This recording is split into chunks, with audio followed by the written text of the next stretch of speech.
eventually received a record 7 Cy Young Awards. We can forget about the debate between Walter Johnson and Cy Young and Lefty Grove. The greatest pitcher in the history of baseball is Roger Clemens. Now, there are many, many great pitchers, but no one has ever done what Roger did. And there's the freak show accomplishment. There's 20 strikeouts in a game twice, 10 years apart. This is a superhuman critter.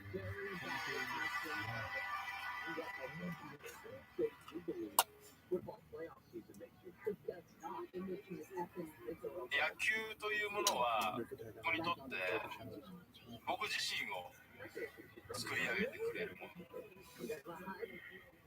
狼の子供っていうのは初めて見たものを人を自分の親だと思ってしまう。そんな感覚かもしれないですね。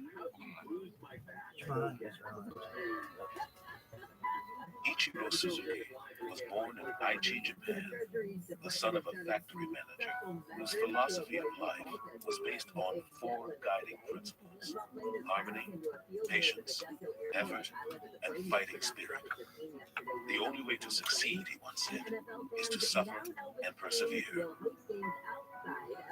From the time Ichiro was 9, his father drilled him in batting and fielding, 2 to 3 hours every day, even when freezing temperatures left his hands too numb to grip a bat. A natural right-hander, Ichiro learned to hit from the left side of the plate so he could begin each at-bat 2 steps closer to first base. Under his father's tutelage, taught him to put the full weight of his body behind each swing.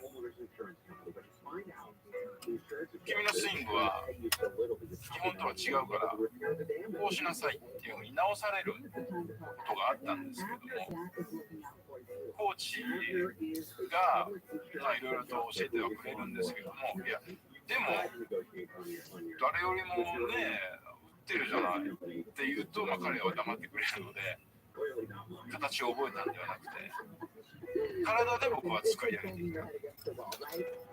At 18, Ichiro made his debut with the Orange Blue Wave of Japan's It's Pacific recorded and it's not professional. He would go on to win I've been 7 like this. You have to be but most scouts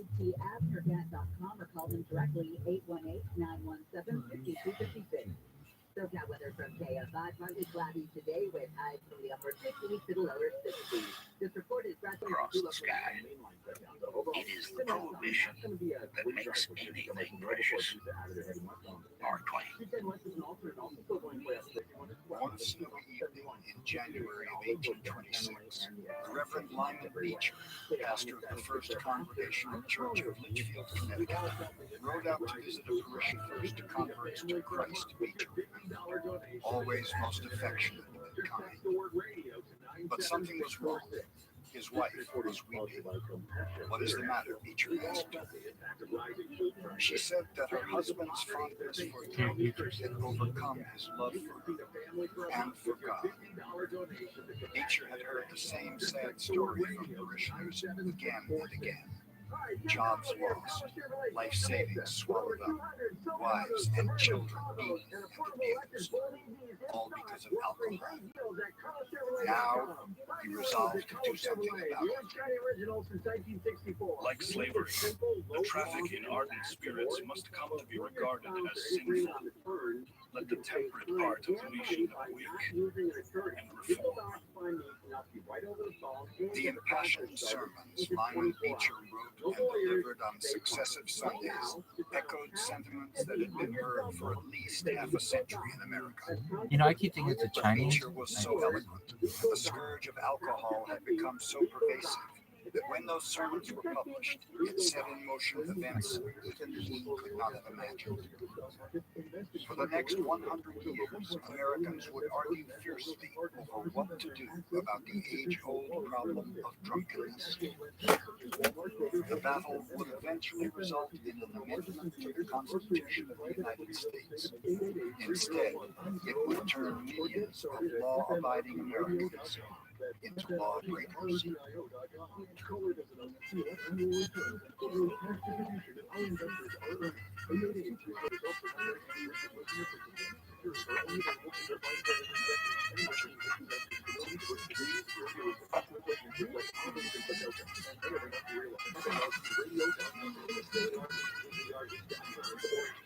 this question of how much can we tell other people about how to live their lives? How much can we regulate society? Can we really fix all the problems that we see around us? It's a great example of what happens when different groups have different ideas about what kind of behavior is acceptable.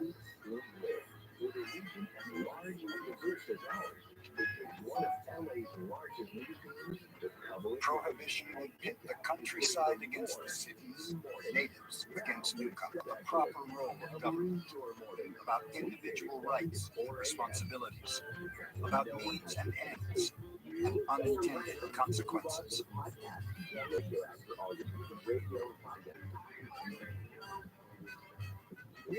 How the hell did that happen? How does a freedom-loving people, a nation that's built on individual rights and liberties, decide one kind of crazed moment, it almost seems, that we can tell people how to live their lives?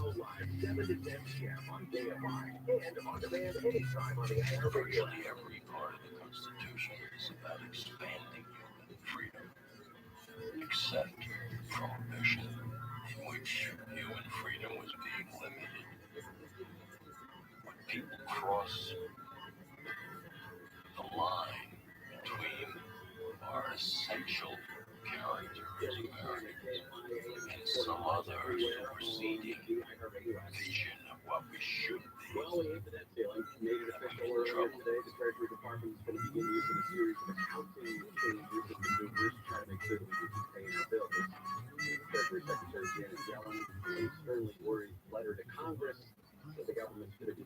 They say that the British cannot fix anything properly without a dinner, but I'm sure the Americans can fix nothing without a drink.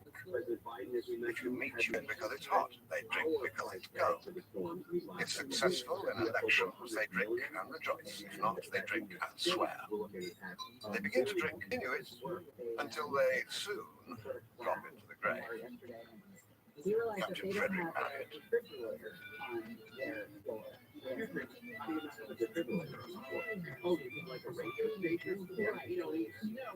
For most of the nation's history, alcohol was at least as American as apple pie. The hold of the Mayflower, the ship that carried the first Puritans to Massachusetts, was filled with barrels of beer. At Valley Forge, George Washington did his best to make sure his men had half a cup of rum every day, half a cup of whiskey when the rum ran out. John Adams began each day with a tankard of hard cider. Thomas Jefferson collected fine French wines and dreamed of a day when American vineyards could match them. After Andrew Jackson's inauguration, so many drunken admirers crowded into the White House. The celebration had to be moved out onto the lawn to save the furniture. Young Abraham Lincoln sold whiskey by the barrel from his grocery store in New Salem, Illinois. The intoxicating liquor, he later remembered, was used by everybody, repudiated by nobody. A young Maryland slave named Frederick Douglass said an independent. Physicians recommended whiskey and cider and brandy and rum and beer as far better for their patients than water hauled from muddy rivers and stagnant pools. Clergymen drank, so did craftsmen and canal diggers, and the crowds of men who turned out for barn raisings and baptisms, funerals and elections, and public hangings. It's part of ritual celebrations. It's part of being social. It's part of the gathering. It's always been there. It just tells you something maybe we'll never really have an answer for why we need it. But if you look at the history, it's clear we do. Americans routinely drank at every meal, including breakfast. In many towns, twice a day to signal what was called grog time.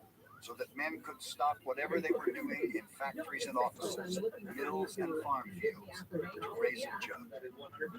For our families in New England, particularly, there was a barrel of cider by the door, and you came in and you would have your label of cider. Now, this wasn't as powerful as whiskey, but it wasn't the kind of cider we have in donuts. You know, I'm guilty of this too. It's easy to keep relationships afloat, friendships afloat, when you For can thousands just, of years, human beings have been fermenting fruits and grains to create mildly intoxicating beverages, whiskey, and other distilled spirits with significantly higher alcohol content that become increasingly available. All of a sudden, you have all of these people growing grain, growing corn, growing oats, growing wheat that can be distilled into whiskey. And so all of these rituals that had been part of the human experience, where farmers would get up and we would have beer with breakfast and beer with lunch and beer with your afternoon break and beer with dinner, but you're talking about 2% beer. And now all of a sudden people are drinking whiskey instead. And it took a while for the culture to recognize that, wait a minute, there's something wrong here. By 1830, the average American over 15 years of age drank the equivalent of 88 bottles of whiskey every year, 3 times as much as their 21st century descendants drank. American spending periods filled the nation's poorhouse began to worry that the country was becoming a nation of drunkards. The dozen wages of many husbands and fathers and sons went on Consumption at that point was a sign of masculinity that took away masculinity. So that you drank to show that you were a man, but you get drunk and all of a sudden you can't provide for your family, you can't do your job, you become violent. Implicit that a man would go out, first of all, he would leave the home, he would go to a saloon, he would get drunk, and he would come home and do whatever he wanted. This is a time when there's no divorce. When the concept of police protection for domestic violence doesn't exist, the concept of marital rape can't be discussed. But you can discuss it through alcoholism and what alcohol does to men. On April 5th, 1840, 6 hard-drinking friends met at a tavern in Baltimore and pledged to one another that they would never take another drink. They, many in tears, came forward to confess their own weaknesses to each other and sign the Washingtonian Pledge. On the other hand, to the people that they wished to recruit, there was a great deal of power. Some authoritative authoritarian figure behind the high, that called upon every believer to help cleanse the country of every sort of sin. The same reformers who were leading the crusade to abolish slavery saw drinking and the damage it did to individuals, families, and communities as no less sinful, no less corrupting. They called their spirits, like rum and whiskey, were off limits. But soon, many began demanding total abstinence from all forms of alcohol, insisting on capital T total. Church-based organizations sprang up: the Sons of Temperance, Knights of Jericho, Templars of Honor and Temperance, Independent Order of Good Templars. Some temperance societies sponsored separate branches for African Americans. Frederick Douglass, who had escaped slavery, proposed all great reforms, he said. Women were very big in this case. This was president Biden, women in America. They were almost always who are drinking or cigars. The women more and more organized. Although it was thought unseemly for women to work alongside men, even at the cost of moral reform, they would soon put themselves at the center of the struggle against alcohol. When Susan Karen was refused permission to speak at the Sons of Temperance meeting, she walked out and formed the nation's first women's temperance society, in which men could neither vote nor hold office. Her friend, Elizabeth Cady Stent, the organization's first celebrity. For the next 50 years, temperance and a far more rapid cause, women's suffrage, would be inextricably linked. The early temperance movement was not about getting everyone else to give up alcohol. It was voluntary. You never would have suggested that you force people to do it. Then it was a sincere, it wasn't real reform. You had to really have this come from within. Then you start to get the argument that, well, maybe we do need to regulate this because maybe we have a lot of people in our society who don't have the strength or the moral fortitude to do this themselves. And alcohol is the fly in the ointment. You could have a perfect marriage if it weren't for alcohol. You could have a perfect husband if it weren't for alcohol. You could have a perfect community if it weren't for alcohol. And alcohol, in a way, becomes the scapegoat for all the failures in society. If you didn't have alcohol, you wouldn't have poverty.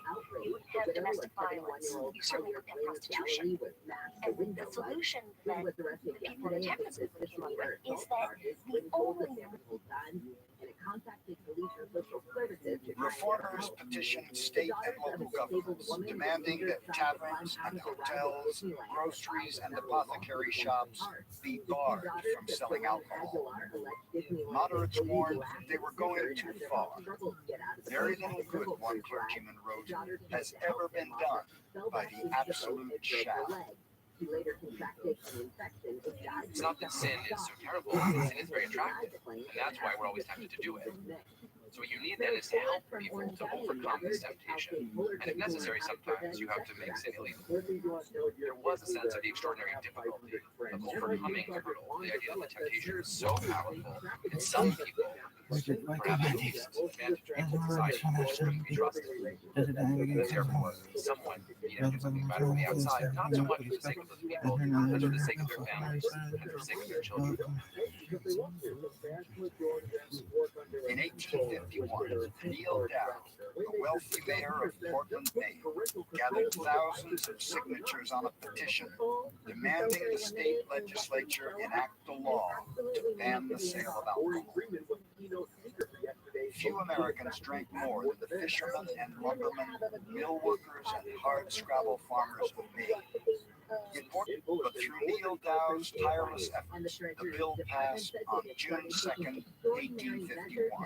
And for the first time, the legislature of an American state voted to prohibit the sale and manufacture of intoxicating beverages. Temperate men, and nothing but temperate men, walk her streets. A strange quiet prevails. The clamor and rioting and fierce turbulence of drunkenness are nowhere to be seen. With the law now on his side, Dow personally led raids on liquor sellers, and when an angry crowd of 3,000 men, most of them Irish immigrants, who saw nothing wrong with alcohol, one was killed. Mayor Dow's critics denounced him as the sublime fanatic. His admirers insisted he was America's moral Columbus. Meanwhile, many of the state's more enterprising citizens quickly found ways to profit from loopholes in his law. Fishermen up and down Maine's long, rocky coast smuggled alcohol ashore in coffins, and barrels marked sugar and flour. Forbidden to sell liquor, bartenders began charging handsome fees for salted crackers, then threw in a drink free. Alcohol for medicinal purposes was permitted, so Maine physicians wrote prescriptions to boost their incomes. Itinerant liquor sellers roamed the streets, selling swigs from pinters, called them bootleggers. Over time, the law decayed. It didn't hold up. And in fact, many other states passed similar laws to the Maine law, but like women's suffrage and other reforms of the day, found itself overshadowed, first by the mounting struggle over slavery, and then by the Civil War fought to settle it. All SolarMax Technologies now. They're solar experts. They are ready with an action plan, so you are ready by April 13th. To drink, in part to mask the grief and horror of the war raging around them. And in 1862, the federal government itself, hungry for revenues to pay for the war, helped to legitimize the liquor trade by charging retailers a $20 license fee to every keg of beer. Within a few years, fully 1/3 of the federal budget would come from taxing alcohol. Created by award-winning artists, enriched by spectacular sound, neat colorful characters, and After the Civil War ended, hundreds of thousands of immigrants, Irish and Germans and Bohemians, and others from Central and Northern Europe began pouring into America's growing cities and spread out across the countryside. They were eager to create new lives, but unwilling to give up old ways, increasing tensions with native-born citizens who thought they knew best how Americans should behave. New immigrants came with not only a different culture, but also with a different set of drinking habits. And that immediately became part of the American debate about whether certain people were drinking the wrong kind of alcohol and too much of it. Eberhard Anheuser, Valentin Platz, Adolphus Busch, Bernhard Stroh, Frederick Miller, Frederick Pabst, Frederick and Maximilian Schaefer, Joseph Schlitz. A host of German-American entrepreneurs made themselves rich, satisfying the new immigrants' thirst for beer. In 1850, they had brewed just 36 million gallons. By 1870, their output had soared to more than 550 million. To protect their business interests, they formed a lobbying organization, the United States Brewers Association, conducting their meetings and their communications in German. Alarmed at the growing power of the brewers' lobby and the steady increase in beer drinking all across the country, the forces of temperance, dormant since before the Civil War, began to stir again. Not gonna hold water, that is all political. That it's far enough removed from the person who's responsible for arming the weapon. Every whirlwind has its first leaf. For the laws of motion oblige you to begin somewhere in particular. The whirlwind of the Lord began in the little town of Hillsborough on the 23rd of December, 1873. With our Defense Secretary Lloyd Austin declared the German weapons. Hillsborough, Ohio, was the home of a frail wife and mother named Eliza Jane Thompson, daughter of an Ohio governor. Like so many temperance workers, she had experienced the impact of alcohol and then died in what was called an inebriate asylum. All she had been able to do was grieve until the evening of December 23rd, 1873, when a visiting temperance lecturer urged the town's wives and mothers to take to the streets in protest. If they did that, he said, they could destroy the liquor business forever. Thompson's husband, a local judge, thought the idea of women marching in public sheer tomfoolery. I ventured to remind him that the men had been in the tomfoolery business a long time, and suggested that it might be God's will that the women should now take part. On Christmas Eve, Eliza Jane Thompson joined nearly 200 other women at the First Presbyterian Church. And her favorite hymn, Give to the Winds Thy Fears. The women's first stop was William Smith's drugstore on East Main Street. He was a licensed physician. They asked him to sign a pledge, promising never again to fulfill any other doctor's prescription for alcohol. He signed. What you see in one community in Ohio, and they go down on their knees and they start praying, blocking the entrance, praying, which is this act of radical civil disobedience, but that is also completely within the parameters of accepted female behavior. and the movement takes off like wildfire. Within days, what came to be called the Woman's Crusade seemed to be erupting everywhere in Ohio. From London, Ohio, comes the news that an absolute stagnation of all business exists, that the schools are closed, and everybody's mind is wholly absorbed with the war. Portable tabernacles in which the women pray and sing are transferred from I would never have spoken to before. I employ my sweetest accents. I exalt all the arguments I am possessed of. I look into their eyes and grow pathetic. I shed tears and I joke with them, but all in terrible earnest. And they surrender. Eliza Haggett.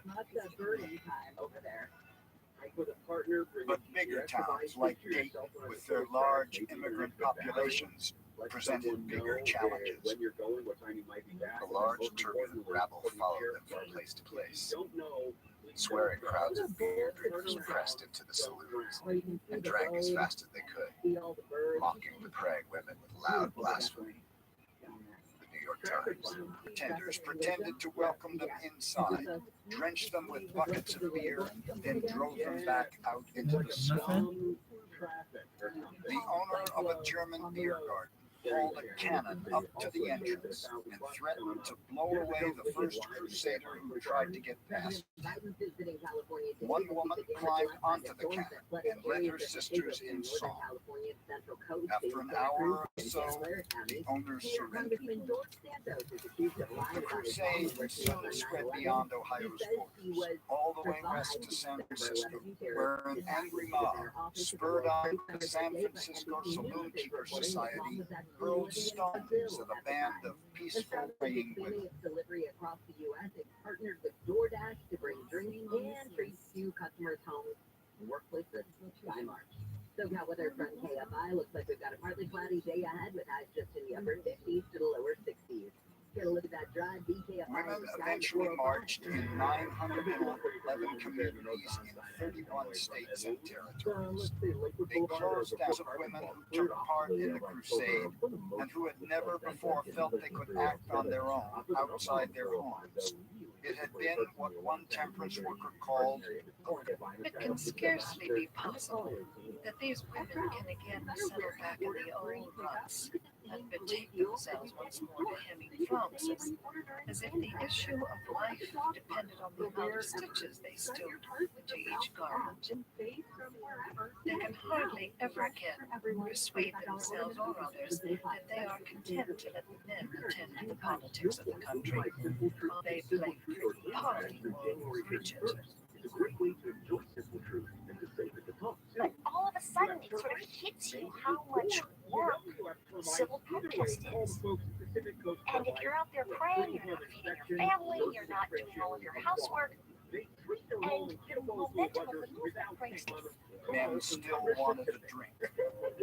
Within a year or two, most drink dealers were back in business, alongside a steadily growing number of competitors.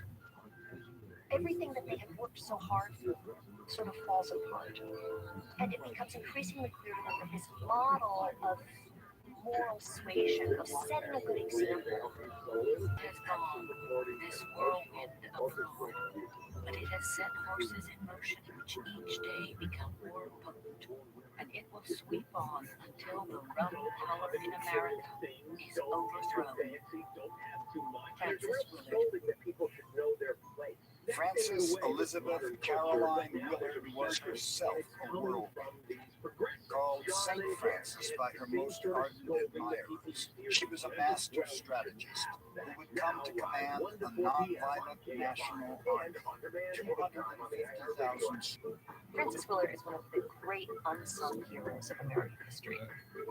There was a time when every school child in America knew her, and she was sort of on par with Betsy Ross. She was that important to American history. rights.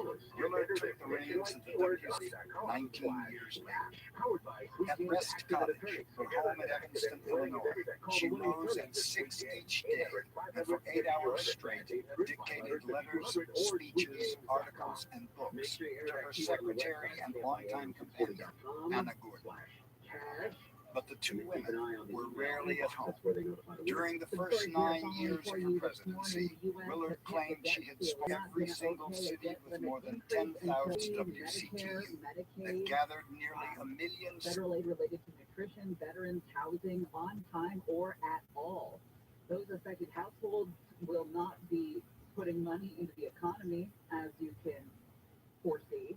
A recession would be inevitable in that case. Want to hear the latest about George Santos?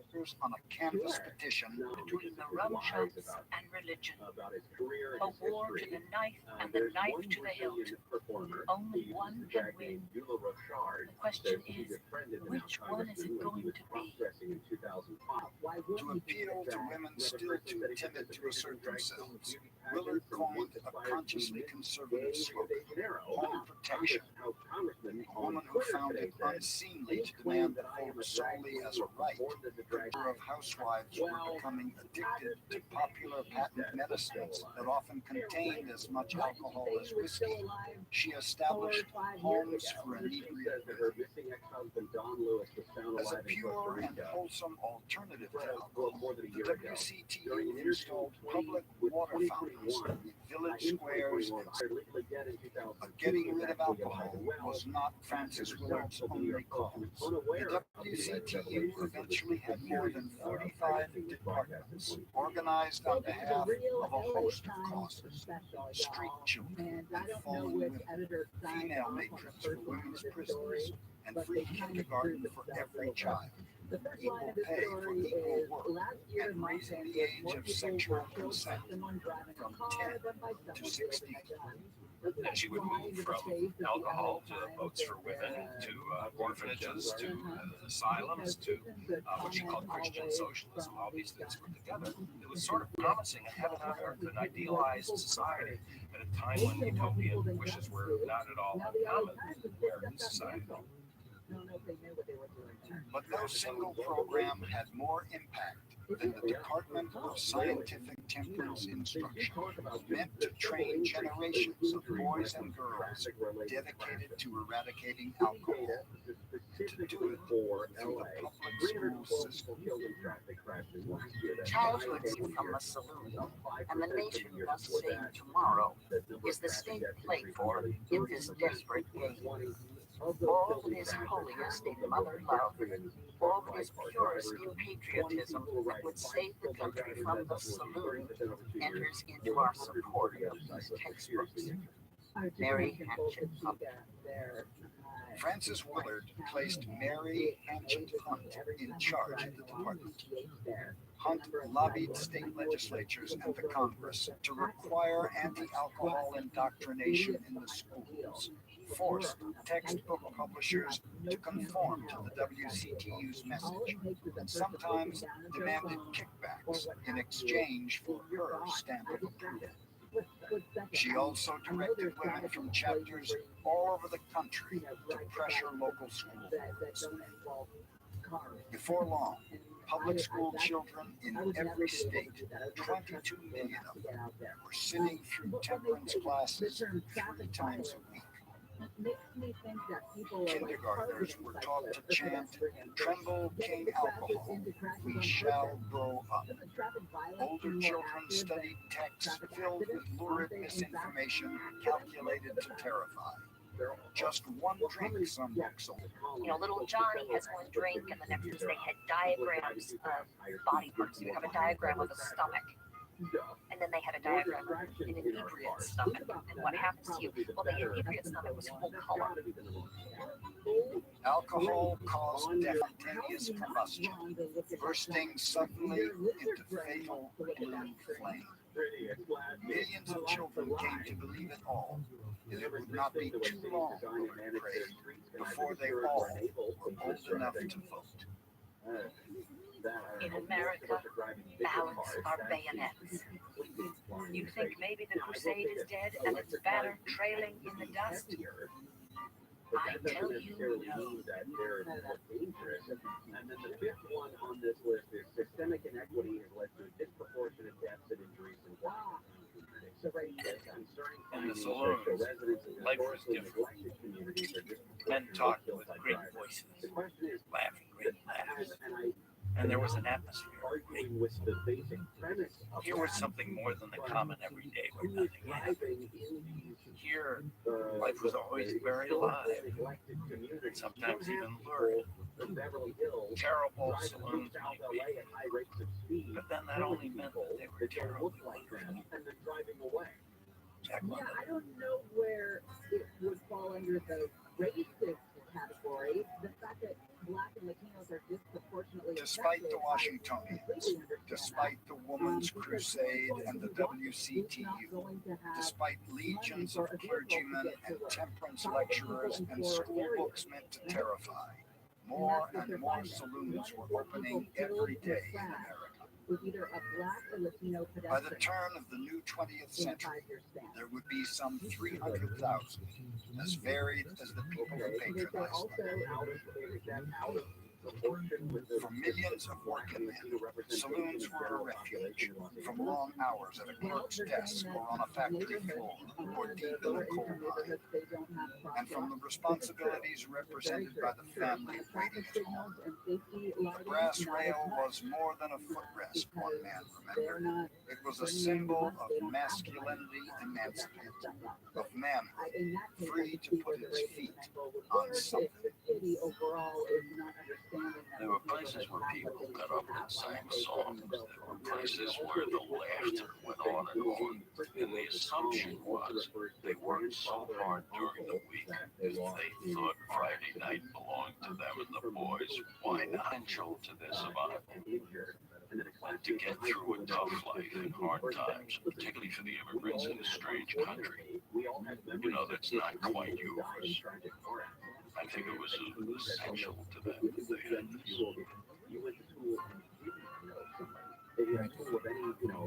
The saloon is so many different things to different people. If you lived in a squalid tenement with your living room, it was your social club. It was maybe where your translator was.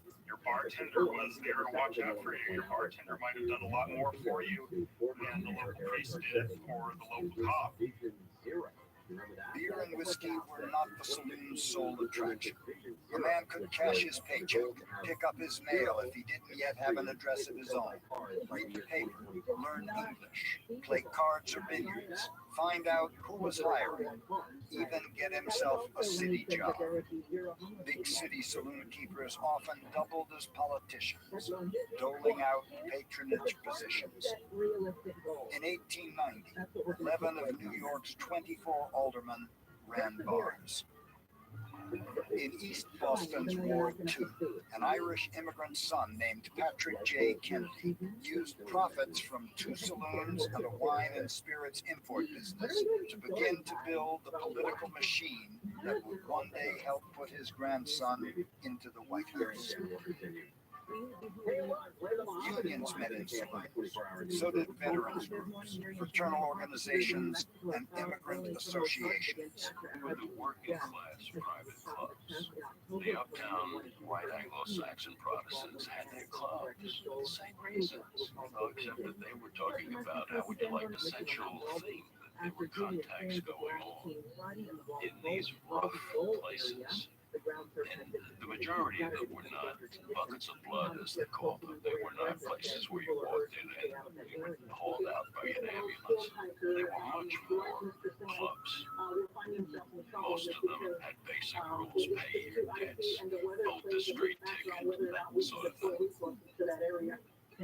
Regulars Others may have seen their corner taverns as familiar neighborhood businesses, but more often than not, they actually belonged to one or another of the big movers.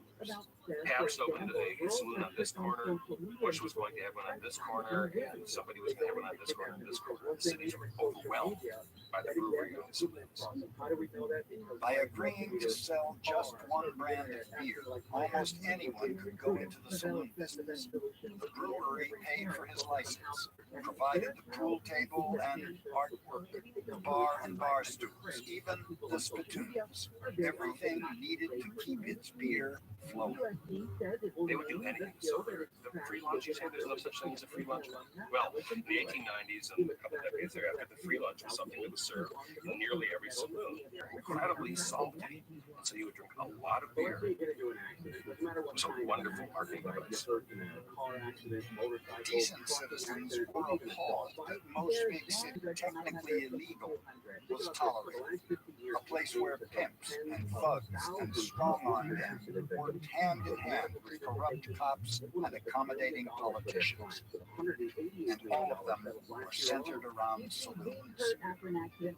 In Manhattan, it was the Midtown Tenderloin, denounced by Rabbi. It was named for the street along which lumbermen side. There were said to be 500 saloons, shows and cocaine parlors and bawdy theaters to count. All of it was overseen by a flamboyant saloon keeper and Democratic committeeman, Mike Hinky Dink. He was the owner of the first ward levy, and of course they controlled the levy and controlled all the votes. They could elect Mickey Mouse because they told him in politics in a lot of cities, so you could buy votes with a whiskey and a cigar. You could always make the argument that the saloon was a place where morals were My legal. great-grandmother remembers as a child walking the streets of Philadelphia and crossing the street so she would not have to cross in front of the cinema because it was so scary. The noises that were coming out of it, the men lying in the gutter, talking in front of it, that was the face of alcohol consumption. One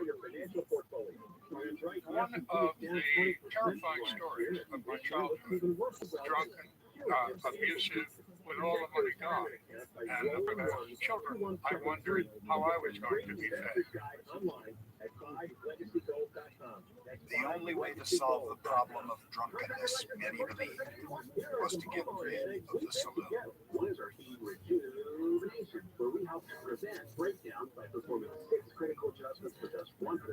When I went to Medicine Lodge, Kansas, there were 7 dives where drinks were sold. I began to ask why should we have this saloon when Kansas was a prohibition state and our Constitution made it a crime to drinks. These dive keepers really were not as much to blame as the city officials who were in league with this lawless element and could see the wicked walking on every side and the vilest men exalted. Carrie Nation. Carrie Nation's life was filled with tragedy. Her mother died in an insane asylum, convinced she was Queen Victoria. Her first husband drank himself over to the struggle against what she called the thirsty man. No one paid much attention, little effect.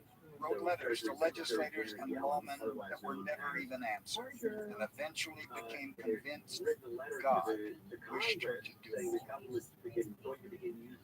On the 6th of June, 1900, before retiring, I threw myself downward at the foot of my bed and told the Lord to use me in any way to suppress the dreadful curse of liquor. I told him I wished I had 1,000 lives, that I would give him all of them. And I wanted him to make it known to me some way, to Kiowa, and I'll stand by you. The next morning, with an armload of what she called smashing, seemed very much terrified. From that, I went to another saloon until I had destroyed 3. The The other dive keepers closed up, stood in front of their places, and would not let me in. By this time, the streets were crowded with people. One boy, about 15 years old, seemed perfectly wild with joy. I have since thought of that being a significant sign, for to smash saloons will save the boy. She dared the sheriff to arrest her. He did not. Yeah, She moved on to Wichita to attack the most opulent saloon in town, the bar in the hotel carriage. She said from behind bars, "But I will go out a roaring lion, and I will make all hell howl." Her exploits were front-page news. Hundreds of congratulatory telegrams arrived from all over the country. As soon as she got out, she attacked another saloon, this time with the weapon that would become her symbol, a hatchet. And then appeared in Topeka, the state capital, and home to dozens of flourishing saloons, all of them illegal. The leaders of the Topeka smash. The governor implored her not to do any more damage. She told him that if he didn't enforce the law, she had no choice. "You are a woman," he said, "and a woman must," and calling themselves the Home Defenders Army. Proprietors of the local saloons tried and failed to stop them.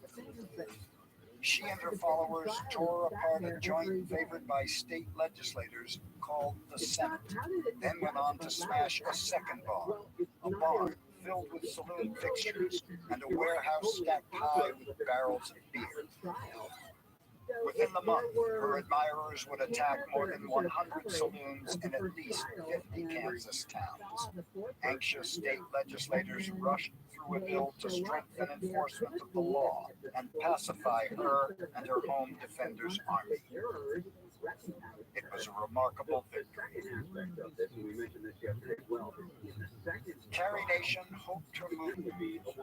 Carrie Nation never stopped crusading in saloons and churches, lecture halls, even on the vaudeville stage. For many, she became a figure of fun, even ridicule. But so long as she lived, By action.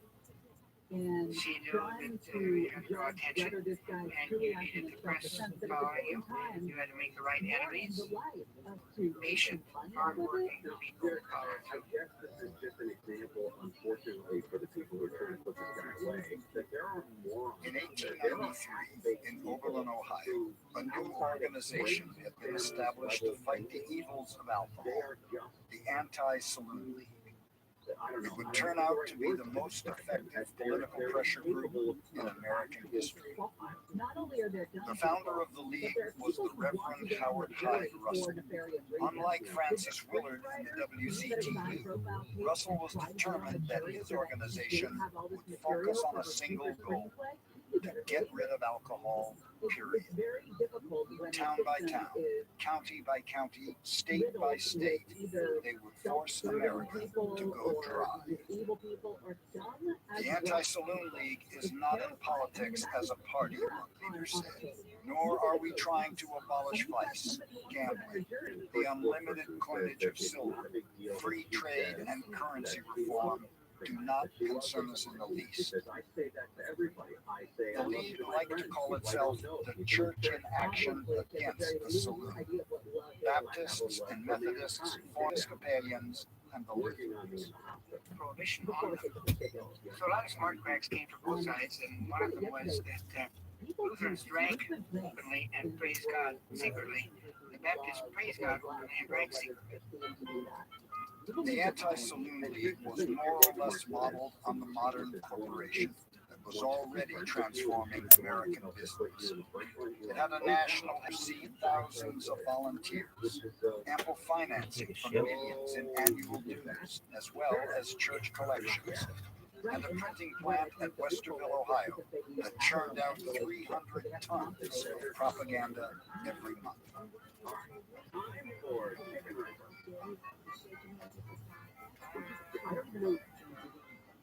The Anti-Saloon League was one of the first modern political movements in the United States. Like the Women's Christian Temple, like most suffragists, they truly believed that alcohol was a drug that was being pushed on them, and people would stop drinking. The Anti-Saloon League, he said, was formed for the purpose of administering political retribution. Because they had such a devoted followers who are against us, and if you are against us, we will defeat you. And if you are with us, we will elect you. And they were able to do it. They were able to do it state after state after state. What a wedge issue that's effective does is it forces you to stand up and say, I'm for this or I'm for that. I'm for alcohol or I'm against alcohol. And this kind of position that you're required to take can be a tremendously powerful political reason you have a wedge issue is to drive a wedge between people and make them stand up and take a stand on one particular issue, and it elevates that issue in importance above everything else, no matter how important the other issues really are. It's command. A person, one associate said, who can make the Senate of the United States sit up and beg. Even the bank teller Wayne B. Wheeler, who named at his death in the 20s, people said he would be remembered forever as one of the most people he was the one who figured out that there is still an issue. If you really sell that issue, you can get what you want. Wheeler was an Ohio farm boy who had lost an uncle to alcohol and had himself been injured by a drunken farmhand wielding a pitchfork. He liked to say that God made the country, but man made the town. It's the big cities. Recruited by Howard Russell at Oberlin, he began his work on a bicycle, spinning from door to door to defeat an anti-prohibition candidate for the state senate. As the organization grew, Wheeler quickly moved up in the ranks. He was a skilled lawyer and a shrewd calculator who drank, so long as they were willing to vote to keep others from doing so. Some old-time temperance crusaders were horrified at the tactics he used and the company he kept. He didn't care. He didn't need to win majorities, he needed to win at the margin. So if Wheeler could get for the Anti-Saloon League 10% of the voters in that state to vote wherever he told them to vote, he could control the state. He didn't need 51%. He only needed the margin. Pharmaceutical One party sales rep, needed to control in-person sales with doctors are very Wheeler targeted 70 state legislators in Ohio who opposed the league, and by 1903 had driven every one of them from office.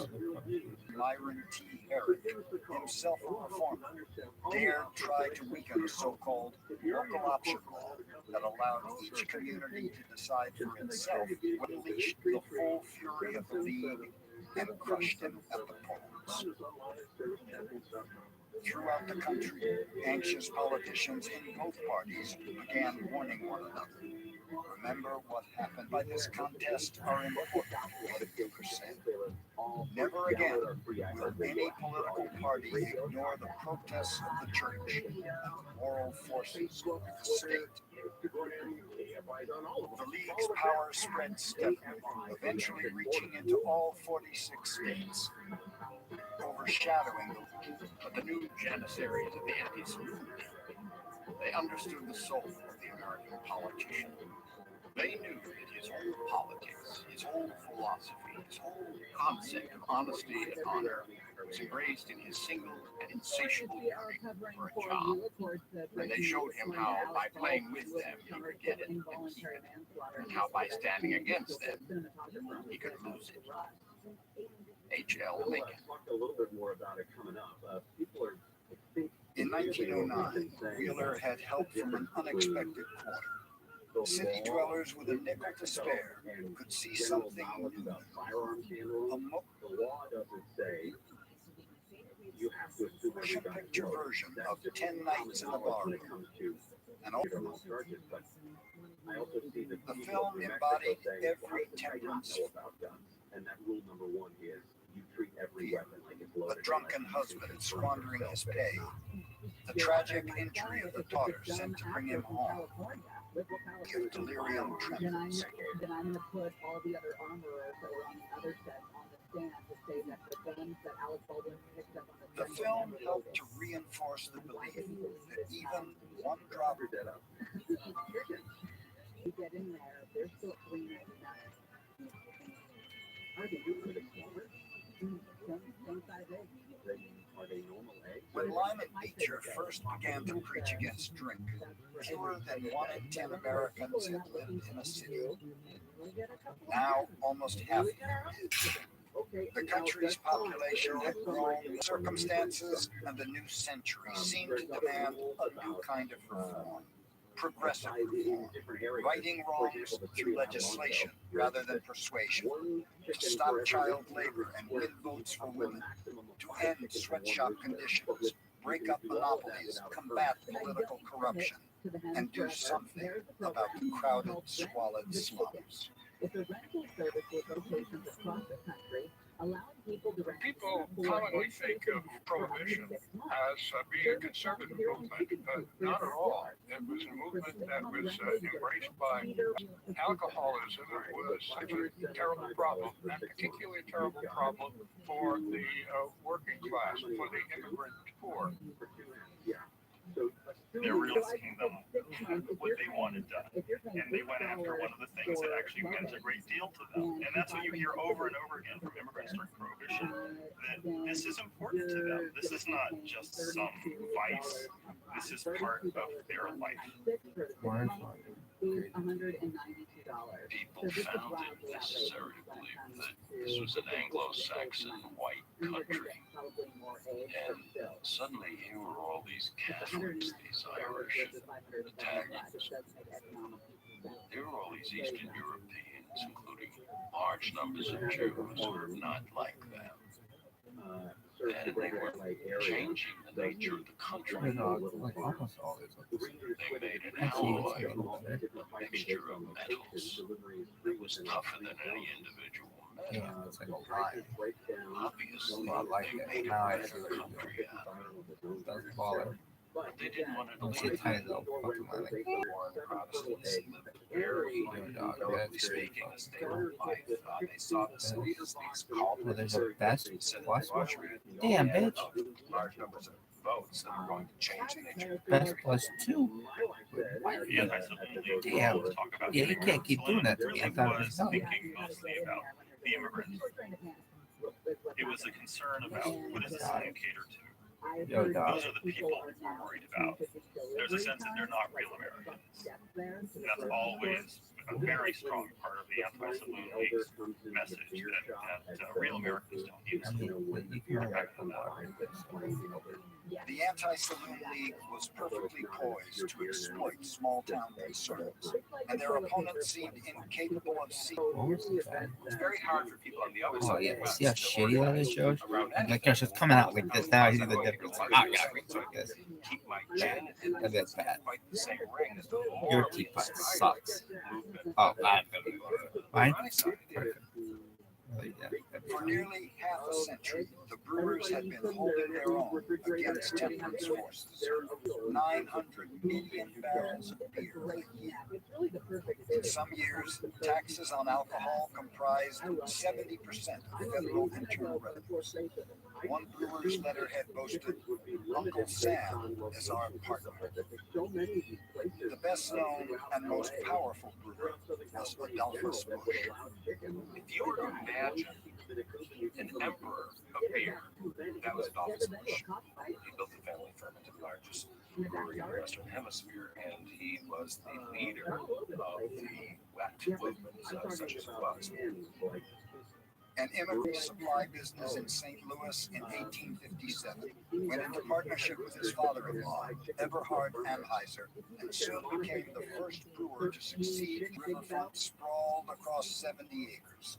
He owned railroads, ice factories, bottling plants. Busch had 5 lavish homes on 2 continents. His children's playhouse had 3 floors. Tiffany designed the stained glass windows in his stable.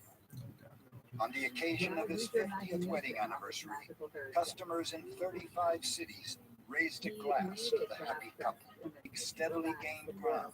Other members of the Brewers Association looked to Adolphus Busch for leadership. When one side of the movement is people inspired by passion, and the other is people inspired by commerce, Passion is likely going to win. However, commerce, in the form of Adolphus Busch and the other brewers, envisioned that he was going to stop at the single name. Paying legislators and election officials whenever and wherever they could. They bribed newspaper editors to write editorials favoring their cause, even paid the poll tax for Mexican and African American voters in Texas because they were thought likely to favor the sale of beer. But the brewers were painfully slow to understand the revulsion many Americans felt. The side of the debate is that the brewers, trying to preserve their right to sell beer, they turned on the distillers and said the distillers are doing really horrible things. It's terrible for the American family. This is a poison to the planet. It was a healthy beverage. They published pictures of little babies with steins. Mothers who drink beer are going to build better babies. Babies should sip some beer as well. They tried to turn it into a health beverage. The brewers also poured money into a national organization called the German-American Alliance. It had been founded simply to encourage German culture, but the brewers turned it into an anti-prohibition army, pledged to defeat what it called the prohibitionists' assault on German manners and customs and the joviality of the German people. Nearly 2 million German Americans would eventually join the alliance, helping to ensure that states with large German populations like Pennsylvania and New York, Illinois and Iowa would not vote themselves dry. But it also deepened small-town America's suspicion of brewers and the saloons they control. If you really don't want people to drink, it's not enough just to ban alcohol in this town. You have to ban it at least in the next town over, where people will cross the town line and go and drink there. The same problem is true, of course, at the state level. It became increasingly clear that you needed national regulation, that something needed to cover the whole country if it was going to prohibit alcohol in a general way. To outlaw alcohol nationally, then, what you needed was a law that would reach everybody, and that had to come from the Constitution.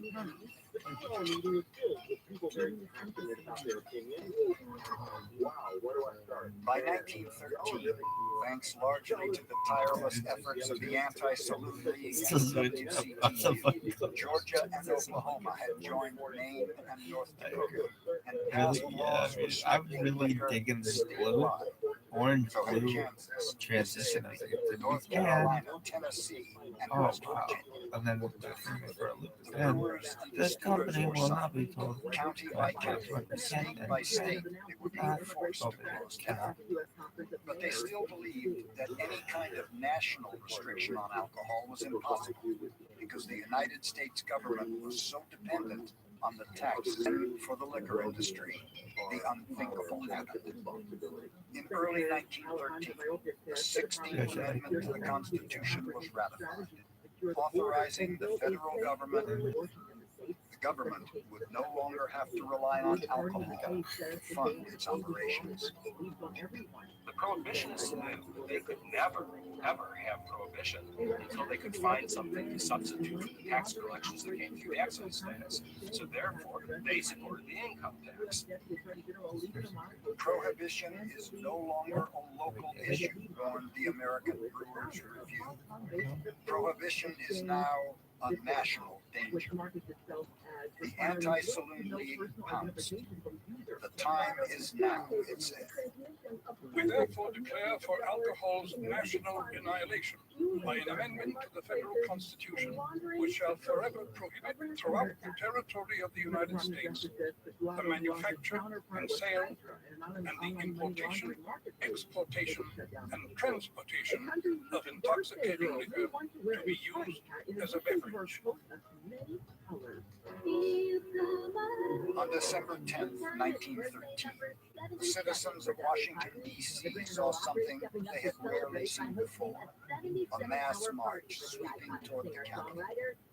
2 parallel streams of people, several hundred women representing the WCTU, and 1,000 men, members of the Anti-Saloon League. They were there to demand a prohibition amendment to the United States Constitution. A number of other countries were already the United States forever. No amendment had ever been repealed. From the earliest days, the Constitution came to be seen by Americans as something much more seen as capturing the values and ideals that were essential to what made a person an American. The same day as the March on the Capitol, Senator Morris Shepherd of Texas sponsored an 18th Amendment to the Constitution of the United States, prohibition. Representative Richmond P. Hobson of Alabama introduced it in the House.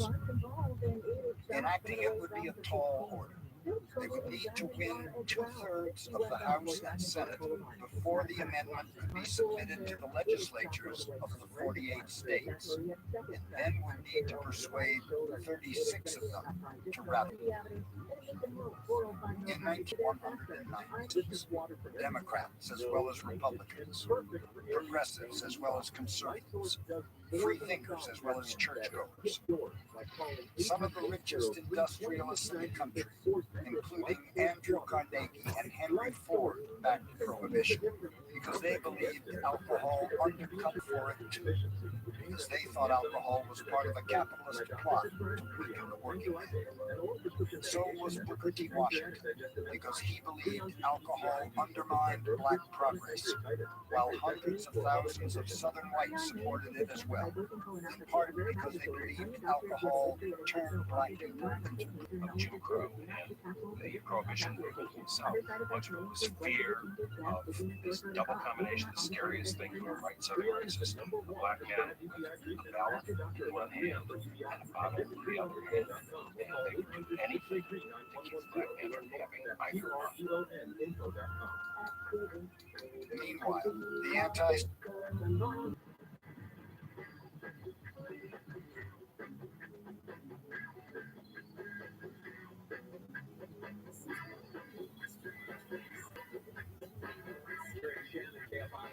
Live everywhere on the iHeartRadio app. So the stories that we are following, the Prime Minister of New Zealand, Jacinda Ardern, has announced that she will be resigning. She was in tears today when she made the announcement. The Premier revealed that she was League intensified its efforts, sending some 50,000 trained speakers into the field, collecting tens of thousands of signatures on petitions, working to defeat any senator or congressman unwilling to offer unqualified support for the amendment, and dispatching secret operatives to infiltrate the opposition and ferret out its plans.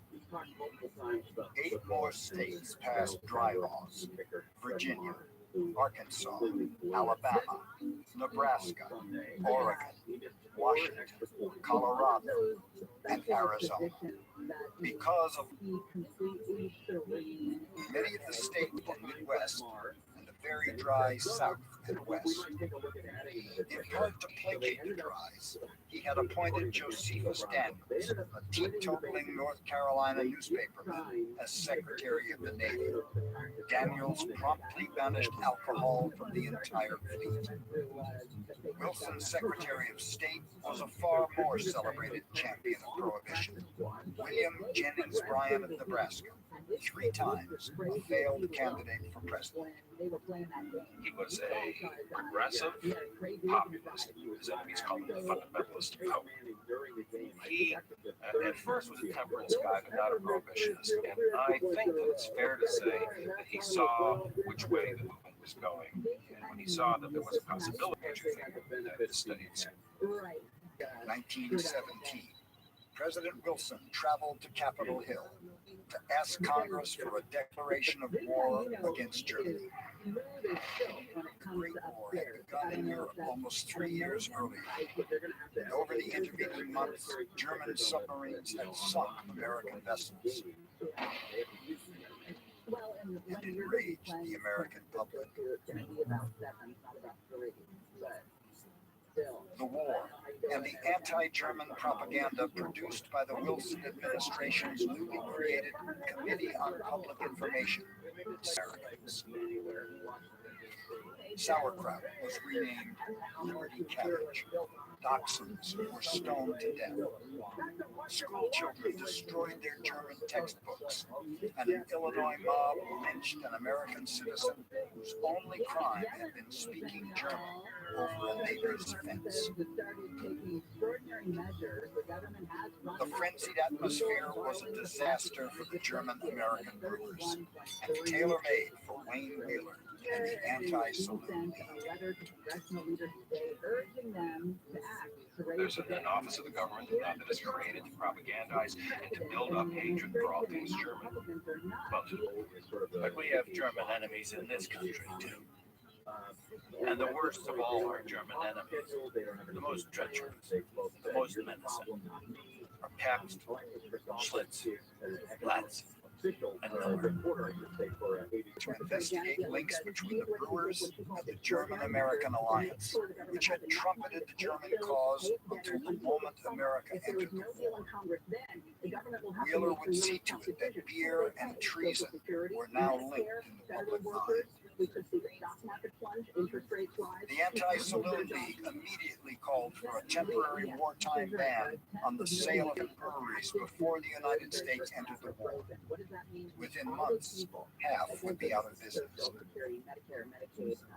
Meanwhile, Wayne Wheeler was at work behind the scenes, determined to seize the moment and win adoption of the Prohibition Amendment.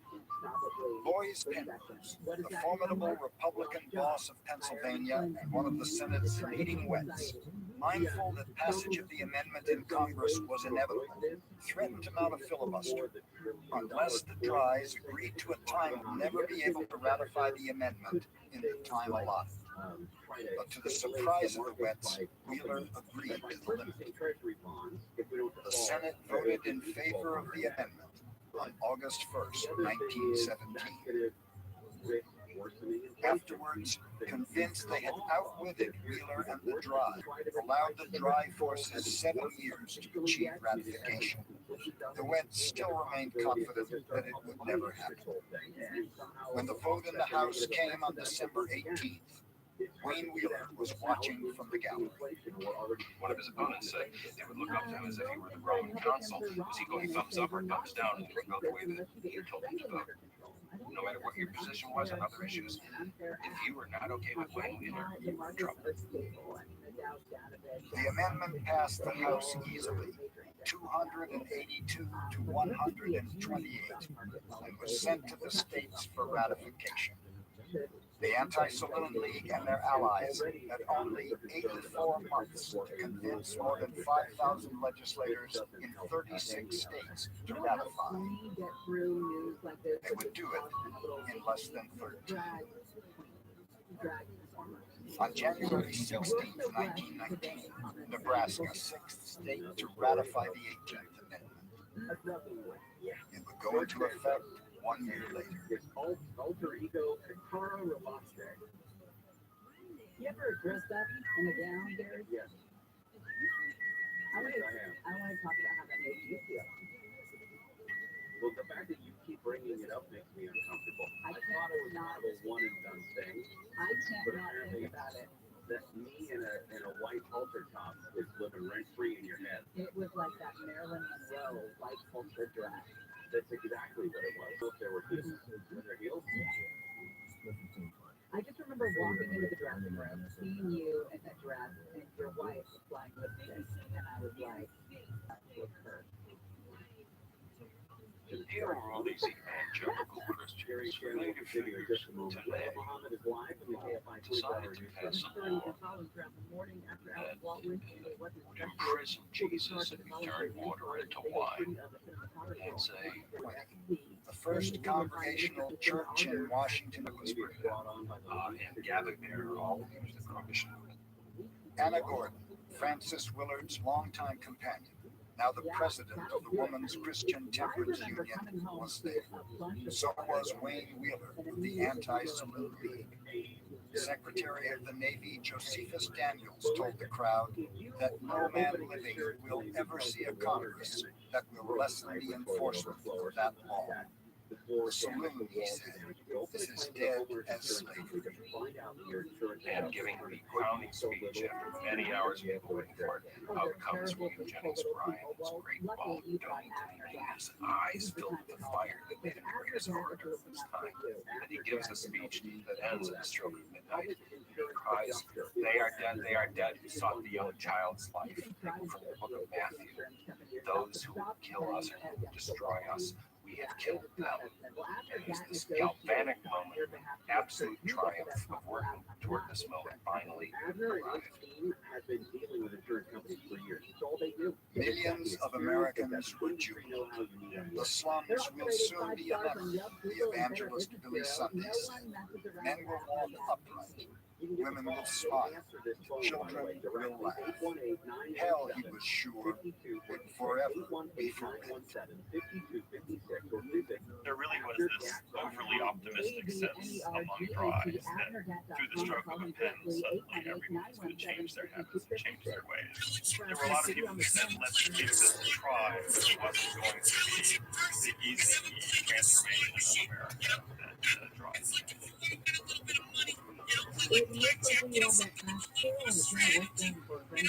After New Year's Eve, the United States of America was officially dry. Those who had insisted on the absolute shall had won. It was now illegal.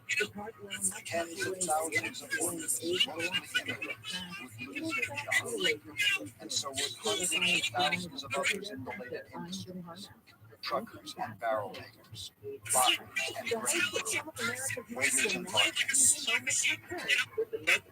At first, most Americans, even those who had initially opposed prohibition, passed to obey.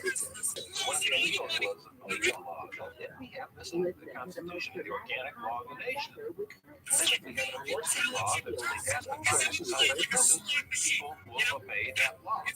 We don't murder each other either. But in Chicago, just a few minutes after prohibition went into effect, 6 masked bandits with pistols emptied 2 freight cars full of whiskey. Another gang stole 4 casks of grain alcohol from a government-bonded warehouse, and still another hijacked a truck loaded with bourbon. Making prohibition the law of the land had been one thing. Enforcing it.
Where goes on the website for the KFIAM640.com/hash, and the winners are notified at the email. Who is ready to pull this to the trash show for his The category is active for $400. According to Jewish law, it can also mean up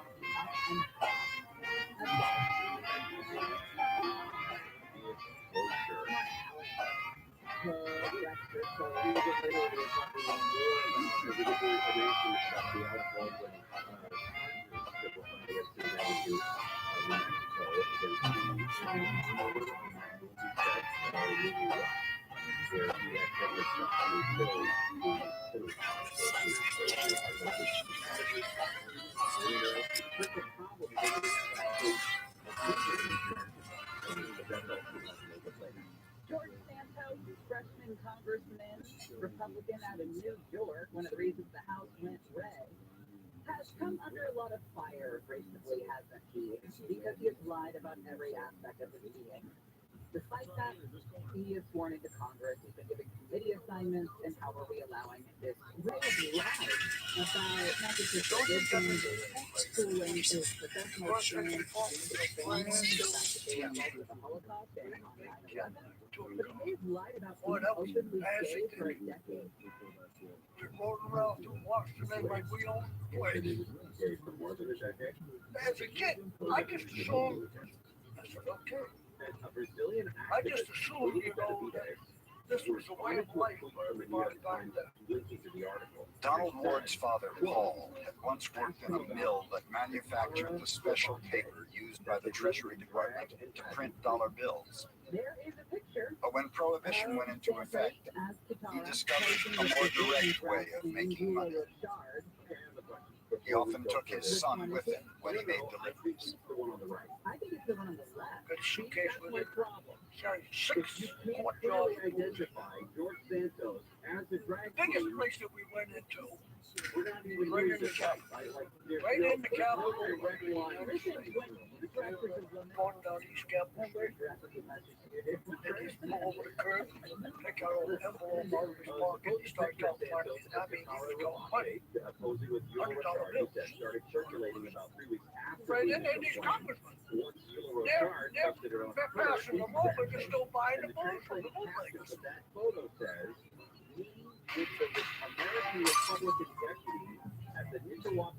When they just understand from the world around them, from their parents, from the traditions of their culture, from their neighbors, that this is the rule and everybody follows it. I think for laws that have been around for a long time and seem to have the power of moral suasion behind them. And he wrote, I just spoke the phone by Yula Richard, the Brazilian behind them, this is a powerful tool of law. It's not going to be super still afraid of getting caught and getting punished. This is much more important when you have a brand new law and where people are not completely convinced that the law is inherently moral. On January 16, 1920, Prohibition, the 18th Amendment to the Constitution, went into effect. It was intended to stop the scourge of alcoholism that afflicted millions, devastating families and ruining lives. It had been supported by most Americans, including the crusading women who had the right to vote. Prohibition was the answer to their sincerest prayers, offering the promise that government could make society better. For everyday people to be able to help refugees adjust to life in the U.S., this program to be launched by the State Department, giving private citizens a alcohol consumption went down by at least a third every year. Traditionally work with nonprofit groups that specialize in refugees. More Americans will be able to fill out a form to form a group and fill this role. Alcohol-related deaths fell. So did arrests for public drunkenness. Some California winemakers began planting plums and apricot filled with barrels of whiskey, to making soft drinks and ice cream, cheese and yeast, and non-alcoholic beer beers with brand names like Hoppy and Quiz, Bevo and Bevo. Brief story about Donald Trump. Remember that woman who claims that he assaulted her? E. Jean Carroll was. Most small that she mistook this woman had long since voted to limit alcohol. And her then husband. And Trump is shown the photo, and he's like, "Oh, I don't know who that. Oh, it's Marla. Yeah, that's Marla. Yeah." That's find their lives unchanged. Few would ever see an illegal whiskey still or encounter a prohibition agent, and they all celebrate. She's not my type. I would have never. She's not my type. And the fact that he mistook her for Marla, who was clearly his type, they say it was a problem for him. All right, when we come back, the death work saloon. But other Americans defied prohibition from the first. Some simply because they thought it absurd that the government had no stake. From the corridors of power in Washington, the gang wars over liquor distribution had increasingly filled the morning newspapers.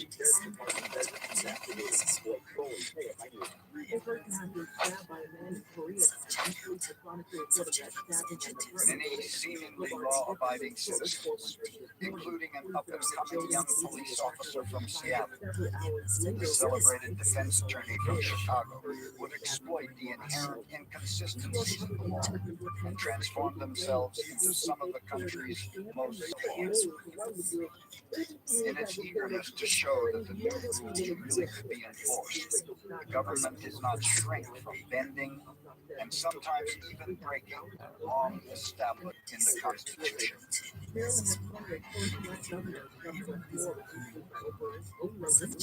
In 1924, 4 years after Prohibition was first imposed, the Boston Herald would offer $200 to the reader who came up with a brand new word for someone who flagrantly ignored the edict and drank liquor that had been illegally made or illegally sold. 25,000 respondents. 2 readers split the prize. Each had come up with the same word, scofflaw.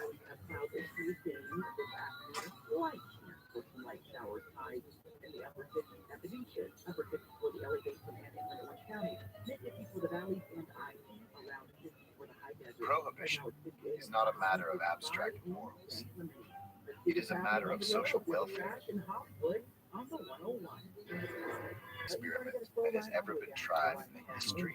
The question of what it would mean in practice was going to have to be worked out in the legal system through laws passed by Congress, and perhaps even more important than that, through the way that local and federal authorities would enforce those laws. Because to pass a law in the real world means nothing. To enforce the law means everything. The actual law the government used to enforce the 18th Amendment was named the Volstead. In Congress, Minnesota Representative Andrew Volstead, Wayne B. Wheeler, the shrewd general counsel of the Anti-Saloon League, had written the act's first draft. Wheeler had been the chief architect of the League's long, successful campaign for the 18th Amendment, and he had insisted the Volstead Act be as strict as possible. The amendment had banned the manufacture and sale of what it called intoxicating beverages. But the Volstead Act was something altogether different. Congressmen and senators who voted for the Prohibition Amendment, the 37 or 38 states that endorsed the Prohibition Amendment, did it with means of having an understanding that beer would be allowed. Well, the Volstead Act was so much more severe and draconian than anything that had ever been prohibition in the United States up to that point. What's an intoxicating beverage?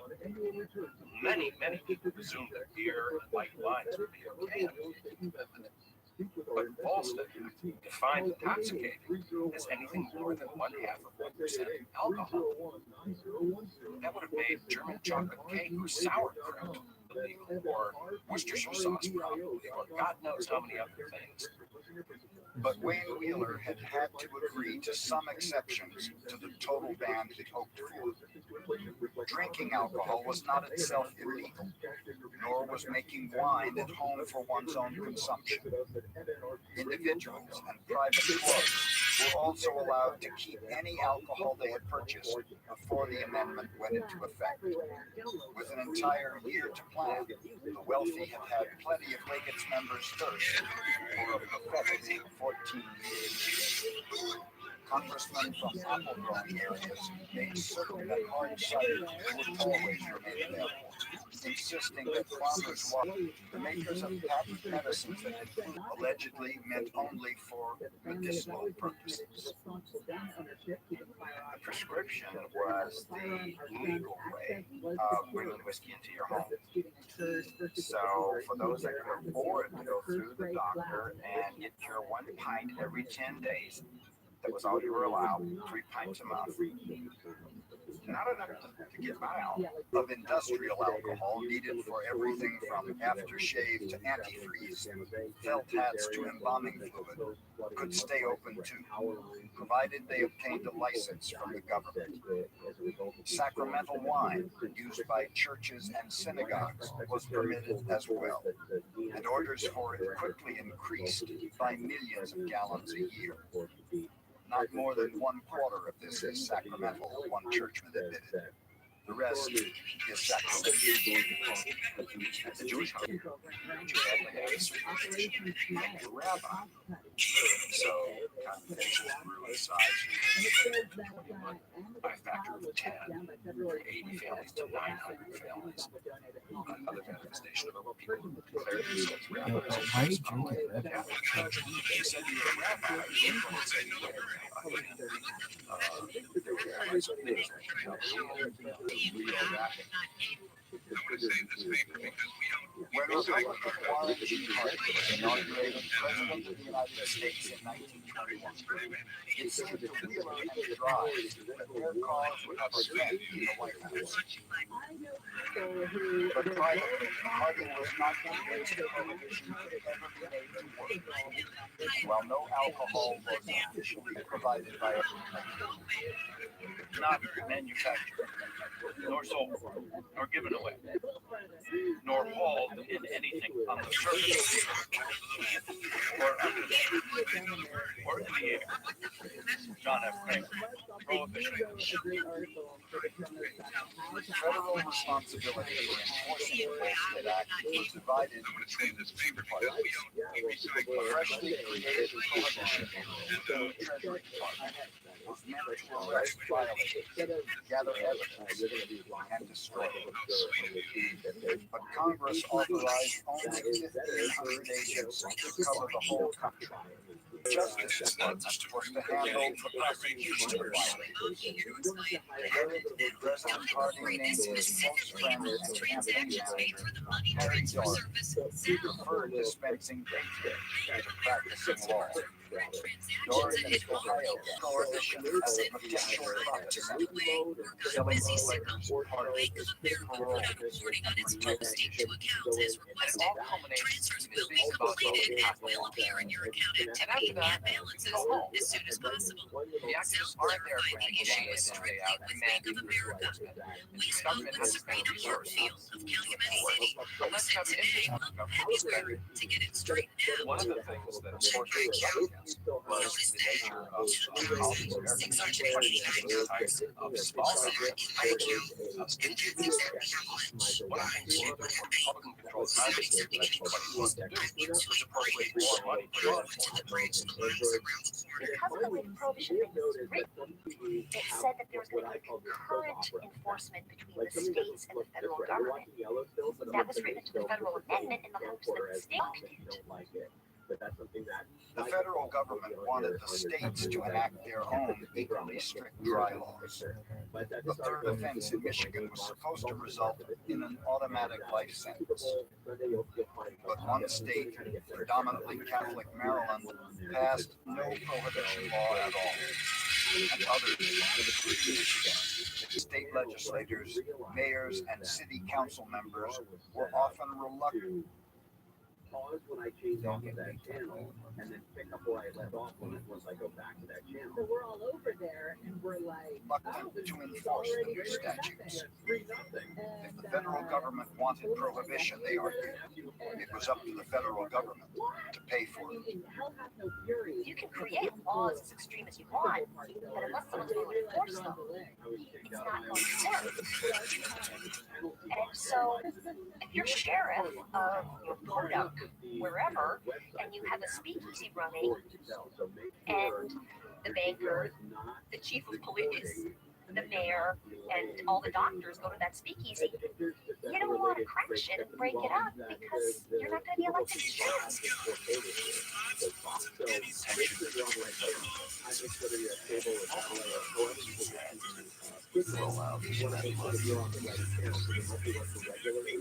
sports news than Topeka.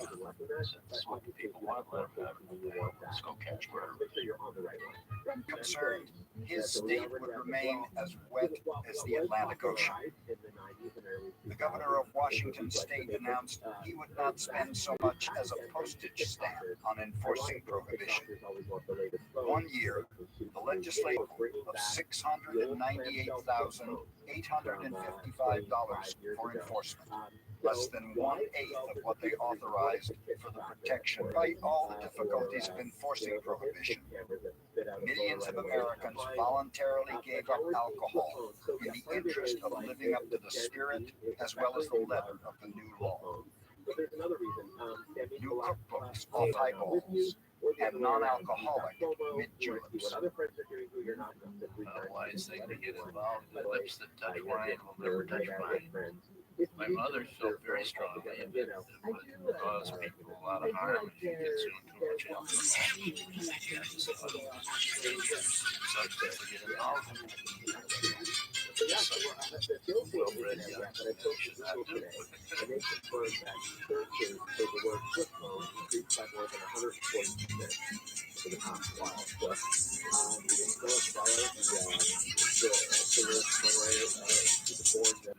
was a myth of the person who breaks the law when it's a stupid law to give people what they want. Once the government begins forbidding things, then somebody will come along and say, I got it, step around the corner. If your listeners love the idea, don't go to eBay and buy a flip phone like a real. On March 22nd, 1920, 2 months after Prohibition, miles north of Seattle, Washington, 11 men labored to load sacks of Canadian whiskey from a speed launch into 6 waiting automobiles. A steep road that led inland. They found their route blocked by a dozen federal prohibition agents who opened fire. 2 cars managed to roar around the blockade and arrested him at his home the following afternoon. He was himself a lawman, the youngest and most promising lieutenant on the Seattle police force, Roy Armstrong. He had a wife and children, and a personality so pleasing, he was called the baby lieutenant. Homestead was fired from the force, pled guilty to a federal charge, paid a $500 fine, and then was free to go. Able now to devote himself full-time to becoming the king of the sound independence. As a police officer, Olmsted had seen firsthand how disorganized most of the small-time liquor smugglers trying to take advantage of prohibition were. He managed to do better. With financing from 11 silent partners, he hired bookkeepers. So many men that he became one of the biggest employers in the Seattle area. Olmsted also recruited a few trusted friends from police departments, including his close advisors. But Roy was lost. Yeah, everybody looked up to Roy. They were well paid and they were very good with Olmsted's illicit cargo, brought down by boat from Canada, where alcohol was still legal, was unloaded on tiny Darcy Island, as many as 4,000 sacks at a time, and stored until the next stormy night, when Olmsted's fleet of small, swift vessels could transfer it to one or another of the wooded beaches that lined He was making more in 1 week than he would have earned in 20 years as a policeman. He kept some of it at home, steeped in a laundry basket he called his safe. Olmsted bought local officials wholesale, sheriff deputies, members of the police department's so-called dry squad, city council members, the chief of police, even the mayor, Doc Brown. Ed Hunt made sure things went smoothly. My dad thought prohibition was a moral law, so he decided that patrolmen would get so much and no more per week. Sergeants would get so much, lieutenants, captains, and so on. So he was a paymaster for the ultimate game. With the cooperation of the officials on his payroll, Olmsted sometimes had his men bring shipments ashore in downtown Seattle in broad daylight, then load them into trucks labeled fresh fish, choice meats, pastries, pies, cakes, and cookies.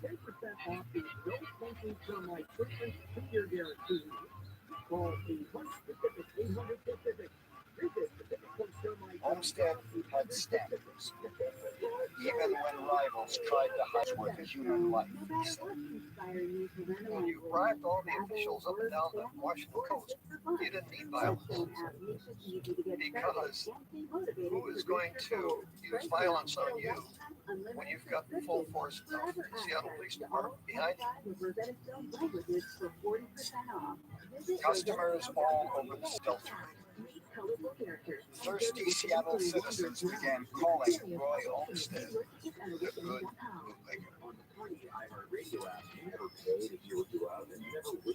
They had the world in their palm of their little boy. He'd say, Eddie, there's prohibition ever comes back, you and I are going to the bootleg business.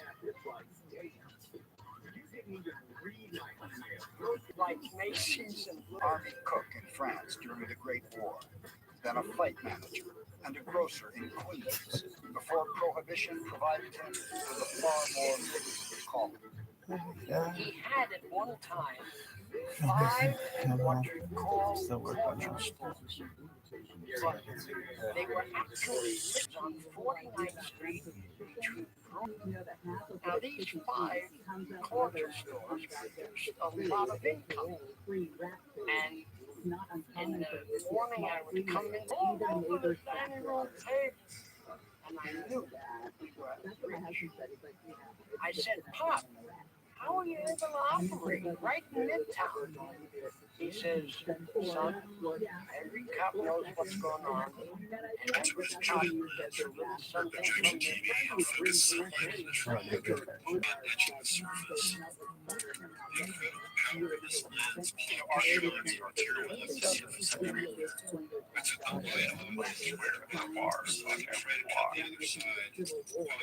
where everyone, every culture, every heritage has some strong connection to see the damage. If this was going to New York City represented Prohibition's biggest challenge. Your thing is done. The ultimate battleground between West and Dry. You gotta fix the whole bed.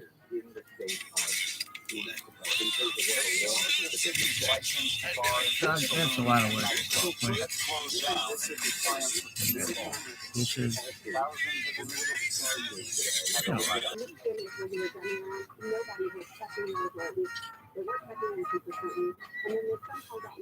Methodist Bishop James Cannon Jr. of Virginia, one of Congressman Fiorello LaGuardia predicted, it will require a police force of 250,000 men. Force of 250,000 men. you had 200 years in the entire state. That's all New York City. This is the entire Long Island coastline. The entire Canadian border. From Canada. There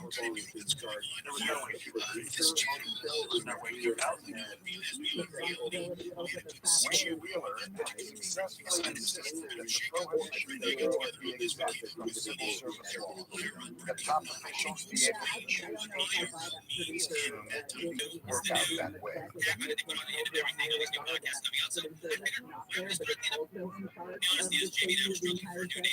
Any politicians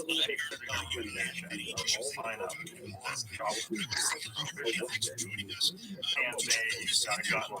a bad, pretty meager paycheck and not a lot of training, and they were expected to get rid of alcohol completely. Trigger happy agents kill innocent bystanders. May not have broken the law. Asian also demanded was so angry that the disappointing size of the payoff the owner had provided that they passed a hat among the customers. Very quickly, New York saw in the first year has a fire about half a coming to work with fur coats, diamond rings. The New York City Police Department Well, the rebellion is also those are so well in the inner city where there was trouble.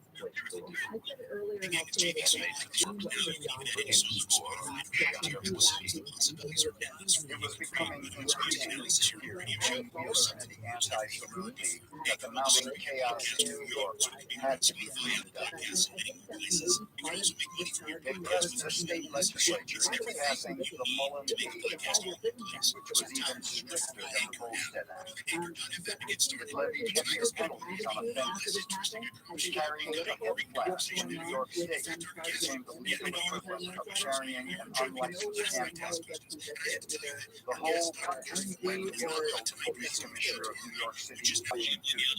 And they didn't much like it in restaurants to see no one buy distress. These time was spent working prohibition cases. In New York alone, 50,000 cases were brought into the federal building each week, mostly petty violations. The federal courts were quickly overwhelmed. To declare their calendars, judges were forced to hold bargain hearings, offering light fines, provided the accused pled guilty. What in the world am I going to do?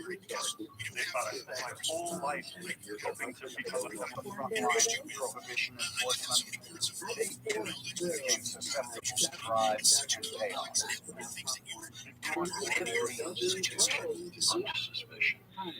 Nobody believed judges anymore. Nobody believed cops anymore. Nobody believed investigators anymore. Everything felt corrupted. Within a few months, statistics suggested that defiant New Yorkers were actually drinking more, not less, than they drank before the 18th Amendment went into effect. In America's biggest city, at least, prohibition was not working.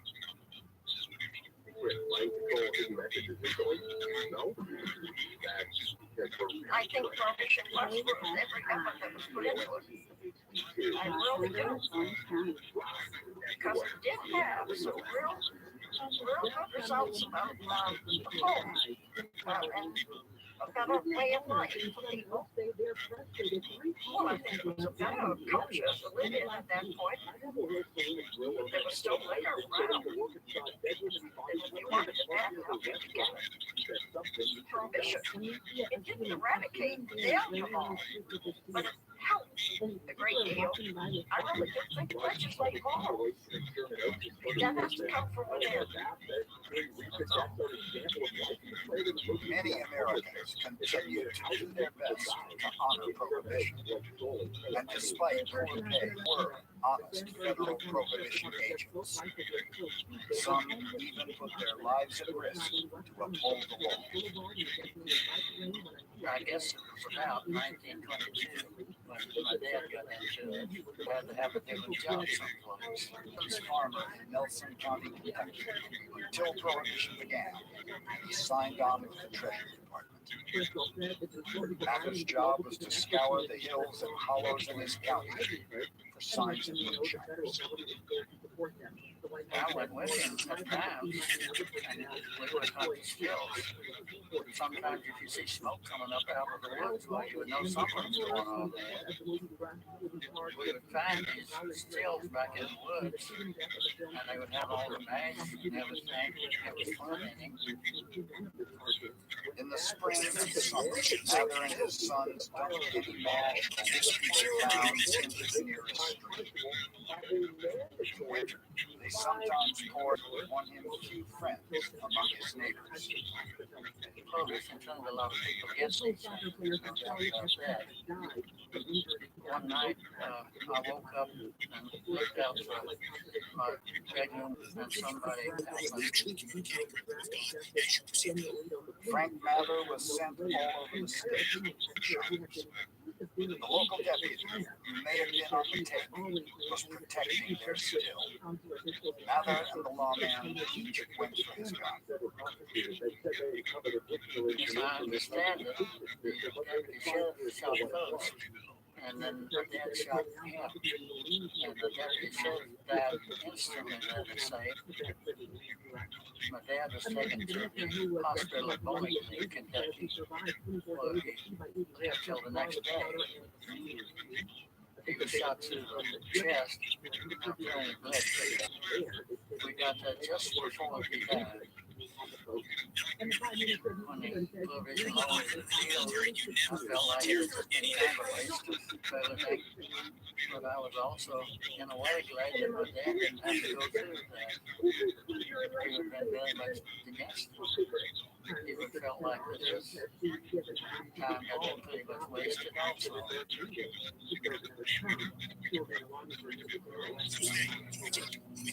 There ever has been a bigger billionaire than Remus, the fact remains a secret. Remus was what Rockefeller was to oil.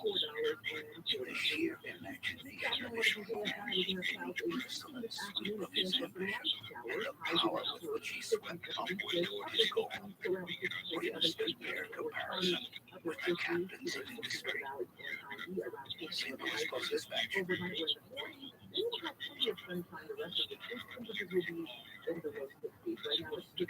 George Remus was one of the best-known criminal attorneys in the Midwest. A self-made man, he had arrived in America with his German immigrant parents at 5. He was forced to leave school at 15 to support his family. Became a pharmacist at night, put himself through law school at night, and then spent 20 years as a defense attorney in Chicago. In his most celebrated case, he had tried but failed to win acquittal for a man who had murdered his wife on the then unusual grounds of temporary insanity. When Prohibition began, Remus found himself defending bootleggers in a courtroom presided over by a federal judge named Kennesaw Mountain Landis. Remus was angered at the size of the judge's arbitrary fines, but also intrigued by the ease with which his clients peeled off $1,000 bills to pay for. I was impressed by the rapidity with which those values, without any strains at all, piled up fortunes. The more I studied the Volstead Act, the more I was convinced of its financial. So I decided to get an umbrella and make you recognize practices times different than you that made this happiness. Practicing law had already made Remus rich, make him far richer. And he would do it on a scale beyond anything on stage. Remus knew that millions of gallons of liquor manufactured the book, but only to drug companies, and only if they promised to dispense it for purely medicinal purposes. By buying up distilleries and creating his own drug company, Remus could become both buyer and seller, and then milk the books to lose shipments in between. He called his assistant the secretary who had broken up his first marriage. Remus left Chicago and moved to Ohio to begin a new life. He picked Cincinnati because nearly 80% of American 100-mile radius. George Remus intended to buy up as many of them as he could. He drove enormous line of most money. He started a wholesale drug. Then sent drugs out. His own men hijacked those drugs.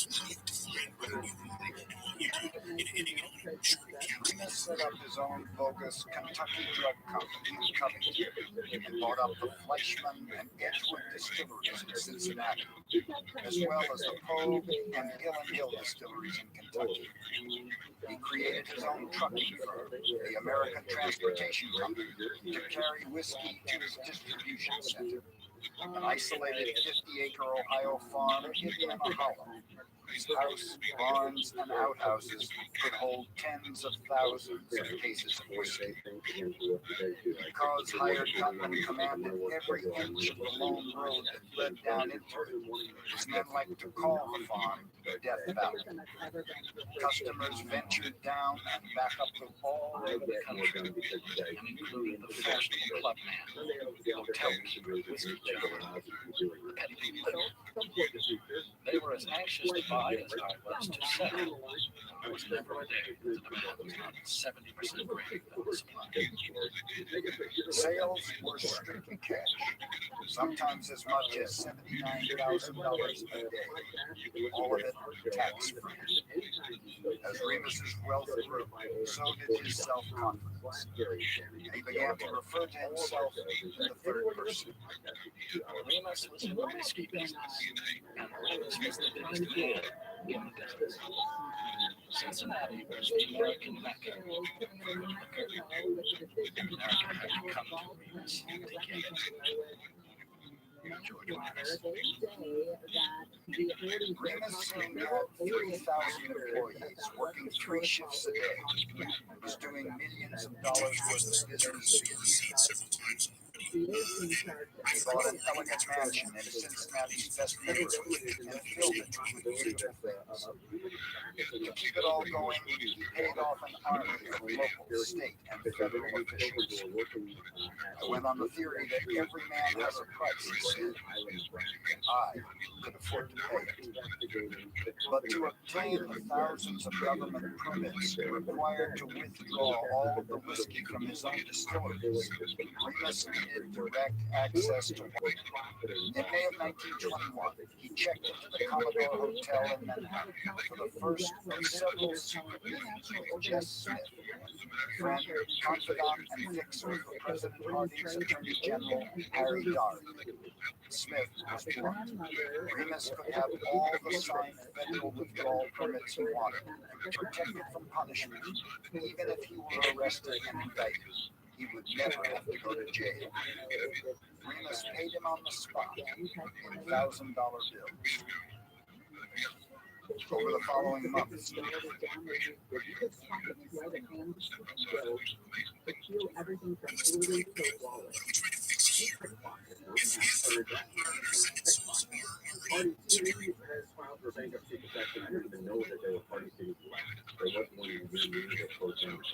meet Smith again and again in Columbus, in Indianapolis, Washington, and New York, and later claimed to have paid him a total of more than $250,000 in bribes. You must understand that I was spending much time on matters pertaining to the conduct of our business without interfering from the government. On the train, twins to circumvent as fast as they wish.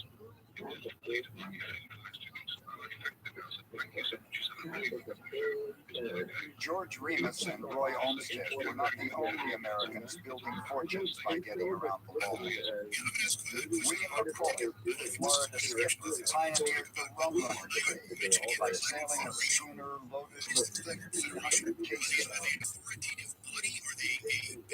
beneficial body. What's their purpose or mission? From Nassau and the British colony of the Bahamas to Savannah, pocketing the 48 states had a total salty creek and river mouth was counted. At first, the United States Coast Guard had only 55 vessels capable of patrolling more than a few miles from shore. Soon, scores of other seafarers were following McCoy's example, sometimes outfitting their boats with powerful aircraft engines, so that they could easily outrun any Coast Guard ship. The trade transformed the Bahamian economy. When the United States government complained to Britain that American law was being undermined by Nassau officials, the man in charge of the British colonial office refused to intervene. A picket line of rusting freighters, tramp steamers, and converted submarine chasers tossed at anchor just beyond the 3-mile limit of U.S. jurisdiction. This chain of floating liquor warehouses was called Rum Road. Every evening after dark, fast-moving little boats carried cargo to drop-off points on shore. People would go to beaches on the Central Long Island or Virginia Beach on Cape Cod. You could see it. You just see these enormous boats. The person who ever said it was like at night, you see the lights of the boats.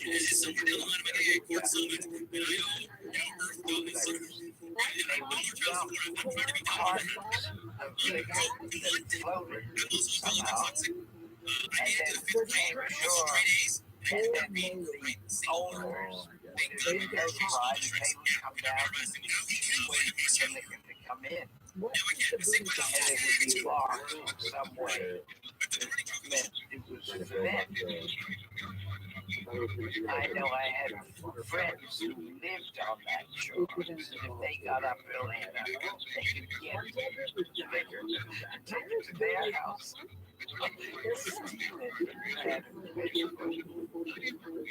Rum Row was busiest at what was called the Run, off the southern coast of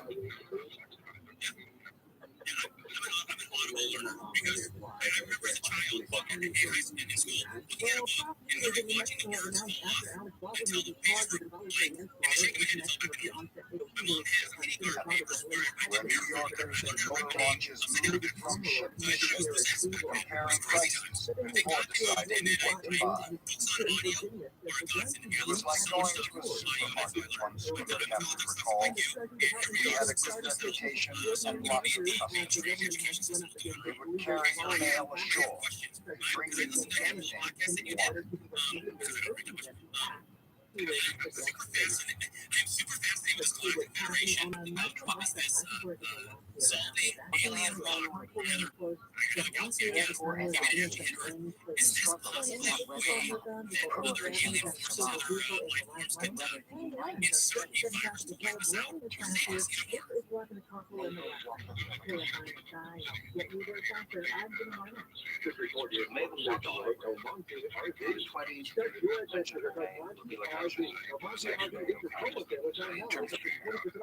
She was undoubtedly the most famous. She was just 32 that summer, she remained, much too young for the responsibilities he got. But her life had already taught her what hard work and independent thinking might accomplish. She was born in a sod house on the Kansas prairie. Her earliest memories were of riding in the covered wagon in which she and her pioneer parents traveled from one failed farm to her school. She worked to put them both through law school, cared for his widowed mother, and then, when he seemed unwilling to shoulder his share of the burden, walked away to the police court, and doing her best to see that their male clients were forced to appear before the judge as well. She launched a successful private practice, quickly attracted attention among progressive Republican leaders in California, who pressed President Harding to put her in charge of prohibition cases. Nobody wanted that job, a friend recalled. It had no political advantages at all. So, of course, they gave it to me. Joined the Justice Department and instantly became a teetotaler. For her, the law was the law. And there was something else too. That seems bold to say to me. It seems that it may be danger or disgrace or in some way causing agony of heart. But I can't escape it. Willibrand, now the highest-ranking woman in the government, had few illusions. The Volstead Act itself, she said, was puerile, puny, too harsh. She believed her boss, Attorney General Darby, was a politician in sheep's clothing and manifestly utterly unqualified. The prohibition agents gathering the evidence she would need for her prosecution, she complained, were either preachers or war heroes, and of little use in either case. Nonetheless, she went on the attack. She organized her own flying squad of lawyers, meant to replace inept or corrupt U.S. attorneys wherever they were needed. She lobbied hard for a flotilla of Navy and Coast Guard vessels to intercept smugglers off the Florida coast. And she worked closely with the Big Six, who ran operations around Mobile. The Big Four controlled things around Savannah, and who had, until they were arrested, been so unconcerned about federal interference that they fielded a baseball team called the Bootleggers. When she got a telegram from Savannah announcing that 72 rum runners had been convicted there, she wired back, thankful. It was just the kind of victory she wanted. Big-time traffickers put behind bars. Plenty of headlines attesting to the fact that the Justice Department was on the job. Despite the odds, prohibition could be made to work. In an odd way, maybe Willibrand. It was like she wasn't in it. She wanted to because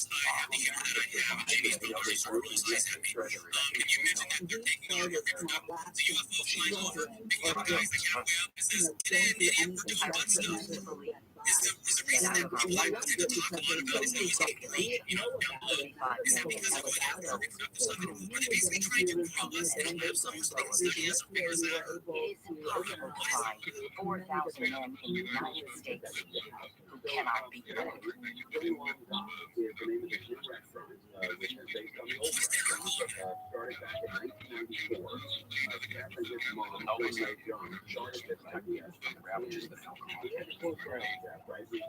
It's really horrible.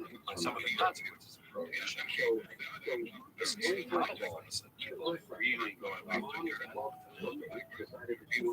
Millions of Americans may have stopped drinking, but those who did still drink, women as well as men, drank more. Some areas, arrests for public intoxication and drunk driving actually began to decline. So did the incidence of cirrhosis. And execution at the hands of inept or unscrupulous bootleggers only added fuel. Bootleg liquor was often extended with wood alcohol, rubbing alcohol, or other toxic chemicals that could cause blindness, paralysis, and even death. In just 4 months, 15,000 Midwesterners developed a severe neurological disorder called J-plague, the result of drinking an illicit fluid, Jamaica ginger, laced with a chemical used to thin paint. Periodically, in nearly every major city, there were stories of newspapers. Suddenly, 30 people, 45 people, poisoned with a bad batch of wood alcohol. People would buy suspect sellers were cutting corners. This happens throughout prohibition and happens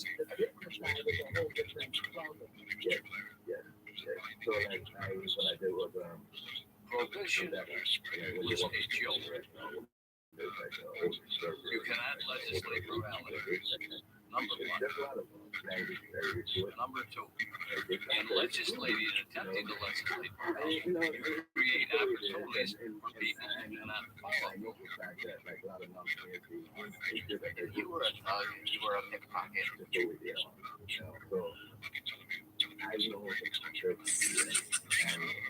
That's a crack gag all the time. You're making a little bit of money here and there, great risk, but you were never going to. Diseases that we've considered to be so uncommon anymore that you're saying are manufactured. ET manufactured diseases, explain that.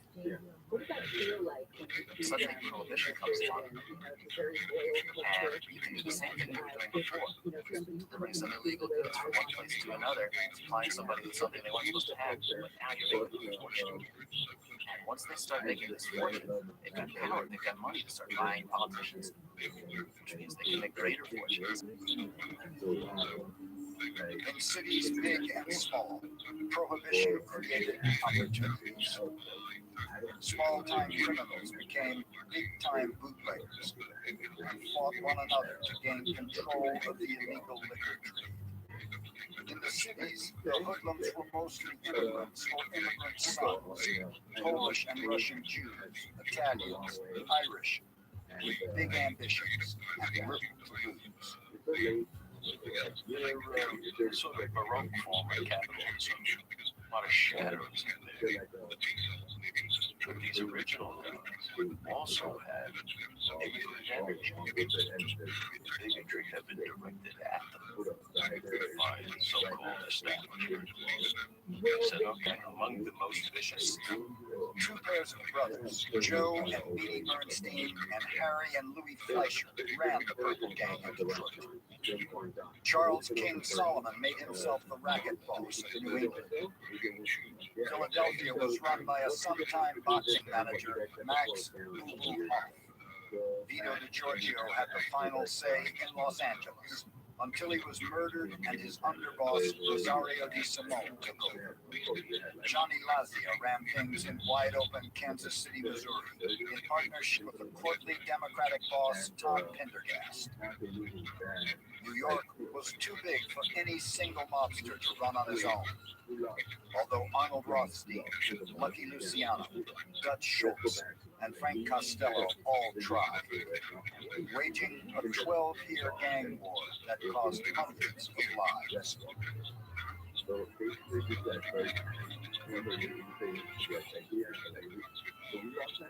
But it was what happened in the streets of Chicago that made that city synonymous with murder and mayhem for a generation. On a hot autumn, he didn't seem worried. I'll fix this thing. Charges against him were quickly dropped. The newspapers spelled his name wrong, but he had produced his first headline. Alphonse Capone was just 23 years old and was suspected of murdering at least two men in his native Brooklyn before coming to Chicago. The brother of a young woman he had insulted had left him with 3 cuts on his cheek that would earn him the nickname Scarface. Torrio had seen right away how to capitalize on prohibition, and he now presided over an unlikely federation of neighborhood gang leaders. They came from nearly every ethnic group in the city. Giano Bandy, the former altar boy, was a safecracker and sometime florist. The Sicilian Jenna brothers had a network of skills installed in dozens of private homes on the near west side that earned them hundreds of thousands of dollars a month. Polak Joe Saltis was the leader of the southwest side gang, and was said to be the first gangster to settle his business disputes with a Thompson submachine gun. Everyone would prosper, Torrio had promised them, and refrain from hijacking one another's product. Anyone who violated the rules could expect to be targeted by the others. They all signed on as charter members of what came to be called the Chicago Outfit, permanently on the tape. He made sure Torrio and Capone had little to fear from the law. The Chicago chief of police himself admitted that 60% of his officers were in the bootlegging business. By the spring of 1923, Torrio's syndicate was grossing $1 million a month from beer and liquor, gambling, and prostitution. Al Capone got 25% of the profits. Interim House, 72-40. The Democrats might oust Cicero's compliant Republican mayor in the next election. Capone and more than 100 armed thugs terrorized voters, beat up poll watchers, and not candidate for town clerk was riddled with bullets. When the votes were counted, the Republicans had been re-elected by an understandably large margin. Later, when the president of the village board dared tell a newspaper man he was thinking of acting more independently, Al Capone himself hurled him down the steps of City Hall.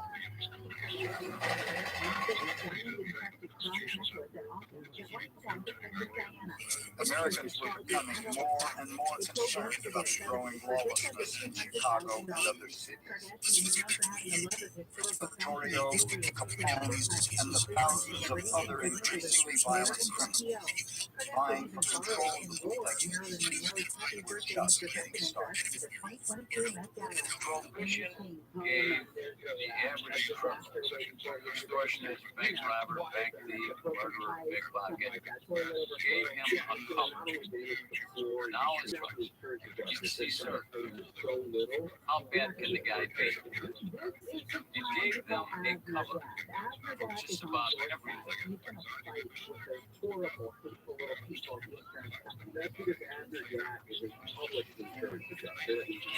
A strange phenomenon in law that I myself first saw in streetlights in Cairo. One person starts by running the red light, then 100, then 1,000, then 1,000,000 people are running the red light. And at a certain point, a policeman may be standing there waving his arms in the air, but the street light is irrelevant. The policeman is irrelevant. The government actually enforced it. To a remarkable degree, this is what happened in Prohibition.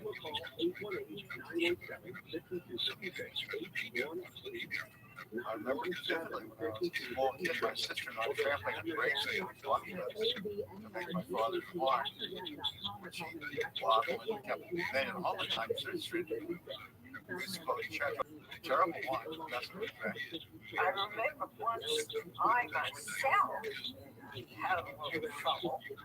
I was living with a fellow classmate as a graduate student in Cambridge. In 1967 now, and it was churning away.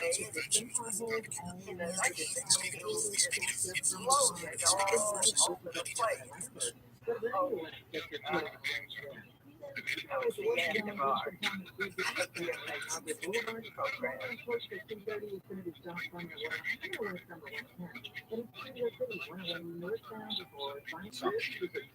Countless Americans keeping the law. Countless Americans did that too. A simple still cost just $7. Recipes were available at the local library, bearing the thoughtful warning, do not add water and leave in a dark place, or it will ferment and turn to wine. Struggling California grape growers were delighted. They saw the prices of their harvest soar from $9 to as much as $375 a ton. From dawn to dusk each day in San Francisco, fleets of trucks delivered to it after you take it away ain't our business. And it seems like these alien creatures, these alien beings, they're pretty powerful. They're just doing what they want willy-nilly. Do we as humans have a way of actually stopping them? Is that possible? Can we do something to actually stop all the inbound stuff? I mean, we have to do a little here, a little there, but can we? Is there a way to have a massive defense? Worldwide, brewers like Pabst and Anheuser-Busch began selling malt extract. Perfectly legal in its unfermented form, it was easily turned into homemade beer with a satisfying kick. Ended up, August Bush remembered, as the biggest bootlegging supply house in the United States. It didn't take a lot of praise to make if you ended up with a pretty good product, more neighbors came.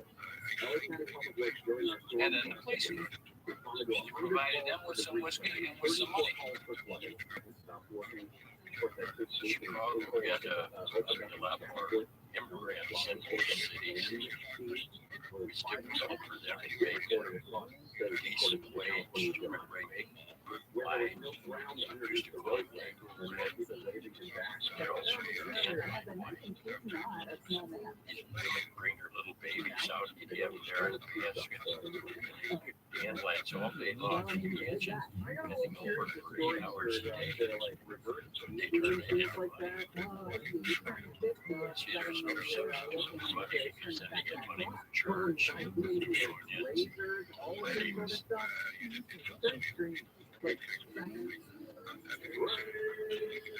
Illegal liquor was made in every one of the 48 states.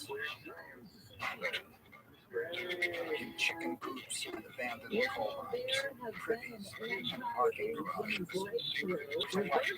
Distilled their whiskey in remote caves far from the prying eyes of the law. A secret still that yielded 130 gallons of moonshine a day was found on a ranch owned by the man who had introduced the 18th Amendment in the Senate.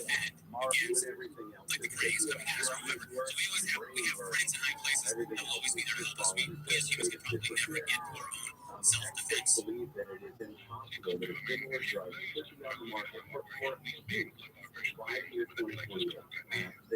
Laura Shepard of Texas. In Northern California, prohibition agents discovered it was still hidden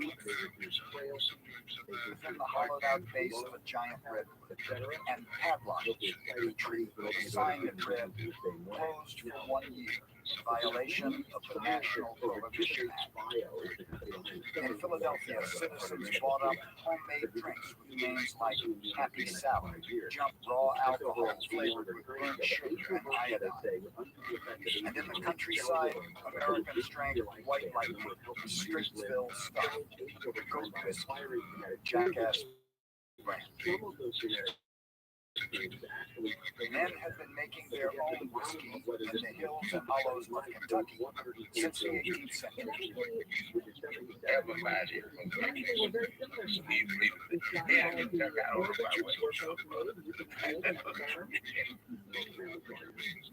They said, as well as living for longer than might suggest, the genetic code, they stayed healthier for longer. They scored lower on trail tests, their heart, their liver health was So this is just a personal fear of mine. So we've seen over the years, these articles come through where these astronomers, these scientists, they want to shoot radio waves out to planets where they think there are aliens to try and make contact. Now, what I'm hearing from you is they're already here, so it's not that big a deal. So can I take that fear and put it aside, or should we not be trying to say, hey, come look at me, come over here to other alien species? What if you had a 95-year-old brain inside a 25-year-old? That's not what we're talking about. I know, but what if there was? What if the converse of it was that you were able to reduce the cellular age, which is kind of what they're working on, but at the same time, your brain continues to age.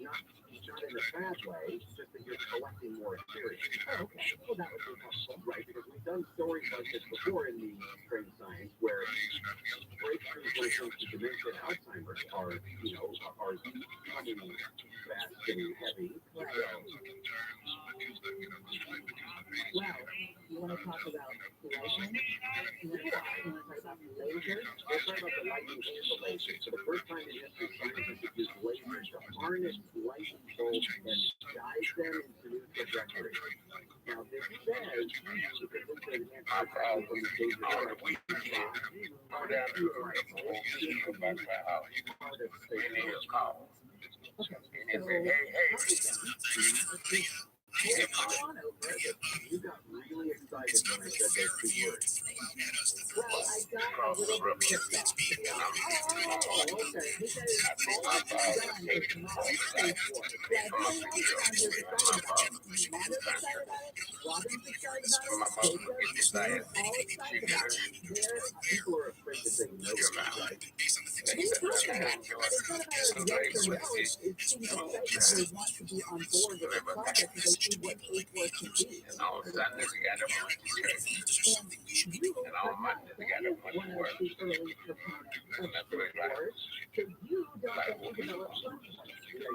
For a lot of the whites that were oppressed, they didn't want to be seen within their neighborhood going to get the product. So they would go to the black community and they could move in the black community to get stuff. And so they would go on for a while, and then someone would hear the wind of it. Well, that was taking money away from the folks in the white community that were making the product. You knew it every now and then somebody was going to get busted. You just hope it wasn't you. So there was one family that came up with a system that was based on the delivery of milk in the mornings. Their little truck was skinny, just like a milk truck. Their uniforms were white, and the jugs, they hanged them up just like milk in the jar. And so they would fill it up with moonshine, so that way the milk got diluted instead of the moonshine, and everybody was happy. Americans everywhere like to argue over which of their cities was the most defiantly wet. Whenever a prohibition agent, Izzy Einstein, arrived in a strange town, he liked to see how good he could get a drink.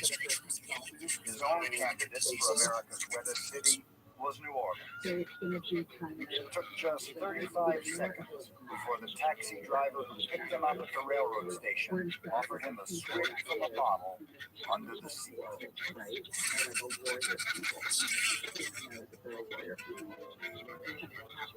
June 1924. The ever region, south and west, arrived at the victory. Origin stories down the line as well, and the possibilities are endless. They have this distinctive armor, which feels and I feel like you're making fun of safe words, and I kind of thought that you were in a serious way with me.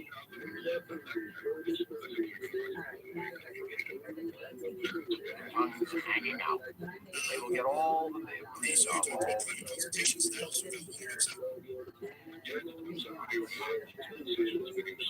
it will cost them somewhat more than dreadful corn liquor.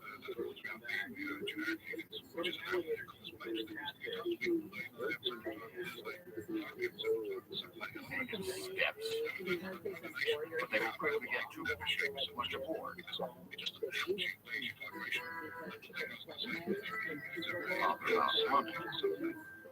In brief, I formally prophesy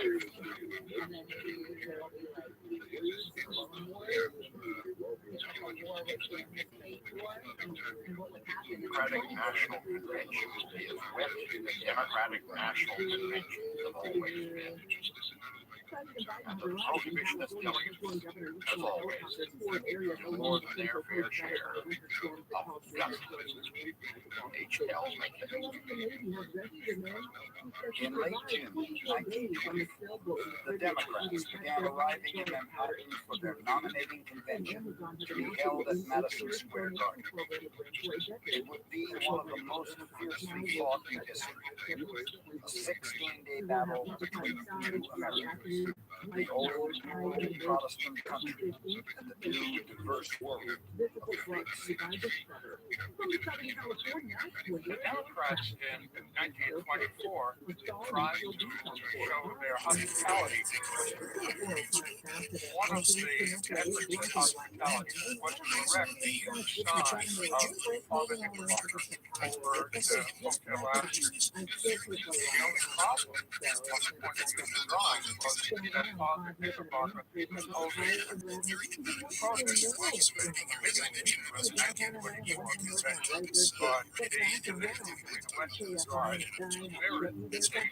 was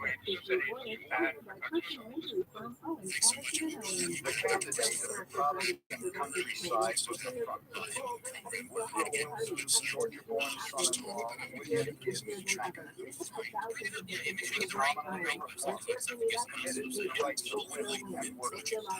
But he was also a Confederate sympathizer and resolute patriot. His chief challenger was another far more committed president, Governor of New York, the happy loyal Al Smith. Al Smith is a good example that probably helped us. Alfred Emanuel Smith was born in a tenement building on New York's Lower East Side, the son of a president. His politics on the corner of Oliver and Water Street, the local Kennedy headquarters, Tom Foley's saloon. Born in Shadow, I'd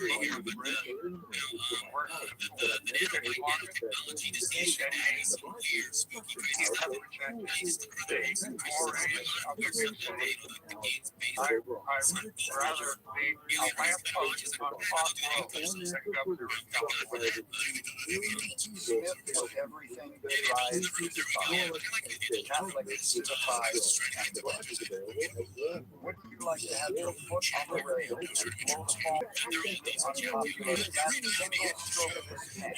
Al Smith had made himself the arch villain of Wayne Gretzky, anti-Salini, and all those alive with him. Governor's action was nothing less than perfect. Absurd nation as it was shot on Fort Sumter. At the convention, before the balloting could begin, delegates found themselves in the midst of a bitter battle.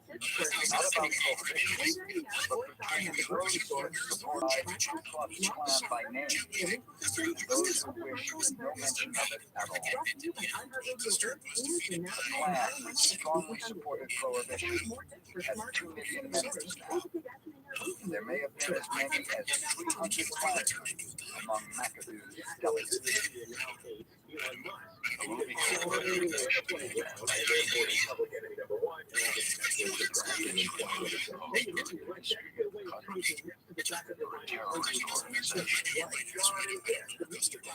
Platforms such as this.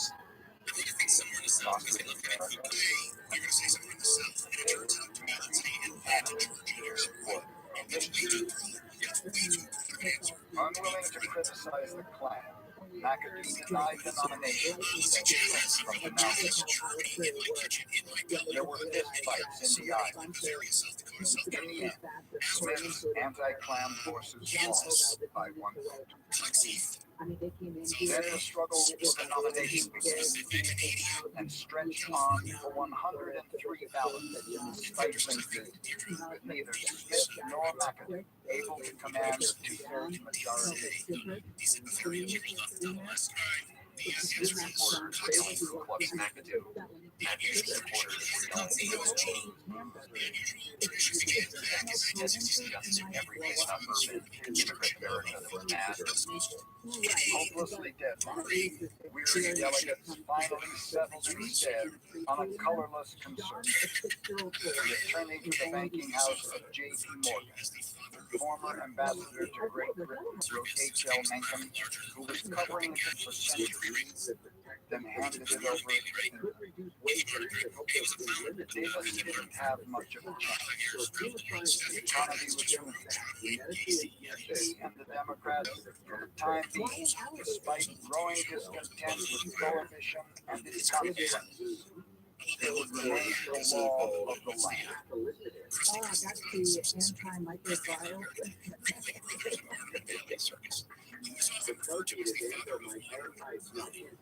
A few men have tried to corner the weak market.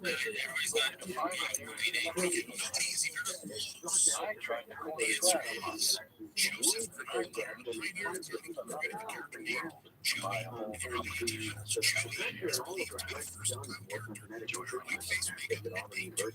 confident in any payment, yes, Smith is an idea from George Remus had continued to expand the In less than a year, the supply depot in Ohio, their own 9 distilleries, had interests in others scattered from Buffalo, New York to Glendale, California, and was on the lookout for still more. But eventually he went too far. He bought the Squid Distillery in Lawrenceburg, Indiana, found himself operating in the jurisdiction of a capable and incorruptible prohibition director, Bert G. Morgan. Remus would later come to call the stumbling block of the Middle West. Morgan's suspicion was first aroused when his men began seizing trucks and automobiles filled with bottles wrapped with repost from Cincinnati. Then they tried to exit Valley.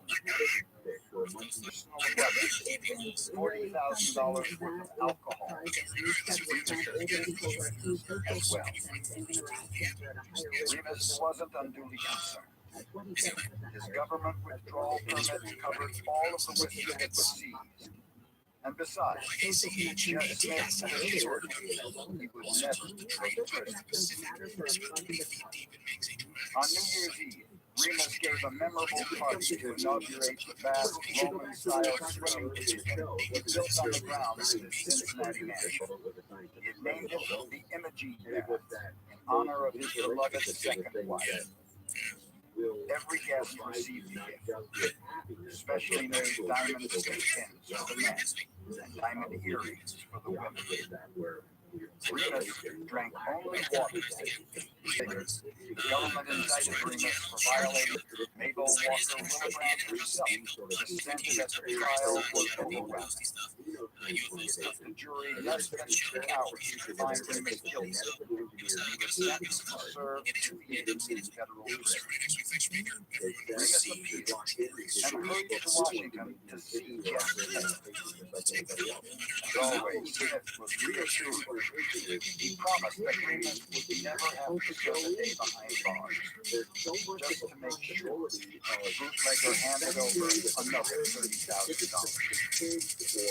A few weeks later, someone handed Remus a gun. Jeff Smith had shot himself in the bedroom of his suite at the Wardman Park Hotel in Washington.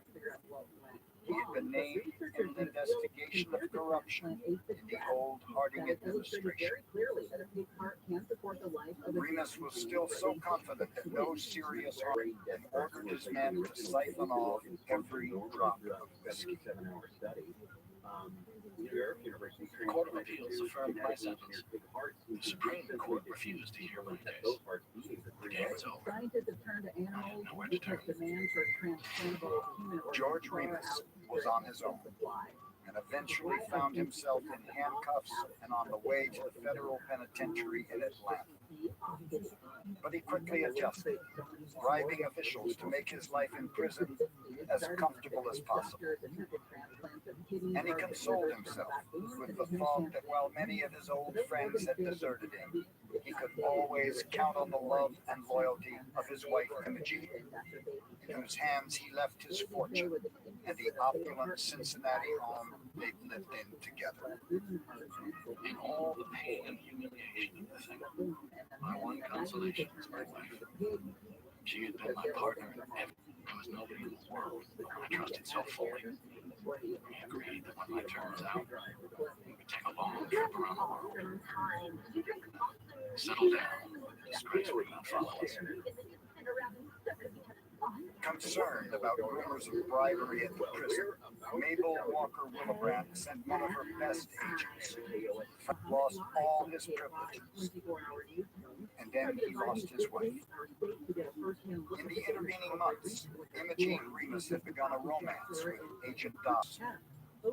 Dodge is taking everything that is most precious to me, Remus said. He has ruined my life forever. He brooded for months behind bars. And when he was finally released and went back to Cincinnati, he found it was the supreme double cross. Remus had been betrayed by everybody he had trusted. And now, at impressed by the one promoting the most. On the way to his final divorce hearing, Remus spotted his wife and stepdaughter driving through Eden Park in a taxi cab. He ordered his driver to force them off the road, jumped out with a revolver, and shot his wife. Then he turned himself in. It was a duty I owed society. She who dances down the primrose path must die on the primrose path. I'm happy. This is the first peace of mind I've had in years. The murder trial was a national sensation. Remus's defense was the same one he tried unsuccessfully to present in Chicago back before he'd gone into the bootlegging business.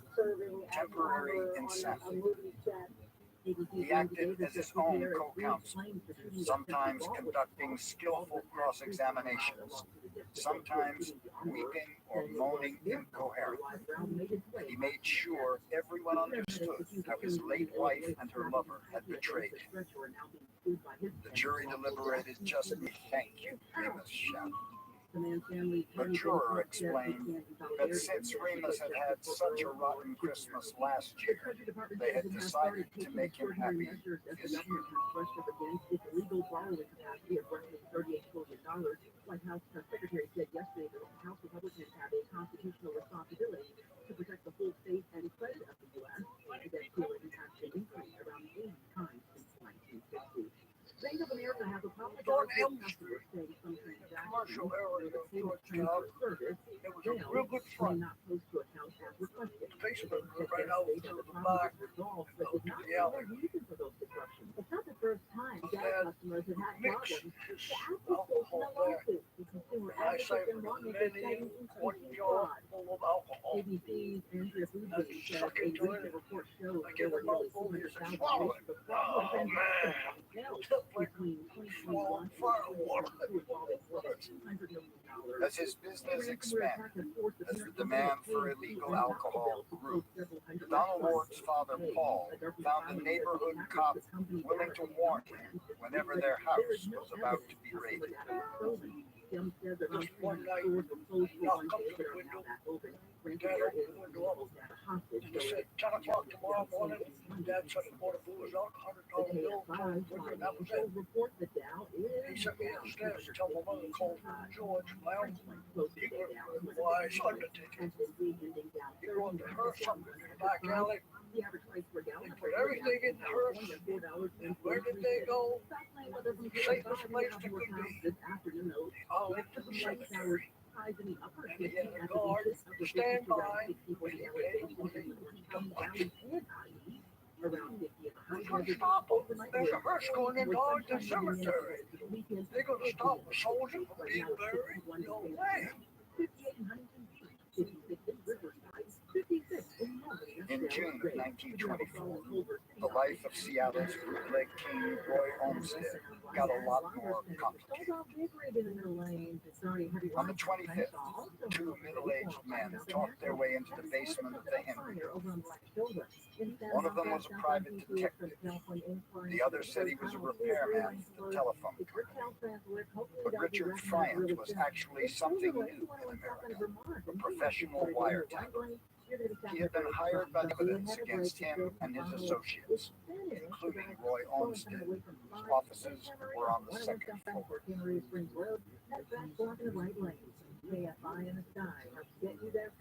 The mayor was out of town that week. In his absence, the acting mayor, Bertha Landis, a passionate supporter of prohibition, fired the corrupt chief of police, William Severance, and then set about trying to close every speakeasy in the city. Encouraged by this rare show of local support, federal prohibition agents went into action too.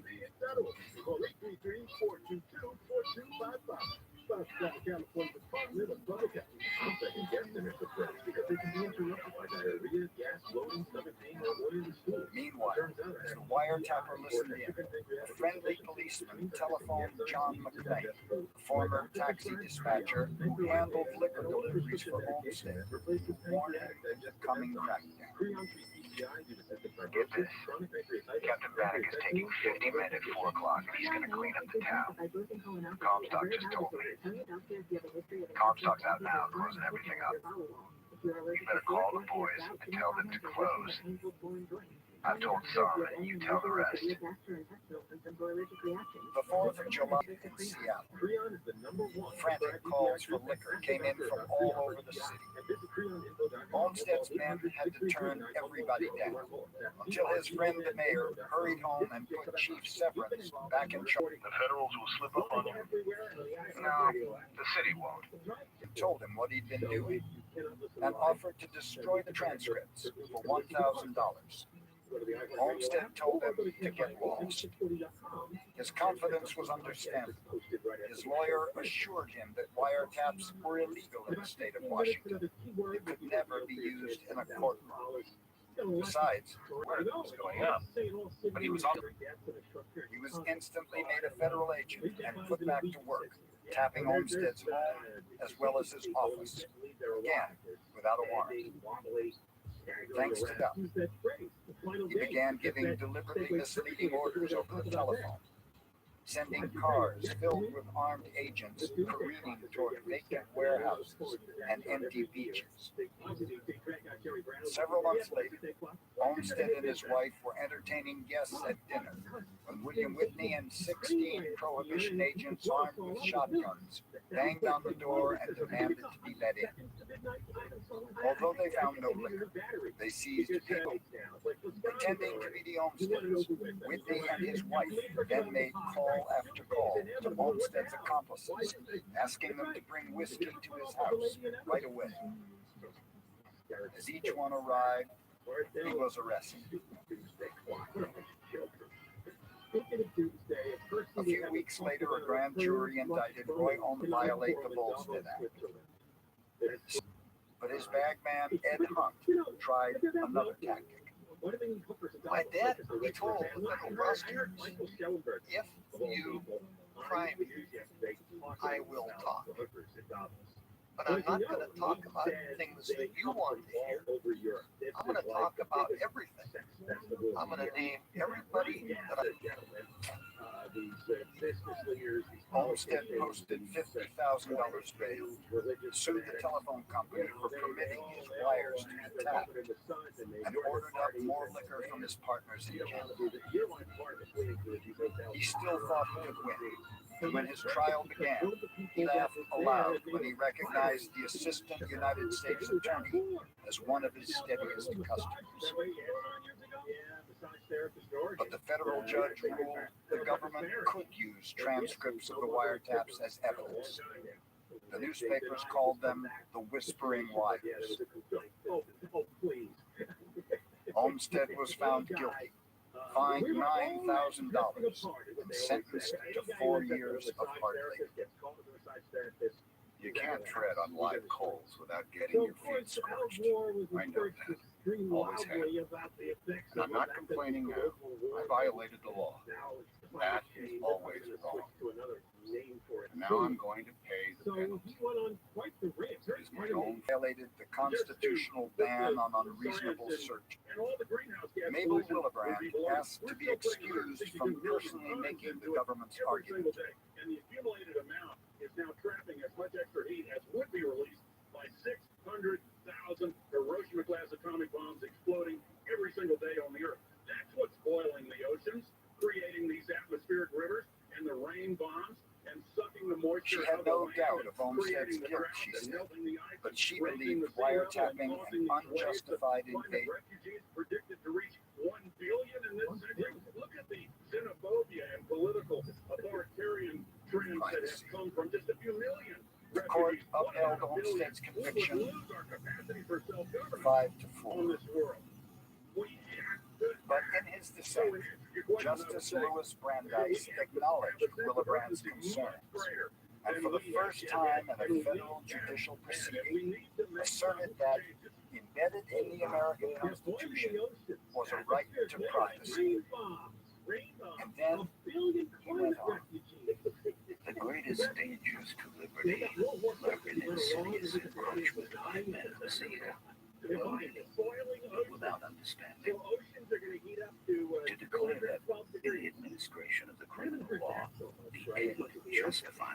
laws, indicating that the government may commit crimes in order to terrible retribution.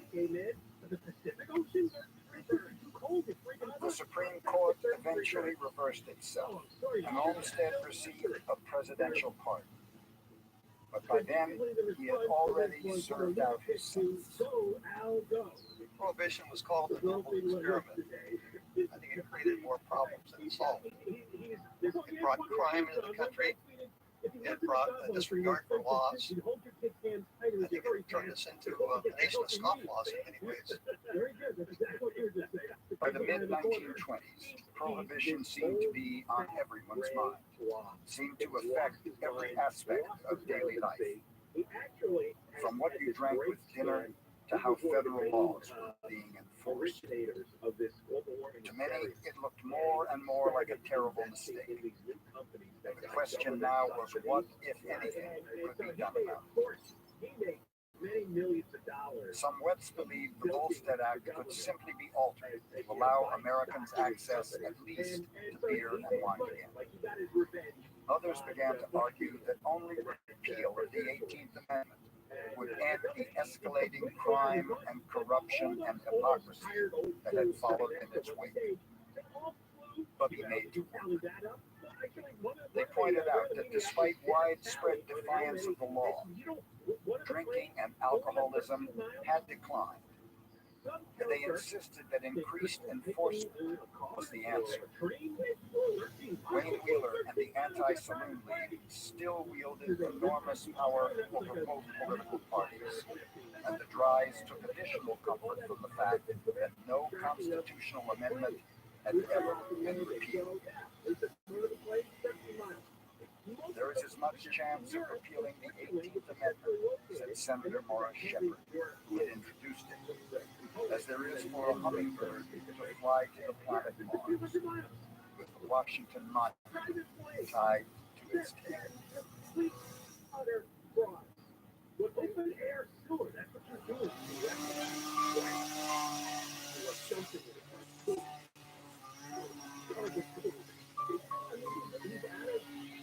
He's out of hyperbole.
Actor Alex Baldwin will be charged with involuntary manslaughter in the fatal shooting of a cinematographer on a movie set in New Mexico in 2021. The movie's armorer also faces charges. Authorities say professional soccer player Anton Walk has died from injuries he got in a boat crash off the coast of Miami. The history of the United States can be told in 11 words. Columbus, Washington, Lincoln, Boston. Flights up and ask for this.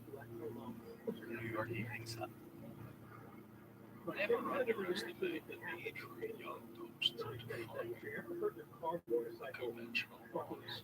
Find something on the brush their teeth,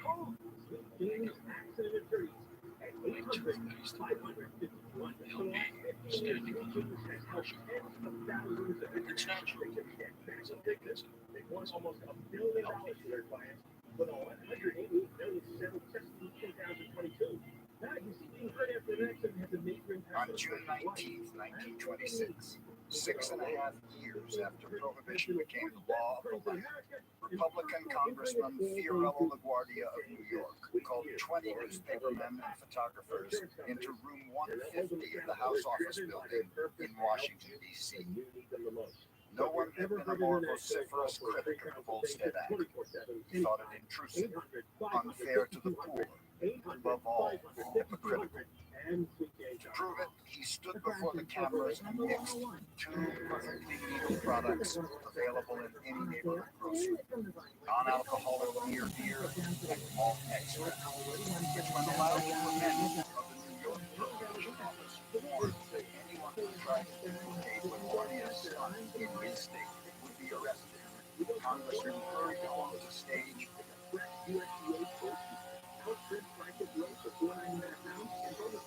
The same demonstration at a Kaufman drugstore on unexamined paper. Arrest him.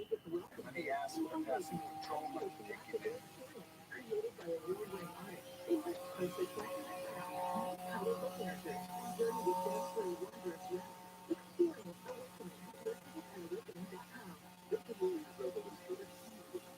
The officer said it wasn't his job.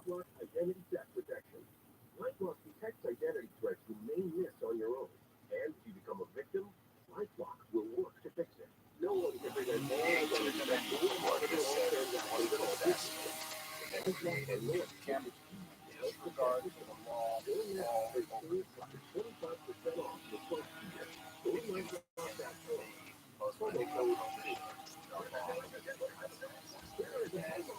are you gonna get? It's a lot of pretty straightforward. Whether stupid like the weekly eliminator, its usage in American society is a preposterous idea.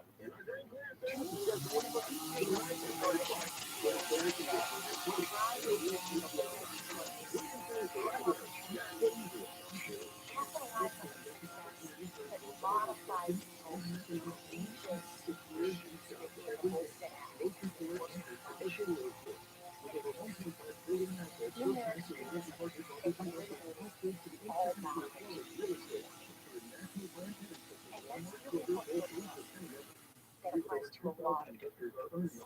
That you gotta bet if you're gonna stay, if you're gonna use it, you don't fail on it.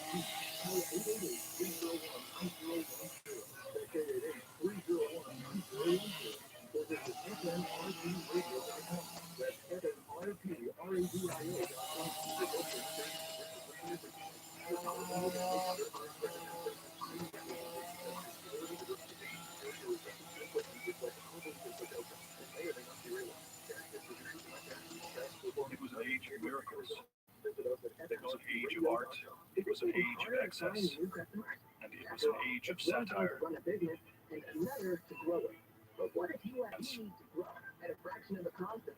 The jazz age now raced along under its own power, served by great filling stations full of money. Change in America was steadily accelerated. Big cities grew relentlessly bigger. Women found themselves going places they had never gone before. An unprecedented, unbroken winning streak on Wall Street seemed to suggest that the good times would go on forever. And an exciting new music seemed to capture it all. Prohibition had been enacted to forestall change, put an end to alcoholism, to safeguard the American family, reestablish the moral supremacy of small-town Protestant America. Instead, it had helped fuel the very transformation its champions. Somehow, the same country that had banned the sale of alcohol had become the biggest importer of cocktail shakers in the world. By 1926, more and more Americans were beginning to rethink the Volstead Act. Their initial optimism at the decline in alcohol consumption had given way to frustration and cynicism, as the law was so imperfectly applied and so widely ignored. Whether you were for it or against it, since 1920, at least 500,000 more remain in business. Scores of people have been killed in armed encounters with federal, state, and city law enforcement.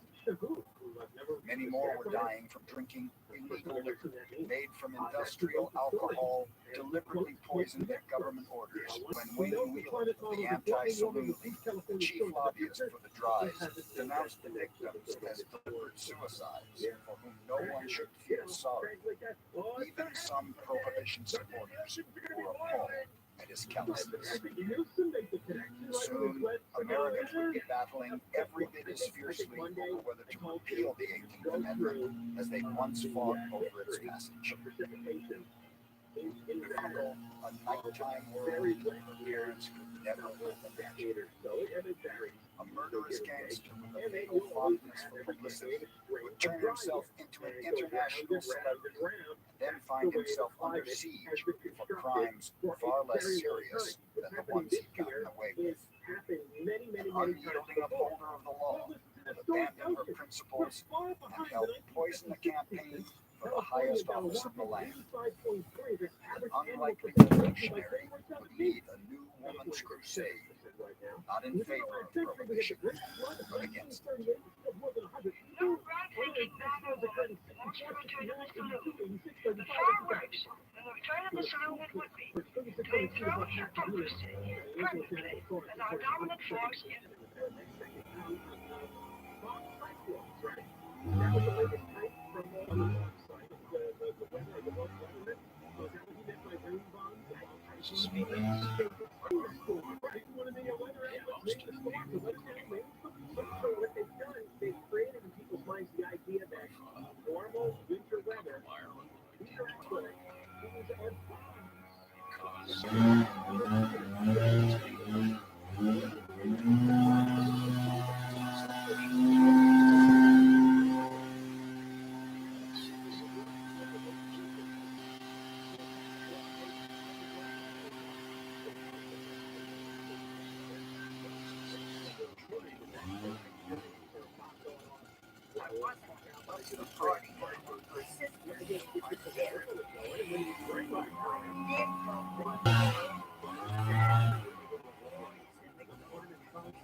going out of the town.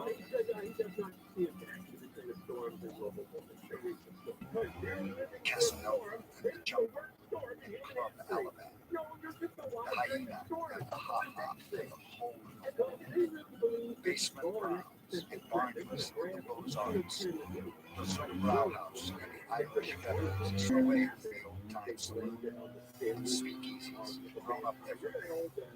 From lavish nightclubs where waiters served champagne on silver trays, tiny apartments and run-down tenements. All you needed, one man said, was 2 bottles and a room. No one knows precisely how many speakeasies operated in New York City.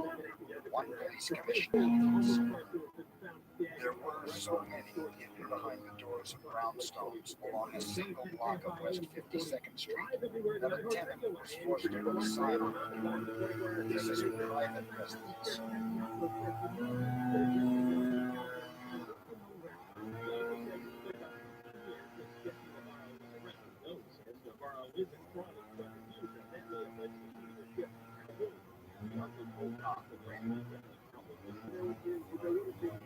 Two more seem to open somewhere else.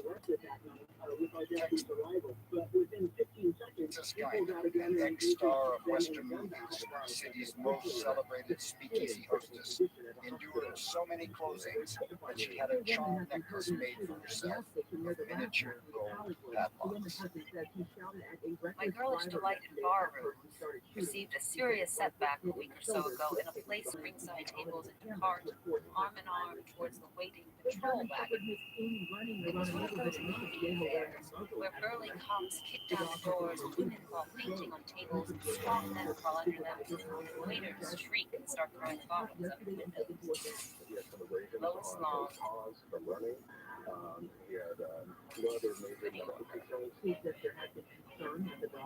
When the New Yorker magazine began weekly publication,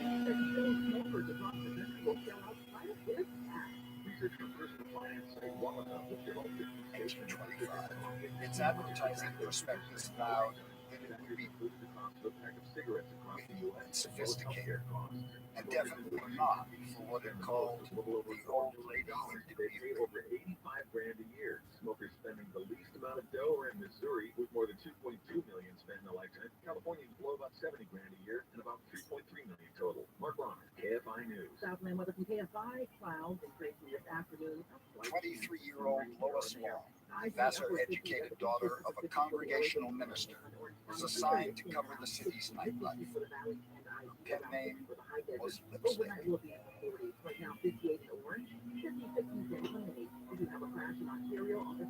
To the accompaniment of a slight Chevy old stand. The place is big black bottom dancers out of a job. I don't see why Barney bothers with entertainment at all. In a place as dark as that, people ought to be able to entertain themselves. Lois Long's columns were laced with a wicked sort of sexual sense of humor. She openly flouted sexual and social conventions. She was a favorite of Harold Ross, who was the original editor of the New Yorker. Not more different from Long if he had tried. He was a staid and proper Midwesterner, and she was absolutely a wild woman. She would come into the office at 4 in the morning, usually inebriated, still in an evening dress, and she would, having forgotten the key to her cubicle, she would normally prop herself up in a chair and try to, stocking feet, jump over the cubicle, usually in a dress that was too modest for Harold Ross's liking. She was, in every sense of the word, public and private, the embodiment of the 1920s flapper, and her readers really loved her.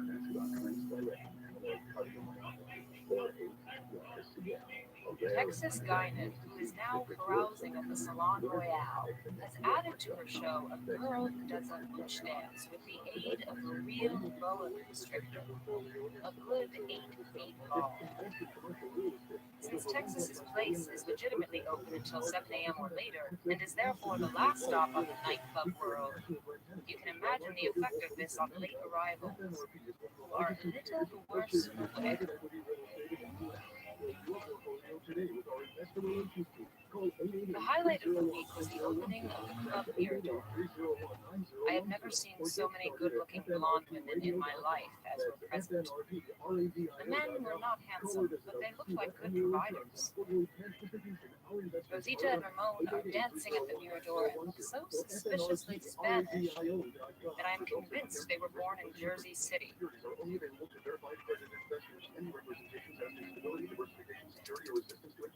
Most women who were working didn't make enough money to go to nightclubs to spend their evenings drinking and dancing in the arms of dashing young men.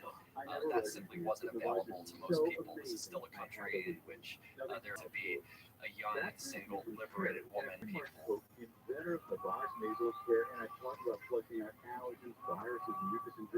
Another thing that your most high-hat friends have recently discovered is the Cotton Club in Harlem. They're listening to probably the greatest jazz orchestra of all time, which is Duke Ellington. I'll fight anyone who says different. It is barbaric and rhythmic and classy as jazz ought to be. Sleep deeper, snore less, and stay healthier without drugs. Navage is available at Walmart, Walgreens, CVS, Rite Aid, Target, and online. Navage, N-A-V-A-G-E, clean nose, healthy life. Rosetta Stone, where language It's all too much for an impressionable girl. Harlem had hundreds of speakeasies of its own, most hidden behind storefronts and tucked away in alleys. the spider's web, and the nest. Drinks to customers of both races. Above 125th Street, the latest place visited was the Club Harlem. Your first impression is of very pleasing decoration. The second impression is of a grand blues orchestra. And the third is probably the most inferior collection of white people you can see anywhere. Possibly they are hired by, but I don't know. We used to go dancing up there. The music was wonderful. It was we're up there. It was some interesting times, and we were all ashamed to dance because they all danced so much better than we did. Let's bring on Blake Trolley, KFI News, covering this story for KFI today. What occasions the focusing of attention on granted that white people are long enjoyed the Negro entertainment as a diversion? Is it not something different, something more when they bodily throw themselves into Negro entertainment and cabaret? They careless notice that last have turned in our way. Maybe they are the last to speak our language. The second is a woman who died in front of a shopping center. She's been in the area About the town used to dine out in all manner of places, carrying such a load of cocktails that further libations were not only unnecessary, but risky. In the new speakeasies, all of us are less likely to collapse utterly before we have time to be the fathers and mothers of the next horrendous generation. Lois Long. I can't sleep at night. Like, I'm constantly worried. And when you see a human being laying on the street with a sheet, and people are walking by with coffee. Some call it bootlegging. We have hit Some call it critical racketeering. mass. In my point of I view, call it a when you have business. 3 dead bodies, They say I violate the prohibition law. right? And Who doesn't? my question is, why did it take the 3 All I dead ever bodies? We have like, been the crying very out guys since that August made my that trade this is good no are the ones longer- that yell we don't loudest have at me. time. Some of the Time is leading gone. judges use the stuff. They talk about me not being on the legitimate. Nobody's on the legitimate. Al Capone. Yeah, we talked with this woman as well. And Capone becomes really famous for the first time in the summer of 1926 as after the murder of Billy McSween, the prosecutor. And this is a crime that really outrages everyone. And it gets national publicity. And Capone is the first person blamed for it. And she said in the last 2 years, she actually went through the story. He hides out for a while, and he comes back to town and says, I'll answer all the questions you've got. I didn't do it. Billy McSween was a friend of mine. In fact, I was paying him. He was on my payroll, as if that explains I'm already everything. dealing with inflation. There's rigorous. Al I'm Capone, dealing with the big-time Chicago bootlegger and gangster, now I've had spent not all this wanted money the to prosecutor create a killed. nice base. His And I triggermen were constantly trying to gotta hit the fight mobsters homeless. walking It puts next me- to I him. don't have to house. Was Their never hands are charged. tied. For The instance, peace we among have the five city's various RVs ethnic that are neighborhood lining the gangs, street. Capone and his And on mentor that Johnny street, the Torrio other side had is carefully multi-million-dollar negotiated homes. back in People that have been living there 1921 for years. had not lasted very long. The big profits to be made from hijacking each other's shipments of beer and liquor forever, and they can't even let her walk too around the tempting. block anymore. They're getting great So things. all the Piano Banyan, the head of one half. Well, Banyan's head, Capone said, got away from his hat. And you're sweeping the parking lot A few months later, Mr. Banyan was working in his flower shop. 2 gunmen shot him dead. Capone denied any connection to that crime too. Sent a huge bouquet to the funeral. But O'Banion's henchmen, Jaime Weiss and George Bugs Moran, swore vengeance. He said he sees people openly The Chicago carrying Beer knives. Blues, One thing, we got it. he also, I don't know if you heard from the restaurant owner, he said that he looked Weiss and Moran then shot Johnny Torrio as he returned fines. He somehow survived, but soon thereafter decided he had enough. Went home to New York. Al Capone inherited all of Torrio's Chicago operations and moved to consolidate his hold on the beer business. This Capone starts to seek more power. There's a great shakeup in the hierarchy. This sets off a huge gamble. And the public begins to see these shootouts on Michigan Avenue, and suddenly it's like Dodge City here. Newspapers every day sort of go with headlines from the window. And suddenly he's in the spotlight. He seems to like the spotlight. I don't want trouble. I don't want bloodshed. But I'm going to protect myself. strikes at me, I'm going to strike back. I'm the boss. In September of 1926, Jaime Weiss led a deadly convoy of 11 sedans through the suburb of Cicero, firing more than 1,000 rounds into Capone's headquarters there and hitting several innocent passersby. Capone was unhurt. No one was arrested. 3 weeks later, in broad daylight, in front of Holy Name Cathedral in downtown Chicago, Capone's men machine-gunned Weiss to death and wounded 3 of his lieutenants would be shot or stabbed or bludgeoned to death in Chicago. I don't want to encourage the business, the chief of police told the reporter. But if somebody has to be killed, it's a good thing the gangsters are murdering themselves. It saves trouble for the police. Jurors and judges and prosecutors were paid off. Gang members refused to talk. Intimidated witnesses developed what was called Chicago amnesia. None of the killers was ever sent to jail. The City Today, wrote the Literary Digest, symbolizes murder galore and crime unpunished.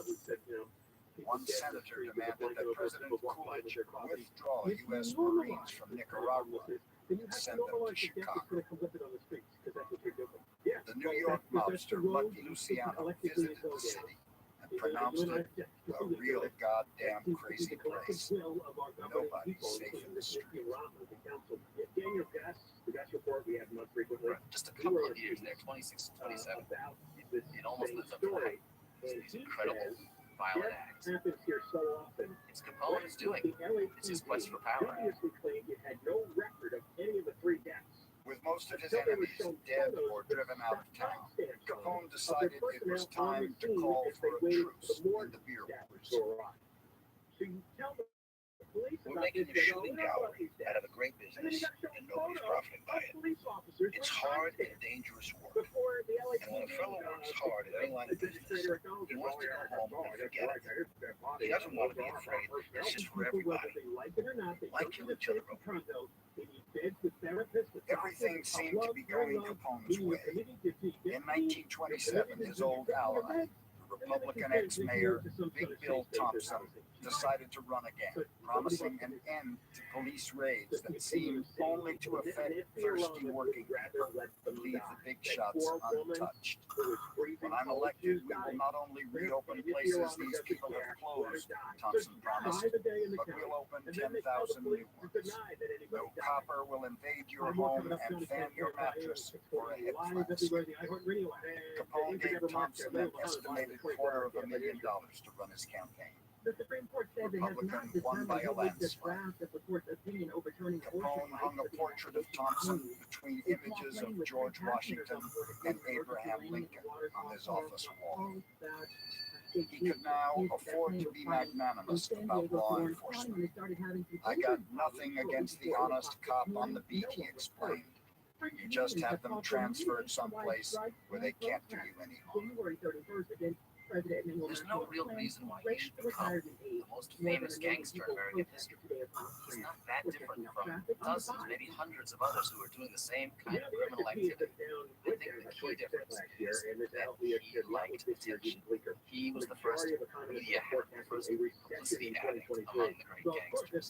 And he invited the newspaper reporters for interviews. Most gangsters did their best to stay out of sight. Al Capone held press conferences at which he presented himself as what he called a public benefactor who offered Chicago citizens the light pleasures they wanted. When I sell liquor, it's bootlegging, he said. When my patrons serve it on a silver tray on Lakeshore Drive, it's hospitality. He got to be very popular because he was one of the few gangsters that spent money. The rest of them threw half dollars around like they were sword covers. Capone gave everybody money, including the newspaper reporters. Capone's idea was that everybody recent newspaper, and most people are stupid enough to believe what's written in the newspaper. There was a great video war underway at the time. Hearst was expanding to Chicago and other cities, and he was doing it by making his paper splashy. And the newspaper writers who discovered these gangsters were rewarded. They became stars of their newspapers because these were great stories that people couldn't get enough of. He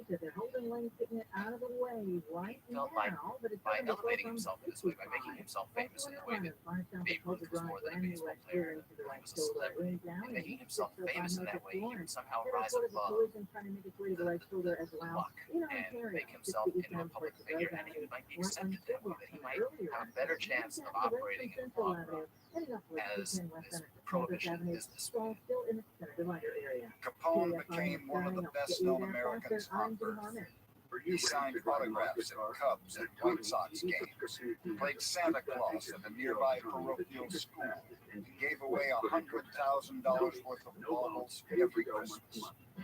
School children ran after his limousine as it slid through the streets. 18 bodyguards surrounded him when he turned up at the fights, or the opera, or the racetrack. Tour buses rolled past the Metropole Hotel, his new Chicago headquarters, where he had rented 2 floors and 50 rooms from which to run a growing empire of prostitution and gambling, racketeering, and his biggest source of money. Newspaper readers couldn't get enough of Al Capone. Living in the middle of Capone's reign, it's a very complicated relationship that the public has. It's not that he's a bad guy, that he's a super villain. They see him as a human being who happens to be in this illegal racket, but it's also a racket that nobody really supports prohibition. So they can't really hate Capone too much. And for the most part, there's never a clear murder that you can nail. So people at least have this feeling that maybe he's above it all somehow. And of course, he's got a piece of everything at this point. Not a lot of businesses in Chicago are not in some way connected to Capone. Every delivery driver, every dry cleaning business is connected to Capone. He's everywhere. His tentacles are reaching everywhere. As Capone diversified, he nonetheless cautioned everyone against investing in the booming stock market. It's a racket, he said. My dad ran 2 very large hotels in Chicago, principal was Stevens Hotel. They were successful in persuading the manager of another hotel in Chicago that it was very important that there not be an awful lot of crime in the city at the time of the convention. So they had the right idea. They were going to see Al Capone. And they told him how important it would be for Chicago not to have crime while the canners were in town. And Capone said he wasn't a single holdup in the city of Chicago. The weekly canners were there. Now, I don't know if that's true or not. He told me that story more than one occasion. You can listen to the podcast on the iHeartRadio app or the KFI website. That's right. Women come into this new bar. They go right up to the bar. They bend the elbow. They hoist. They toss down the feminine esophagus, the brew that was really meant for men, stout and wicked. The last barrier is down. The citadel has been stormed and taken. There is no longer any escape, no hiding place, where the hounded male may see his fellow and strut his stuff, safe from the atmosphere and presence of femininity. A man might as well do his drinking at home with his wife and daughters. And there was never fun in that. Don Marcus. Men and women almost never drank together before Prohibition. Maybe at occasional dinner parties for Prohibition, because the saloon was a male-only institution. Liberation for women, liberation of behavior that takes place, having people for drinks. I was somebody before some college men that I knew. They were so grown up, they were juniors or seniors. I suffered went along with it. I didn't drink much, but I did drink some. And I thought it was quite good. It made me feel nice and cheerful. Or really the sense of no one's going to tell me what I can or can't do. Women were suddenly behaving in very different ways in the 1920s. It's not a complete turn overnight. In some ways, this is a gradual build-up said it's exaggerated, but the most careful studies find that if women were not being more promiscuous, men and women were enjoying sex more. And there is a view that what happens in the 1920s is that men discover the clitoris. And men and women have a lot better time with men than they had in the Victorian days. There's Baker across the street took the video and the old woman is kind of yelling out, so everyone made this into, oh my God, it's like you beat her to death. Thank God. I took a baseball bat to her. Yeah, thank God for all those woke spies and their stupid little phones. Oh yeah, this story was viral up there, and a lot of people were very upset with the gallery, but I think a lot more people. He could face up to 6 months in county jail and a $2,000 fine if convicted. I'd go to a jury trial. I bet you would not get to San Francisco, you sure? I did realize that there was a fast set, people left that would not and that you had to be prepared for how you would answer questions. questions. Understanding, right? It was the beginning of the time boys and girls slept together. Bring about prohibition were more and more appalled at the wanton behavior of their daughters. Yeah, they killed it. They killed the wolf. It wasn't just because, well, I can work anywhere, so I'll move to another city because it's expensive here. It's also because of this homelessness and crime. Don't kid yourself. That's affected a lot of people. Maybe people with children. The woke revolution has been a complete failure. A total failure. But people still keep voting for these idiots. You're just not tolerant. You're to tolerate people who are less fortunate than you. There would have been a sexual revolution in the They got out of 1920s. town.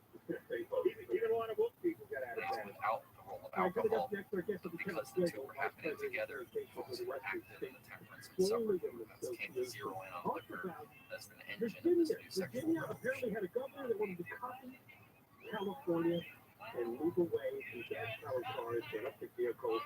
The first black revolution, it portrays a tremendous amount of sex and a tremendous amount of Black people are more likely to be treated at every step in a rack to death row. That's true in every site. In Hollywood and on the Broadway stage, in magazines and newspapers, sex had come to be seen as a sign of glamour and sophistication, something to be sought after, not shunned.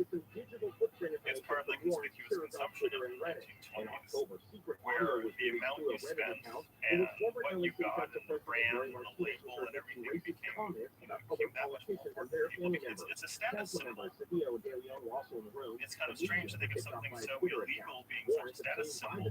You were what you drank. Which could connect investigators with devices that were used to access those accounts.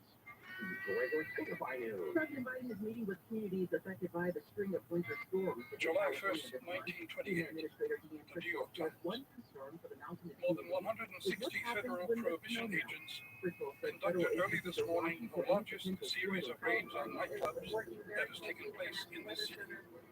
Between midnight and 3 o'clock, 11 of the leading nightclubs have been closed. Unprecedented raids closed down 11 of the biggest speakeasies in Manhattan. Al Smith, the governor of New York State, accepted the Democratic nomination for president.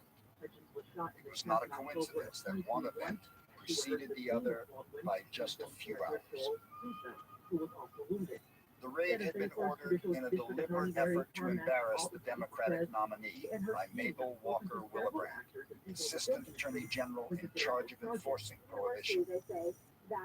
She had devoted 7 years to the effort to uphold the 18th Amendment and was determined that all that work would not be undone by a presidential nominee who had consistently criticized it. Government should be constructive, not destructive.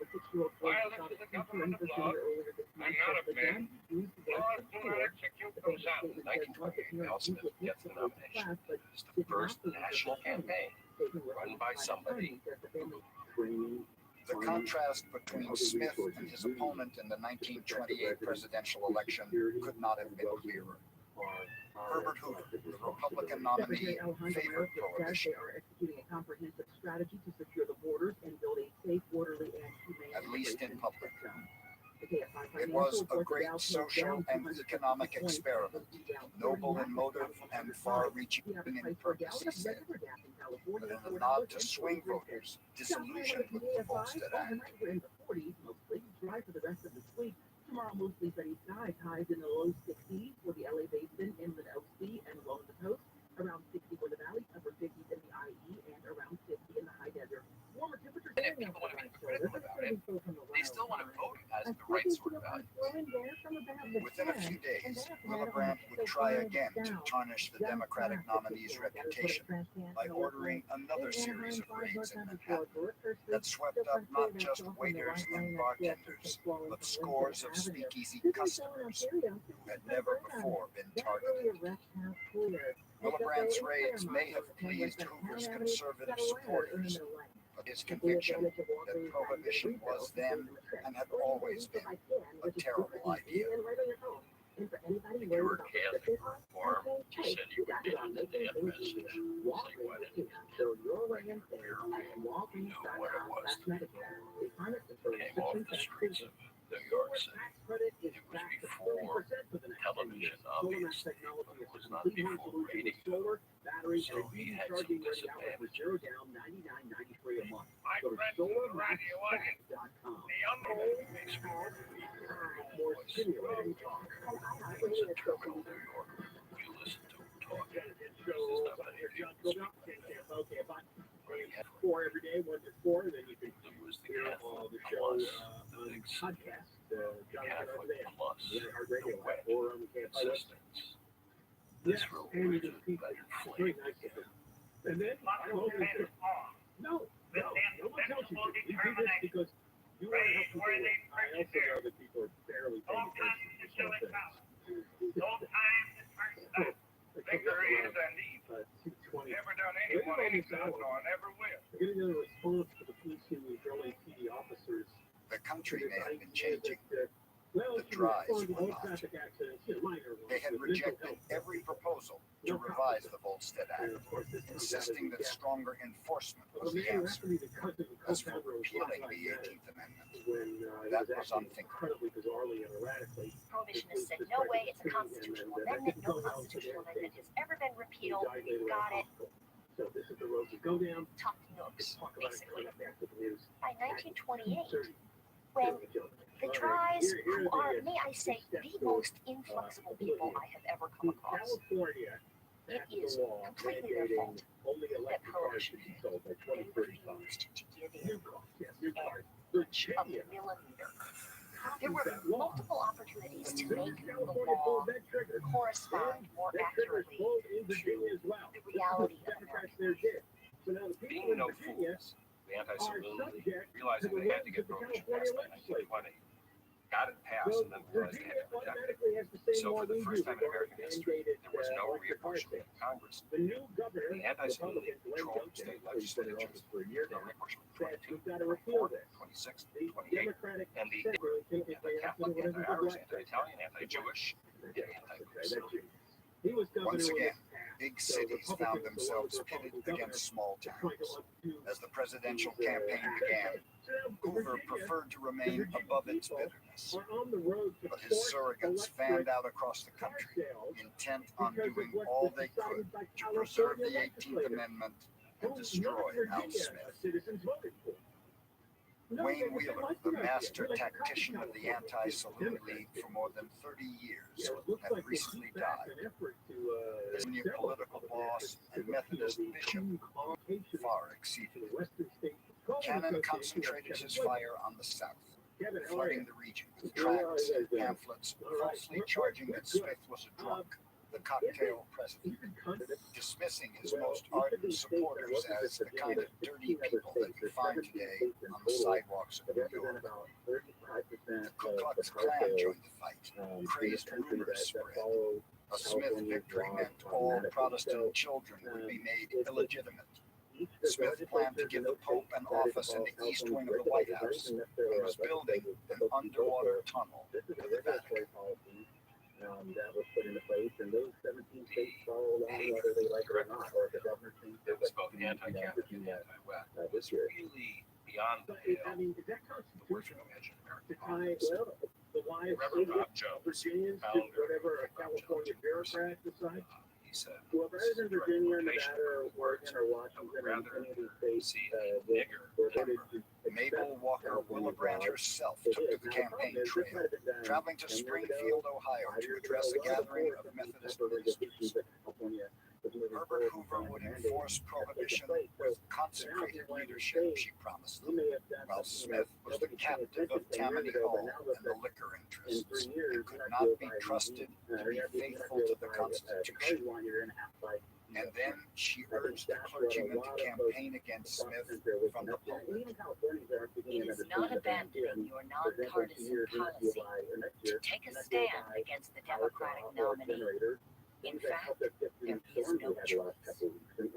There are 2,000 pastors here. You have in your churches more than 600,000 members in Ohio alone. That is enough to swing the election. The 600,000 have friends in other states. Write to them. Every day and every ounce of your energy are needed to rouse the friends of prohibition to register and vote. To many, Willebranch seemed to be calling for something like a religious war. So much for the separation of church and state, Smith said, but the damage had been done. A conclave of Atlanta ministers warned the Democratic candidate that you cannot nail us to a Roman cross and submerge us in a sea of Rome. As Smith's campaign train rattled toward Oklahoma City, it passed a fiery cross lit by Klansmen burning in a field beside the track. That night, the Democratic candidate blamed Republicans high in the councils of the party for countenancing the rumor monger and pointed out that no campaign official had disavowed Willebranch's exhortation to the Ohio clergy. Then he spoke directly to the question for this faith. In this campaign, he said, an effort has been made to distract the attention of the electorate and to fasten it on malicious and un-American propaganda. Let me make myself perfectly clear. I do not want any Catholic to vote for me because I am a Catholic. But on the other hand, I have the right to say that any citizen of this country that believes I am capable of steering the ship of state safely through the next 4 years and votes against me because of my religion, he is not a real, pure, genuine American. Smith's cause had always been hopeless. The economy was still booming, and no one saw a way that the Republicans could lose. Smith's candidacy did bring thousands of big city working class voters to the polls for the first time. But his religion and his opposition to prohibition cut deeply into the supposedly solid at the size of his defeat and the viciousness of the campaign against him. I do not expect to run for office again, he told reporters. I have had all I can stand of. He had gone to a lot of American cities which were all against prohibition. Stood that true the entire country. But the important thing in terms of prohibition is that he brought the discussion of prohibition, whether it should be kept in the law, in the Constitution. He brought that discussion to the field. Empowered by their mandate, Bishop Cannon and the Drys won another victory for their cause, successfully lobbying Congress to enact the so-called 5 and 10 law that doubled the penalties for a first violation of the Volstead Act, 5 years in prison and $10,000 for a first offense, and for the first time also made it a felony not to report violators. A citizen who suspected his neighbor of selling home brew was now legally required to turn him in. I have a searing memory of the day in my childhood. Post office across the station in Athens.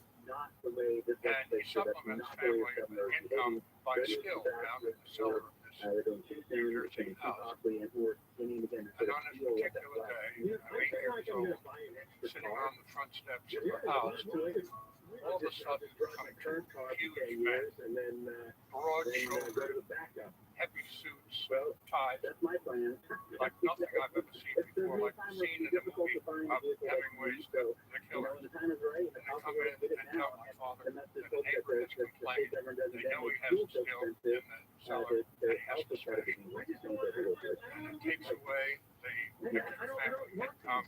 We are forced to move into the borough and city and life flows in around. Not long after the election, Bishop Cannon himself was disgraced, charged to keep her loyalty by becoming Attorney General. When Hoover named someone else, she resigned her post and resumed her private practice of law. One of the first clients she took on was Fruit Industries Limited, an organization of California grape growers lobbying for the right to sell a flavored grape concentrate called Vine Glow, which, when water and sugar were added, could be turned into wine. Later, she would represent the movie industry and convert to the Roman Catholic faith. Very much for coming on today. Yeah, you bet. Kevin Swaggle's Vice President Communications God Almighty, when He made grape, intended grape to be enjoyed by all of us. And I don't think that He intended the use of grape to be made into jelly. Prohibition would be a success when Congress, by an act or by a law, will be able to stop permutation or to repeal the law of gravity. Despite the efforts of Fiorello LaGuardia and others to point out the folly of the law, Al Smith's defeat seemed to make the chances of repealing prohibition more remote than ever. There had always been organized opposition by wet politicians, brewers, distillers, restaurant owners, and the unions that represented workers made jobless by the 18th Amendment, but they had made almost no progress. Over the years, a number of wealthy and influential men had lent their names and given their money to an organization called the Association Against the Prohibition Amendment. Some felt prohibition was simply foolish. Others objected to the contempt for the law it fostered. All hoped that if alcohol could be legalized and taxed again, their own income taxes would fall. Their organization was well financed, but too elitist, ill-suited to working with Americans less fortunate than its leaders. 19 of their wet candidates won. Passage of the 18th Amendment as interpreted by the votes today. The time has come for we should organize, and become articulate, and to work to some kind of solution of this problem. Prohibition has led to more violation of and contempt for law, more hypocrisy among both private citizens and public officials than anything else in our national history. Of all the splendid homes wealthy New Yorkers had built for themselves near Long Island's tip, none was more splendid than Bayberry Land. It had been constructed on a 289-acre estate to the exacting specifications of its mistress, Mrs. Pauline Sabin. It was a beautiful house, just extraordinary on the water, and a very large house, and built for entertaining. I think she was the wife of Charles Sabin, chairman of the board of the Guarantee Trust Company, and an heiress in her own right. Her father was president of the Equitable Life Assurance Company. An uncle founded Morton Salt. She was also the first woman ever to serve on the Republican National Committee, the founder and first president of the Women's National Republican Club, and had been a major fundraiser for the presidential campaigns of Warren Harding, Calvin Coolidge, and Herbert Hoover.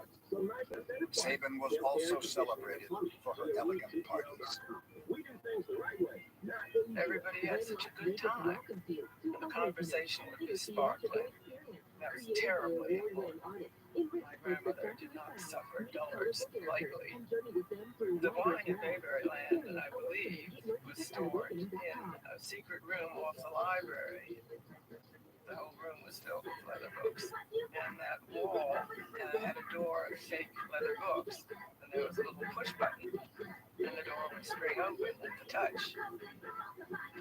Pauline Sabin had initially supported prohibition because she thought it would be good for her two sons, protect them from alcohol and its temptations. But as time went on, she began to think again. The prohibition law, she said, was written for weaklings and derelicts, and has divided the nation like gall into three parts: wets, dries, and hypocrites. She was repelled by politicians who voted dry and then turned up at her dinner table expecting a drink. And she had a special aversion to the Woman's Christian Temperance Union and the way its president, Ella Boole, claimed to speak for all American women. Women are relieved of the fear of a drunken husband. Children no longer hide in terror as they see their father leave home. After all, it's one thing to run a business and another to grow. But what if you had access to everyone listening to me right now? Access to all the customers in your area. As the number one audio company in America, She reacted media gives you to access this to all the now customers. fairly worn image that the WCT was American. And it was getting a little frayed around the edges, that one. And she just put her fist right through it and said, no, it doesn't, no, it doesn't. Pauline Sabin is sort of the most surprising hero in the whole repeat story. Here's this very wealthy, blue-blood New York socialite, and here's someone who genuinely believed that prohibition had failed, and that it was her responsibility and the responsibility of other American women to do something about it. She had remained loyal to the Republican Party until after the 1928 election, hoping that the new president would make good on a campaign promise to look into prohibition laws once he was in office. Hoover, like Harding and Coolidge before him, had little personal interest in prohibition, but he did owe a heavy debt to the drives. So the president did what politicians often do: he dodged the issue. He appointed ex-Attorney General George W. Wickersham to head a Blue Ribbon Commission to study the entire problem of American criminal justice. Sabin resigned in disgust from the Republican National Committee and helped found a new group that soon became the Women's Organization for National Prohibition Reform. Its sole goal was repeal. She knew how politics worked because she had worked so much in the Republican Party. She was well connected, but she also had a real presence. She knew how to deal with the press. She knew how to make the repeal movement look very respectable and very serious, and people really paid attention. Sabin may have been a wealthy New Yorker, but she was wise enough to know that if her movement were to succeed, she would have to make welcome women of every class from all over the country. She was going to recruit women from all walks of life, factory workers, housewives, professionals, and bring them all together, basically to say that women do not support this, and the temperance movement has to stop saying that they do. They have to acknowledge that women could be of different minds about prohibition. And what she does is she makes it okay for women to say, yeah, I don't like prohibition either. For more than a century, women had been essential to the struggle to impose prohibition. Now they were becoming central to the struggle to end it. And they were using the same old arguments in a new way. The gravest threat to the protection of the American family, they now said, was not alcohol, but prohibition. Sabin and her followers out-argued, out-campaigned, out-promised the dry opposition. They held rallies, produced radio spots, organized automobile caravans, and flights by female aviators. She got them excited and fired up. They went everywhere, They were taken out of their living rooms, away from their canasta packs, and just had it very exciting. Something that they really believed in very strongly. Grew steadily. Soon, 1.5 million women had signed on. Guy in this business, in the movie business, in an interview, he said that it was impossible for a gun like this to go off by itself. What he said is you have to take two actions. You have to cock the gun. You have to pull the rubber back, and then press the trigger. And without taking those two actions, it's impossible for the gun to go off. Now, the gun could have been By heavens, said Republican Senator James Wadsworth, who had lost his seat in 1926 under attack from dry forces. There's a chance of getting repealed. Are going to join with us. And according to the FBI, it's impossible for it to go off by itself. The DA did an interview on CNN after announcing his charges. She said He really seemed to believe that he could be a family man and supply us booze and kill people when he had to, and still somehow come out of it all. Maybe it was naive, but the guy really seemed to think that he could pull it off. They somehow got loaded into a gun. On the morning of February 14th, 1929, Valentine's Day, Al Capone was vacationing at the new villa he had bought on Palm Island off Miami Beach, Florida. Back in Chicago, the truce Capone had tried to impose on the city's bootlegging gangs had collapsed again. His chief rival was George Bugs Moran, the triggerman who had once almost killed Capone's mentor, Johnny Torrio, and had made a failed attempt on Capone's life as well. Moran loathed Capone and loved saying so, the newspaper. Capone was a beast and the behemoth, he said, lower than a snake's belly, because he dealt in flesh, prostitution, as well as beer. In Chicago that morning, according to one of many contradictory stories, Moran received a phone call. It was from a nameless hijacker who said he had a big stolen shipment of whiskey for sale. Moran told his caller to drive it to a garage, 2122 North Clark Street. He'd meet him there at 10:30. At the appointed time, 7 of Moran's men were waiting inside the garage for the hijacker to arrive. Moran himself was late. He had stopped for a haircut. Meanwhile, 4 men drove up in a Cadillac and hurried into the garage. 2 wore police uniforms. They all carried shotguns or submachine guns. They lined Moran's men up against the wall. Then they opened fire. There are no reports that people would just shoot their guns off during breaks. They're nice and bloody. A lot of photography. No investigation required. And who do you lay it on? It was extremely cold blooded. Nobody knows to this day who did it. Nobody's ever arrested him. Nobody's ever charged with the crime. It was widely believed to have been the work of Al Capone, who's said in pursuit of Bugs Moran. Bugs Moran was not one of the 7 men killed. No one could ever prove Capone was involved. The killers got away clean. Bugs Moran continued to feud bitterly with Capone. The Chicago American reported that Chicago gangsters graduated yesterday from murder to massacre. Something had to be done. Valentine's Day Massacre becomes a rallying point at which people say enough is enough. Something's got to be done about this. There have been other shootings where, half a dozen people have been killed before, but this one is different. It seemed ridiculous to people that after all these years, nobody had done anything about it. These gangsters continue to operate with impunity. With a cigar in his mouth and a fishing rod poked into the water, can order a hit and have 7 men taken out in Chicago, and nobody would do anything about it, that he wasn't even arrested. Gang violence was on the rise in nearly every American city. Rain this crowded street led at Dykeman Street to Broadway. Killed 2 policemen in cold blood, met death in this bullet-riddled cab. The cab itself was hit 42 times in a running gunfight.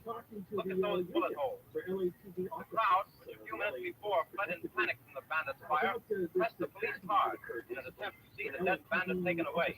He goes to join his two companions, who died on the way to the hospital.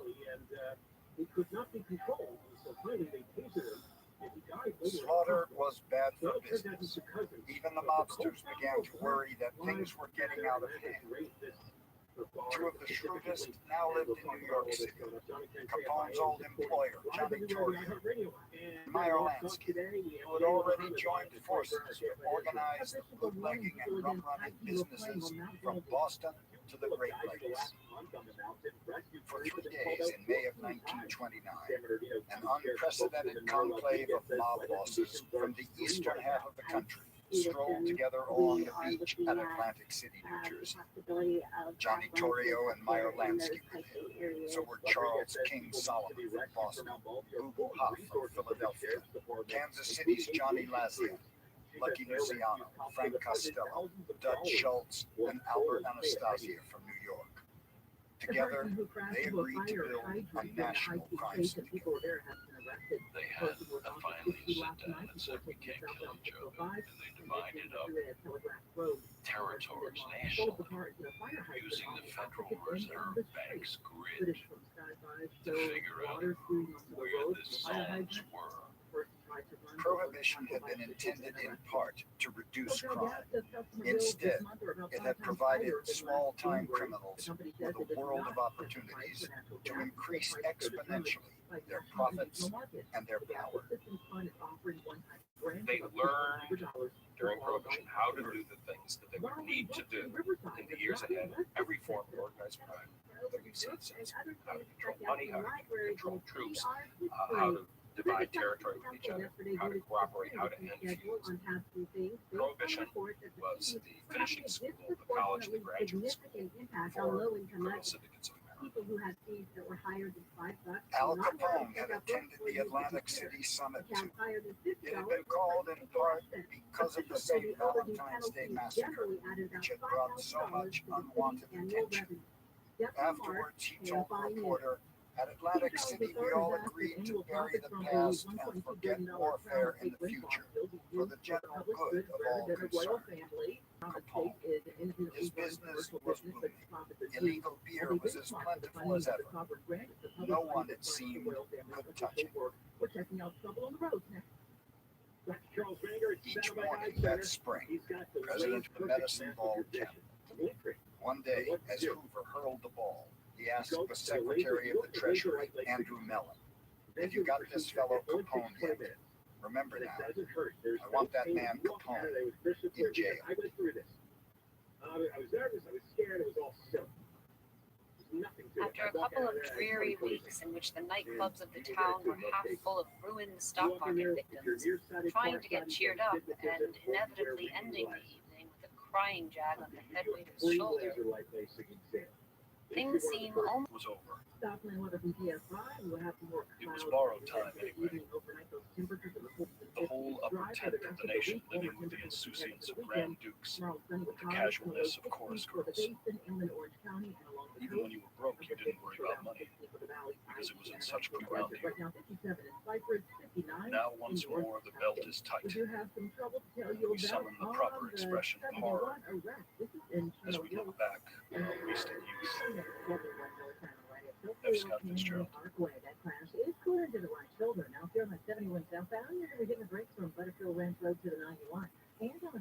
In the autumn of 1929, after nearly a decade of unprecedented economic growth, of rampant speculation and inflated real estate values, of easy credit and little regulation, the stock market crashed.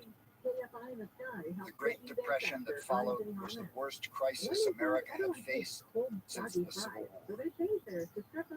Before it was over, 1 out of every 4 wage earners, more than 15 million men and women, would be without work. Prices of wheat and corn and cotton fell so low, the crops were left to rot in the fields. In Boston, children with cardboard soles on their shoes walk to school past silent shoe factories with padlocks on the doors. In New York, 17 homeless men built themselves a shanty town in the middle of Central Park. Like hundreds of thousands of desperate people all across the country, they named their temporary village Hooverville, after the president whom they had come to blame for everything that had happened to them. And on the south side of Chicago, a soup kitchen fed thousands of hungry, desperate people, courtesy of Al Capone. My dad worked in the city of Chicago as a service job in the early months. I can remember when I don't get for dinner was buttermilk, butter, lime beans made into a soup. So it just seemed very hard to focus on the enforcement of prohibition when people were being thrown out of work, homes are being repossessed, the economy is collapsed. To the West, it was always antagonism. But to the man and woman in the middle, it really didn't make any sense. In fact, it was a very strong impulse to get rid of prohibition because of the Depression. First, the government needed tax revenue desperately. And secondly, it was a jobs program. Trucks and harvesting the grain for hundreds of thousands of jobs. The two central issues in the 1930 midterm elections, the New York Telegraph, if not for decent liquor, then the right to it. Ask our meat cutters to season them for you for free. And if you need cookie tips, they've got that for you too. CoastTermite.com or call 800-PACIFIC. Holiday spending leaving your bank account on empty. All those bad decisions you made trying to buy the love and affection of your family means bills. KFI wants to give you a cash refill with $1,000 every weekday hour from 6 a.m. through 7 p.m. Just listen for the keyword, then enter it at KFI AM 640 AM 640 for stimulating talk. Johnny Ken Show, John Cobell and Ken Shampoo. It's KFI AM 640 live everywhere. Even the Women's Organization for National Prohibition Reform went to work on behalf of candidates committed to repeal.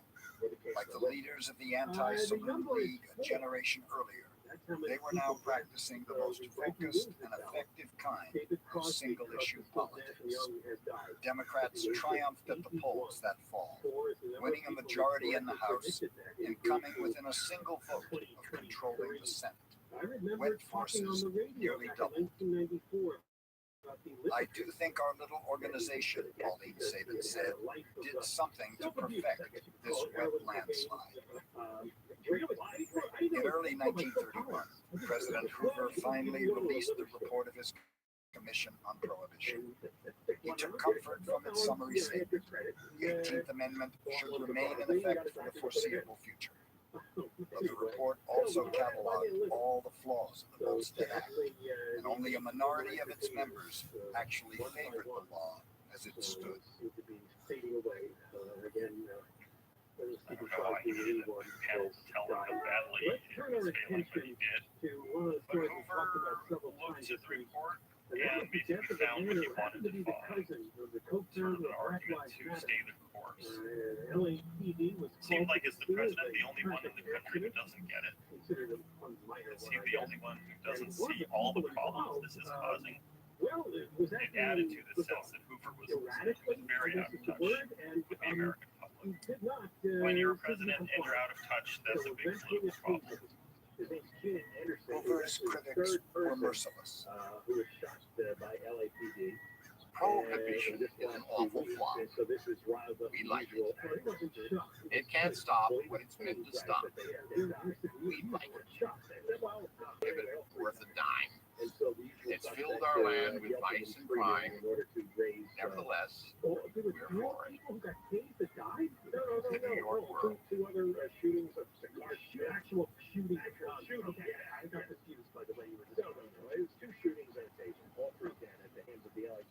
By 1931, Al Capone was at the top of his game.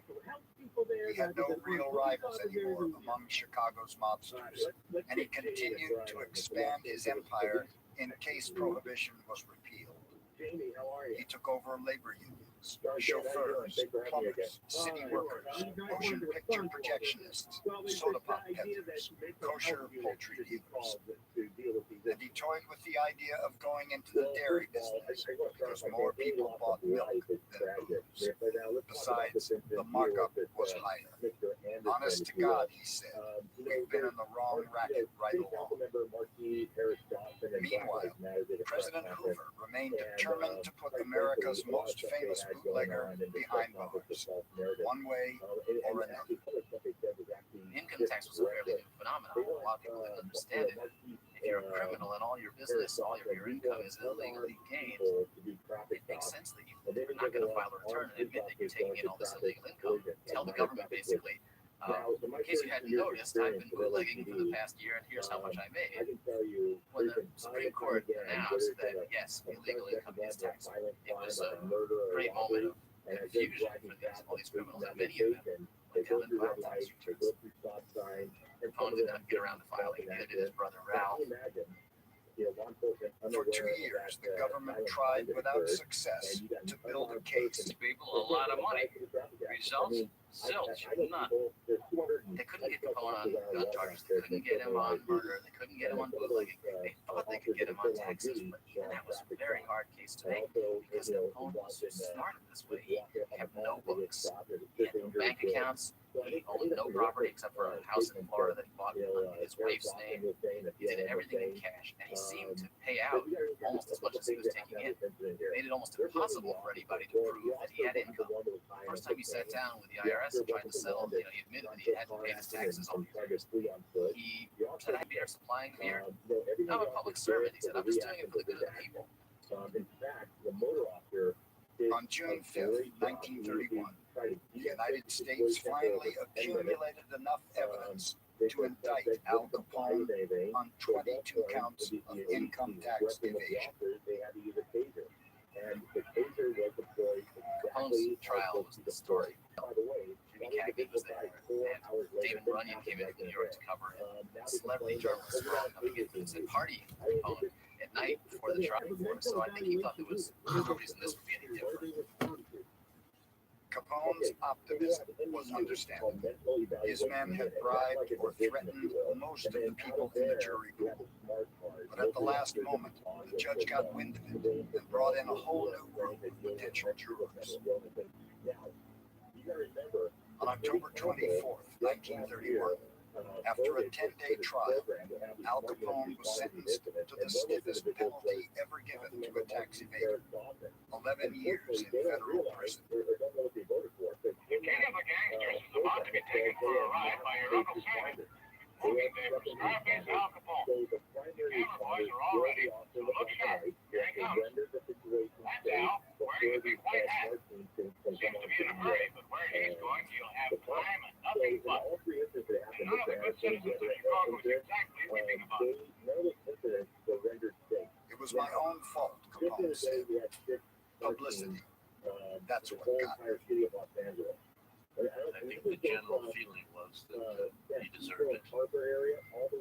There's a sense he was holding a lot of other things, and society would be better off if he a lot of people in the profession have felt that he was punished.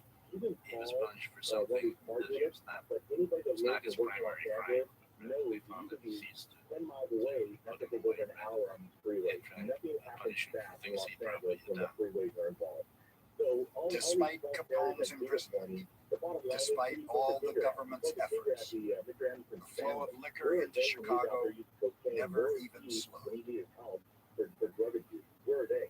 They're nowhere. Now that there might be an LA lottery involved, where they put some money for a lawsuit or a settlement, they come out of the woodwork. And you know what? I'm getting disgusted with it. This whole council member, Marquis Harris Dawson, I think he deserves, the officer involved deserves an apology from him. And I want him to write. By the summer of 1932, it seemed to many Americans as if the world had turned upside down in the 4 years since Herbert Hoover's election. Bad times had only gotten worse. In some cities, nearly half the wage earners were without work. Nationwide, 1,000 families were losing their homes every day. 5,000 banks had failed, taking with them the life savings of 9 million Americans. That, wrote the Kansas editor William Allen. But President Hoover still insisted that there was a minimum of actual suffering.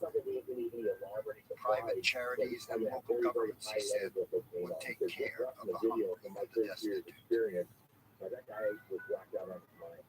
It seemed increasingly misguided to spend millions of federal dollars to enforce a law that seemed perpetually unenforceable, especially when the Republican administration was unwilling to spend those dollars to provide relief. He believes that to make prayer legal at present time will bring labor and employment. Every individual who's on drugs acts a little bit different than the one before and the one after. So it just, you just don't know. All right, Jamie, we got to go, but we appreciate you coming on and giving the point of view from LAPD's union. Thank you. Thank you so much for having me on again, and thanks for your support. All right, Jamie McBride, Los Angeles Police Protective League, their response to what happened recently, that a man by the name of Keenan Anderson, who apparently was on drugs, acted erratically, and they ended up using a taser, and he died hours later in the hospital. But because he's the cousin of the co-founder of Black Lives Matter, it's become a much bigger story, obviously. It's for fundraising. John 10 KFI AM 640 live everywhere, the iHeartRadio, and Layla Muhammad is for Deborah Hart live in the 24-hour KFI newsroom. Two-time Rock and Roll Hall of Famer David Crosby has died. He was 81. President Biden has a right to more than 120 interviews. We do have cloudy freezing throughout the afternoon. Overnight temperatures in the 40s and 50s. Tomorrow, mostly sunny, highs in the upper 50s and 60s inland and along the coast. This report brought to you by Sleep Number. Let's head now to a stall in Santa Fe Springs on the 605. 605 south. This stall car is walking across the lane from Vertical from Beverly Boulevard. And now windows at a middle lane trying to fill some potholes. In industry, 605 north of Valley Boulevard, that crash clear to the right shoulder, then you're still going to be hitting the brakes from the 60. In Omarty, 10 eastbound before the 605, another disabled vehicle, this time in the second lane from your left. And in Mission Hills to the 5 south at San Fernando Mission Boulevard, heads up some boxes and debris across all the lanes there. KFI in the sky helps get you there faster. I'm Jenny Harmon. Proven quality sleep is life-changing sleep. Now during the lowest prices of the season, the Queen Sleep Number 360 C2 Smart Bed is only $8.99. Save $200 for a limited time. Only at a Sleep Number store or sleepnumber.com. This report is sponsored by Autonomy.com. For successful investment opportunities during both a recession and an economic boom, and it's where you shop every day. Grocery store anchored commercial real estate. With over $1.5 billion in assets, First National Realty Partners offers investors access to instant. 1,000 investors are earning on annual returns and quarterly cash distribution checks from professionally vetted commercial real estate investments. Speak with our investor relations team. Call 888-301-9010. That's 888-301-9010. Or visit fnrpradio.com. That's fnrpradio.com. Results are not guaranteed with risk of losing your principal. Securities are only available to verified accredited investors. Any representations as to stability, diversification, security, or resistance to inflation reflect our belief in such outcomes. And may not be realized. Cash distributions are not guaranteed. Past performance is not an indicator of future results. Visit us at fnrpradio.com. Or language is learned. Or better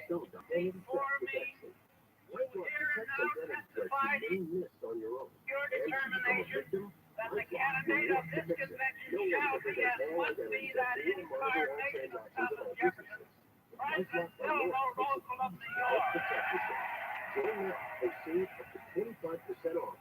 In Chicago Stadium on the evening of July 2nd, 1932, Franklin Delano Roosevelt accepted the presidential nomination of his party. But what if you had access to everyone listening to me right now?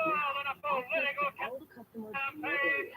As the number one audio company in America, our media gives you access to all the customers you need to grow at a fraction of the cost of digital video and social advertising. It started today.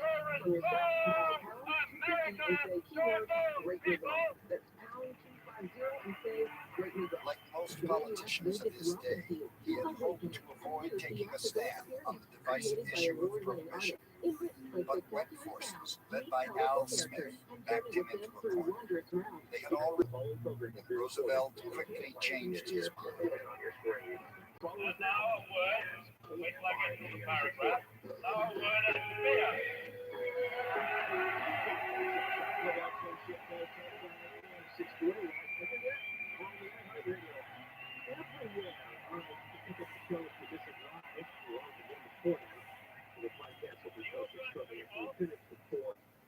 You good people are in a terrible hurry.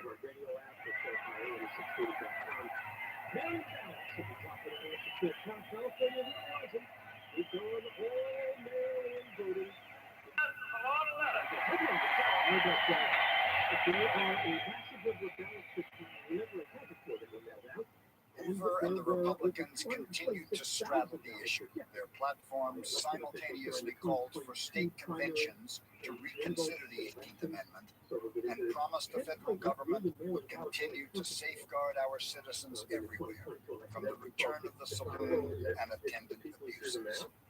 The Hoover plank, wrote the journalist H.L. Mencken, at least has the great virtue of being quite unintelligible.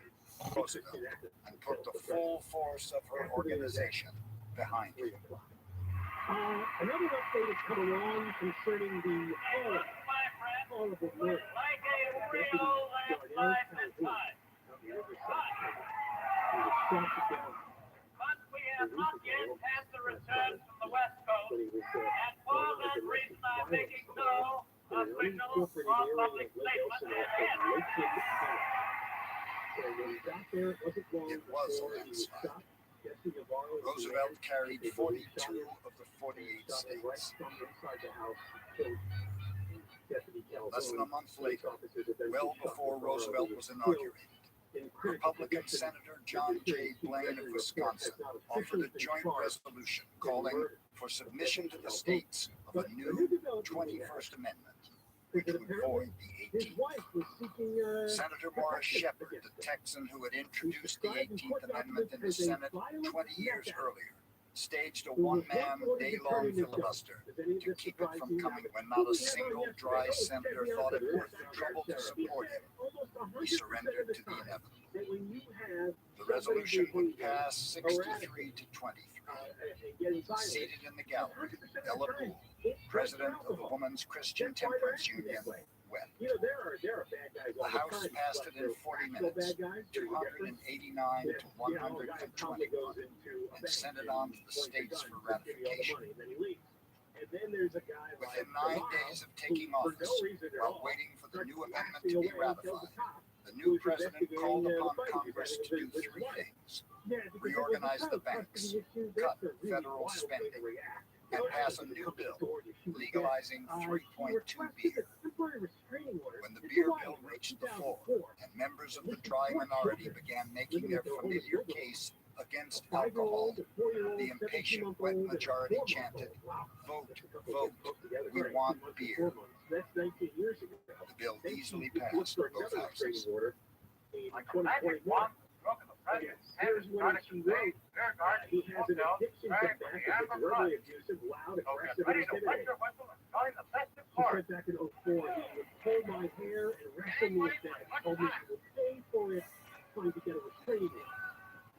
On April 7, 1933, barely a month after FDR became president, Americans could legally buy a bottle of beer for the first time since 1920. At the stroke of midnight, sirens and steam whistles blew in the beer brewing city of St. Louis, and traffic was halted on Milwaukee's Wisconsin Avenue by exultant crowds singing "Sweet Adeline." Marty Friday, Independence Day, all the clamor days. The first time I had a drink, and actual beer, They have to show up at these events because somebody calls 911, right? This is what happens. In Manhattan, Anheuser-Busch paid special tribute to the man whose willingness to champion the wet cause had helped destroy his political career by presenting former Governor Al Smith with a case of beer. I got a real thrill with the wagon load of beer. Only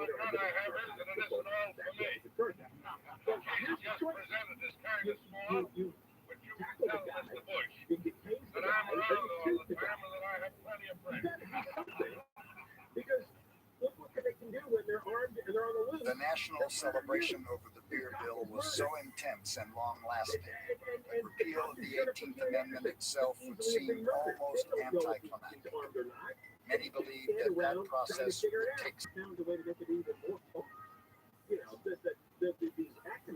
At 5:32 in the evening Eastern Time, on December 5th, 1933, 13 years, 10 months, and 18 days after Prohibition, H.L. Mencken marked the occasion by swallowing a tumbler of cold water. It was, he said, the first water he drunk in 13 years. I just remember it ended, and then everybody was terribly relieved to be able to go into the shut-up restaurants without having to give money. Better to trust people not to drink so much on their own than have a law say you couldn't have liquor. I said, all my friends and my family and everybody were relieved that they, quote, need to break the law anymore. At last, you could really choose what you wanted. And people are walking by with coffee. After Prohibition, after everyone had seen how devastating it was to morals, to policing, people are picking up the pieces and trying to make sense. The key thing, though, about this picking up the pieces after Prohibition was the same God that laughs at our folly, and Prohibition, still holds responsible, still wants us to build a better society, a better world, and does the same in an endeavor. And I think that Prohibition, picking up the pieces and trying to find moral freedom, God played so much pride and arrogance and self-assurance. Prohibition's effects outlasted the 18th Amendment. Several states and many counties, townships, and towns chose to let stand local laws that would keep them dry for decades. Oklahomans would do so for more than a quarter of a century, in part because clergymen and bootleggers alike opposed repeal. His home state, Will Rogers said, will be dry so long as its citizens can stagger to the polls. They would do so 5 times before finally voting for repeal in 1959. Automated trash collector in Iona Creek near Playa del Rey faced its first extreme test during recent storms. We have already collected 80,000 pounds of trash from Iona Creek. Ocean cleanup Yogi Walk says since October, the solar-powered Interceptor 007 has used booms to bubble trash to the conveyor belt, which leads to dumpsters. The anticipated annual amount by Public Works was about 6. The interstate crime syndicate spawned by warfare over bootlegging profits would expand steadily in the years that followed. But it's expected to be fixed by next month. Corbin Carson, KFI News. A newborn baby has been found alive. Congress had barred breweries from owning or leasing saloons anymore, and even the hated target of the prohibitionists never returned. Women drank freely in the bars and taverns that replaced them. The most surprising legacy of Prohibition is that it's much harder to get a drink today than it was when it was against the law to get a drink. Once you allow something, there's an entire code of law, closing hours, age limits, percentage of alcohol in a drink, no Sunday sales in many states. During Prohibition, because you couldn't drink at all, you could drink anytime, and anyone could drink. It was ultimately comes back if there's a restriction on that. Prohibition did cut alcohol consumption for a time, but alcoholism, the disease that had inspired it, has never gone away. It destroyed lives in 1820 and 1920, and it destroys them still.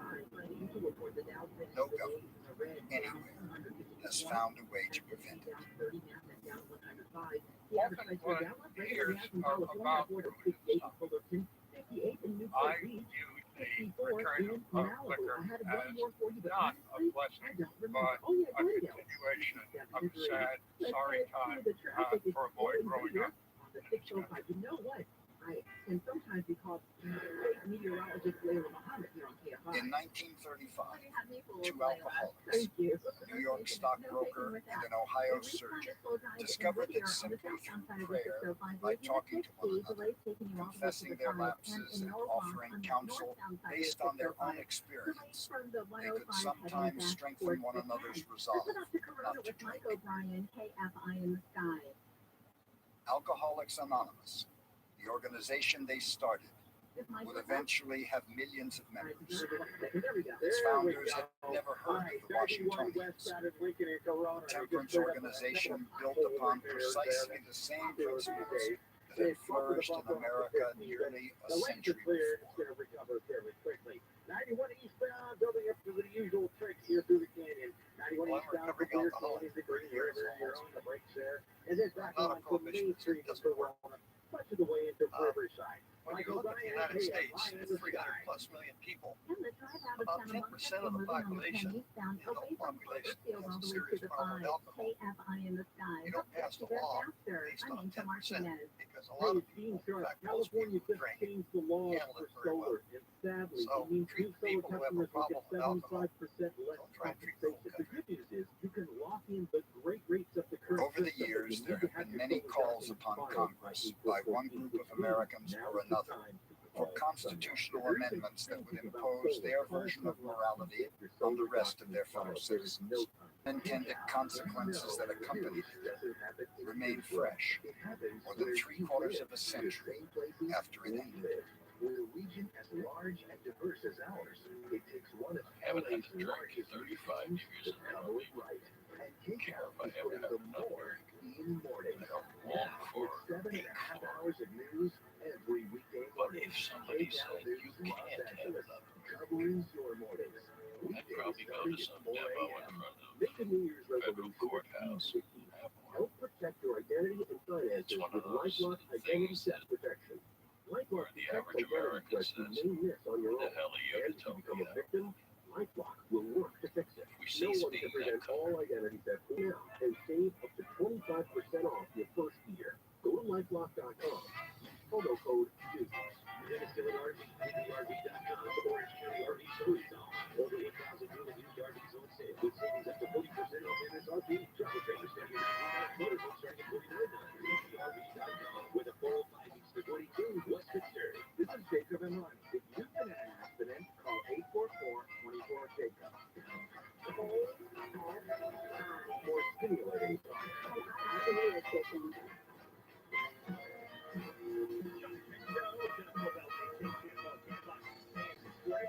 Everywhere on the iHeartRadio app, we're into the 1 until 4, and then after 4 o'clock, listen to the podcast on the iHeartRadio app or at the highway. Tomorrow during this hour, we'll bring back the March line. One of the last reminders to get your messages in for this week using the iHeartRadio app. That's the microphone icon you'll find there. Or call the toll-free number 1-877-44-7886. Another chance at $1,000 in a keyword to be revealed for Random Street Funny during the Johnny Ken Show. Well, let's go back and talk a bit about California's wonderful experiment with all mail-in balloting options. This was the passage of law AB 27. All active registered voters are automatically sent mailed ballots. You don't have to vote that way if you don't want to, but apparently a lot of people have chosen to do that. But maybe there's some problems with it. We're going to talk now with the president of the Public Interest Legal Foundation. His name is Jason Adams, and they have put out a study about what happened with California's mail-in ballot system in the 2022 election. That was the primary and of course, the November general election. Hundreds of those. So what we know from the data, guys, is that vote by mail disenfranchises voters. It is the worst way to run an election, and the numbers show it. How does it disenfranchise voters? Yeah, the thought was that more people will vote because it's easier this way than showing up at a polling. I mean, it's what we're seeing happen, like missing information on the polling place. You can fix them. So when you drop your ballot in the mail and get to the post office, you can't fix them. And so vote by mail is causing people to lose Prohibition started when I met an old friend, Daniel Okren, who's a writer, was the first public editor of the New York Times, and was in our baseball series. And we sort of exchanged pleasantries, and I asked him what he was working on, and he said that he wanted to work on a book about Prohibition, and he wanted me to make a film about it. We were busy working on our World War II film, and there really wasn't time to do anything about it. But as we progressed through that project, he was working on his book, and we eventually decided that we would go forward. Willard's power was such that she was able to. Of the film. How the hell did that happen? How does a freedom-loving people, a nation that's built on individual rights and liberties, decide in one kind of crazed moment, it almost seems, that we can tell people how to live their lives?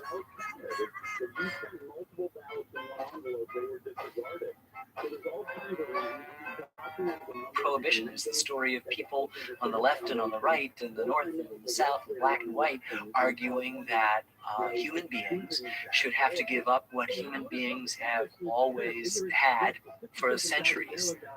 And it didn't work. And the story of it not working is so instructive in so many other ways.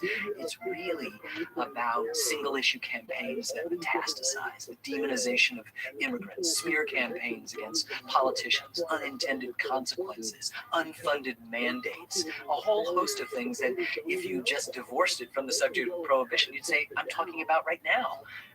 And in a way, we are. The great gift of history is it permits us access to human nature that is now over with. The stories of human beings engaged in stories that are done. They say that the British cannot fix anything properly without a dinner, but I'm sure the Americans can fix nothing without a drink. If you meet, you drink. If you make acquaintance, you drink. If you close a bargain, you drink. They drink because it's hot. They drink because it's cold. If successful in elections, they drink and rejoice. If not, they drink and swear. They begin to drink early in the morning. They leave off late at night. They commence it early in life, and they continue it until they soon drop into the grave. Captain Frederick Marriott.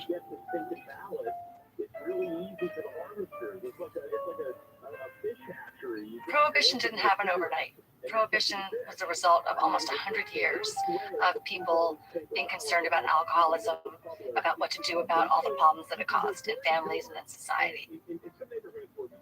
It was all happening in the late 19th century, early 20th century, against a backdrop of a country that was rapidly changing. And many, many people really were disturbed by that. In a way, alcohol came to be seen as the will miraculously just go away. There is a belief in human perfectibility, that humans can be perfect. And alcohol is the fly in the ointment. You could have a perfect marriage if it weren't for alcohol. You could have a perfect husband if it weren't for alcohol. You could have a perfect community if it weren't for alcohol. And alcohol, in a way, becomes the scapegoat for all of the failures in society.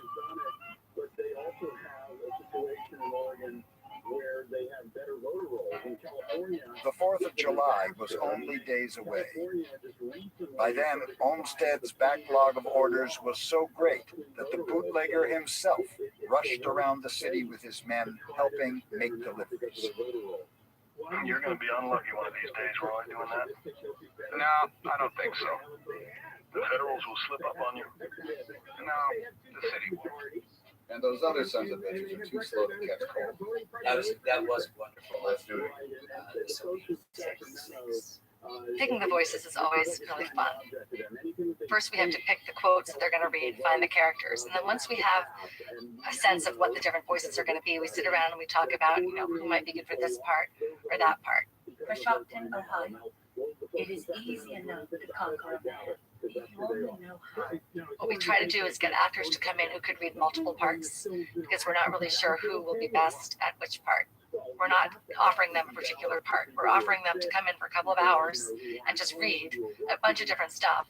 And then when we get back, we actually listen to each person's version of every voice and pick who is best for that particular voice. This is voice 3.41. F. Scott Fitzgerald, take one. There's so many wonderful people who have read for us over the years and who read for us here. We were the most powerful nation on earth. Who could tell us any longer what was fashionable, what was fun? And helped this idea of mine that you could have a chorus of first-person voices that would help wake the past up. That if you could hear the way people spoke in letters and journals and diaries and newspaper accounts, that you could get a sense that the people then lived lives not too different from ours. That we could make the tragic. We had Patricia Clarkson come in, who we had never worked with before, and was a true joy. She came in and got me because she said, now, do you just want this with a Kansas accent? We knew that Carrie Nation was from Kansas. Or do you want a little Tennessee? Because, of course, she grew up in Tennessee. Or I could mix the two. She just marvelous and inhabits the words in the best sense of what these first-person voices are supposed to do. I told the owner, Mr. Dobson, get out of the way. I don't want to strike you, but I'm going to break up this den of ice. I began to throw at the mirror and the bottles below the mirror. Mr. Dobson and his companion jumped into a corner, seemed very much terrified. From that, I went to another saloon until I had destroyed 3. The other dive keepers closed up, stood in front of their places, and would not let me in. Carrie Nation. This will be take one. I'm willing to talk to anybody, any place. Paul Giamatti was really fun to work with. We'd never worked with him before. He has a great sense of humor. He's super smart. Paul Giamatti, we all know, is a terrific, wonderful, colorful bootlegger. For actors who can bring that kind of comic sensibility. There's some very serious things in it, but there's also a ton of humor. I think Ken does with all of the subjects that he covers is he turns it into pure human terms. I'm not complaining now. I violated the law. That is always wrong. And now I'm going to pay the penalty. It is my own fault. Every bootlegger goes into the game for Young dogs to defy the conventional laws. You want something, you want them to brush their teeth. Make it illegal. Make toothpaste illegal. You shouldn't kill other people. But when you impose a new law that's so radically different, that sort of runs against the grain of what human beings have done in almost every culture for all of human time, people wanted to have a drink, and they saw to it. There were thousands of speakeasies in Manhattan alone. It's just an unbelievable number. Someone once said that all you needed to make a speakeasy. Most women who were working didn't make enough money to go to nightclubs to spend their evenings drinking and dancing in the arms of dashing young men.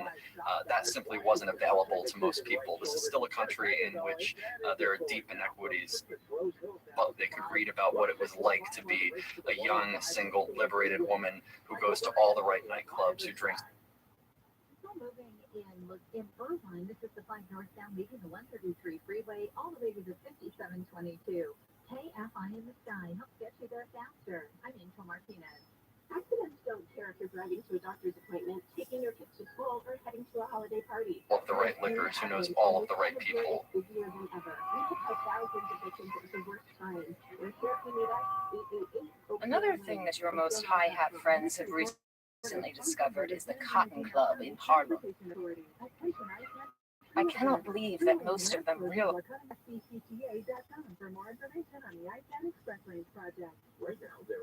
they are listening to probably the greatest jazz orchestra of all time, which is Duke Ellington's. I'll fight anyone who says different. It is barbaric and rhythmic and brassy as jazz ought to be. It is all too much for an impressionable girl. You gave incentive to criminals to make money on something that had previously been the 5th largest industry in the United States. So once you make that illegal, there's still a demand for it, but now criminals want to take advantage of that. So you put enormous amounts of money in the hands of criminals, which made them more powerful.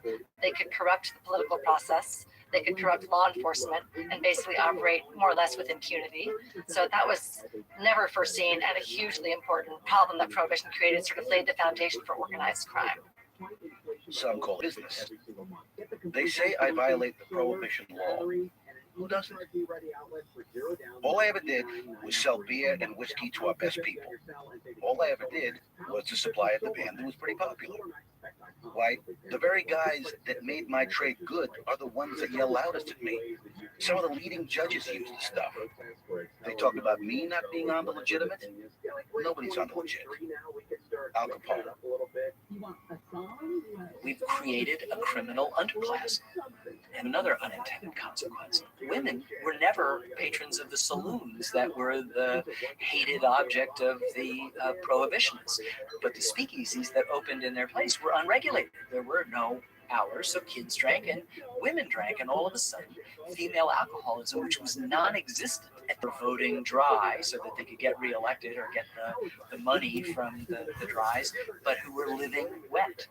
And the hypocrisy that bred was about contempt ultimately for the law. And so in so many ways, this was doomed to failure. And how it failed is so interesting. If you win, you get an email saying so. Check your spam folder. Disregard by the Doreen keyword every weekend from 6 a.m. with handle all the way to 6 p.m. Yeah, very important. And don't forget, you can check out our podcast if you wish to live show between 1 and 4. Just put up your Twitter after 4 o'clock and share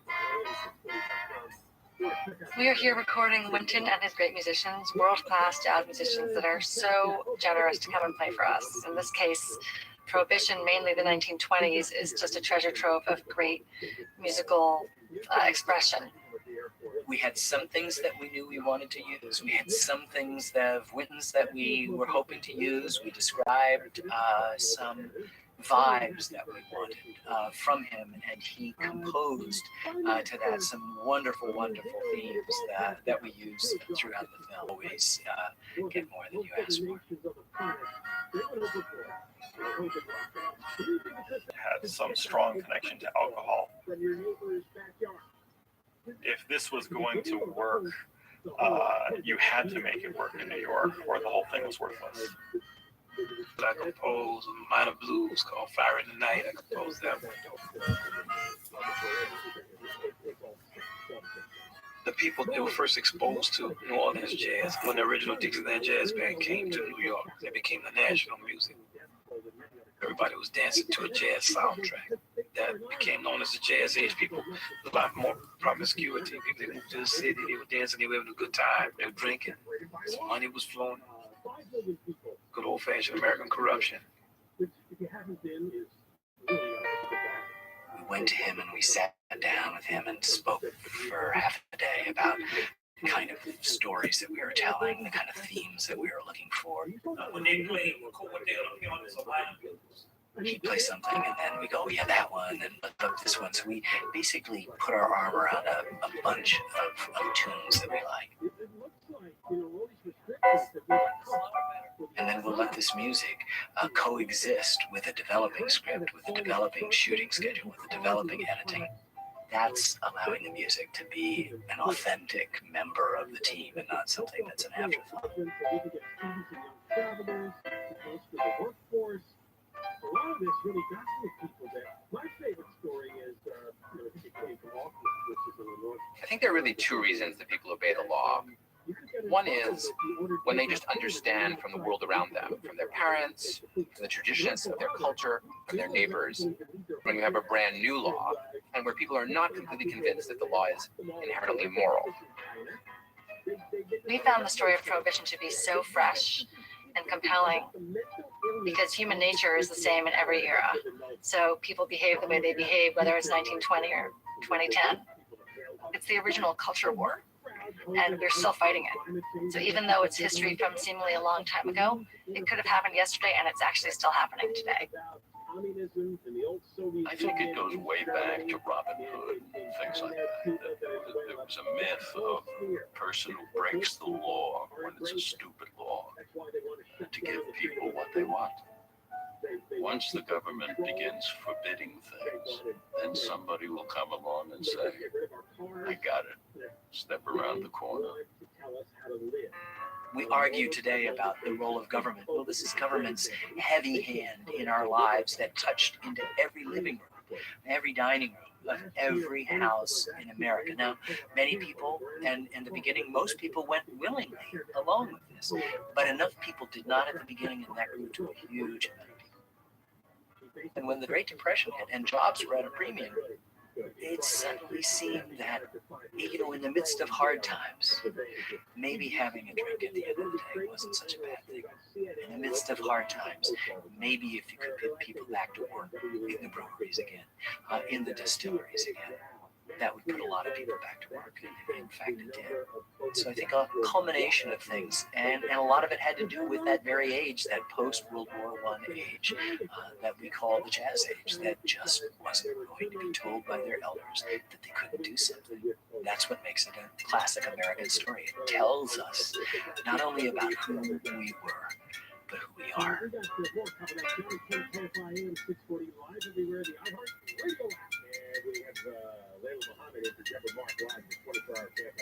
President Biden says it could take years for communities to rebuild following the string of winter storms that hit California.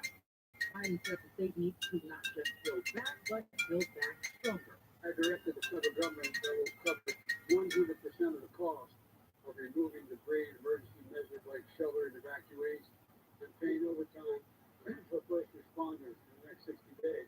Biden says FEMA crews have supplied people with 100,000 meals, 100,000 liters of water, 20,000 blankets, and 10,000 cots for shelter. He says there will continue to be disaster recovery centers in evacuated areas in Santa Cruz and Merced. A federal judge in Brooklyn has dismissed charges against an NYPD officer who had been accused of being an agent for China. The man says he had always maintained his relationships with the consular officials in China so he could obtain a visa to visit his family. Federal prosecutors had said they uncovered additional information that led them to seek dismissal, but they declined to reveal what it was. Aaron Katursky says until now, prosecutors believe he had been directed by the officials to spy on people from Tibet. New York Republican Congressman George Santos is facing claims that he used a fake charity to scam a Navy veteran. Richard Ossoff says when his dog had a tumor in 20, he needed veteran George Santos. But not only was Santos using a different name to run the group, ABC News has reported the charity never even existed. ABC's Rachel Scott says Santos denied the allegation. Ossoff said Santos raised $3,000 on GoFundMe and then stopped responding to his messages, never handing over a penny. His dog died a year later. Mountain Dew introducing a Mountain Dew Baja Blast hot sauce. The company says the new flavor is in celebration of National Hot Sauce Day, which didn't know was January 22nd. Only 7 hot bottles of the blue hot sauce were made, so customers will have to enter a contest to win their own bottles. The contest is open February 8th. We'll check out traffic next. If you've been thinking about selling your home, well, the real estate market is constantly changing. Before you call an agent, you call Seller's Advantage. You do this. Seller's Advantage is focused on the seller's needs. They're going to make you a competitive cash offer. They can close in days, no agents, no commission. Getting your home ready to list can be expensive and complicated, and you may not want all those unwashed people and their aromas coming in and out of your house. Bad aromas. Seller's Advantage makes the selling process easy. Sellers walk away happy. They may even offer a $10,000 advance to help with moving expenses. Get a no-obligation offer at 888-302-AS-IS, 888-302-AS-IS, 888-302-AS-IS, sellersadvantage.com. Seller's Advantage will buy your home, make it easy so that you don't have to worry. Sales happy with Seller's Advantage. VRE number 0196168. Southland weather from KSI. We will have overnight temperatures in the 40s and 50s. Dry for the rest of this week. Warmer temperatures as we head into the weekend. We're talking 60s. Tomorrow, sunny with highs in the low 60s for the LA Basin and inland OC. The coast as well, around 60 for the valleys, upper 50s in the IG, and 50 for the high desert. Right now, it's 53 in Rancho Cucamonga and 55 in Mahabra. Let's head now to traffic. We have some trouble to tell you about in Calabasas. Traffic looking a little slow on the 101. It's definitely crowding up on the southbound side, leaving ROTHSCHILD. You're on the breaks and stretches all the way to the 170, 134 split. Going ahead in Hollywood, leaving Sunset Boulevard all the way into downtown LA. We're going to head out to East LA with Mike O'Brien, KFI in the sky. Eastbound side of the 60, hit the brakes right off the East LA interchange. It's Whittier Arena.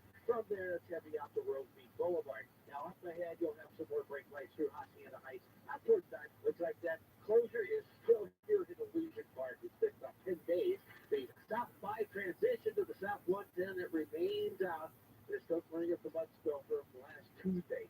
Now, it looks like it's still bumper to bumper out of Griffith Park. It's almost catching slowing right out of Burbank.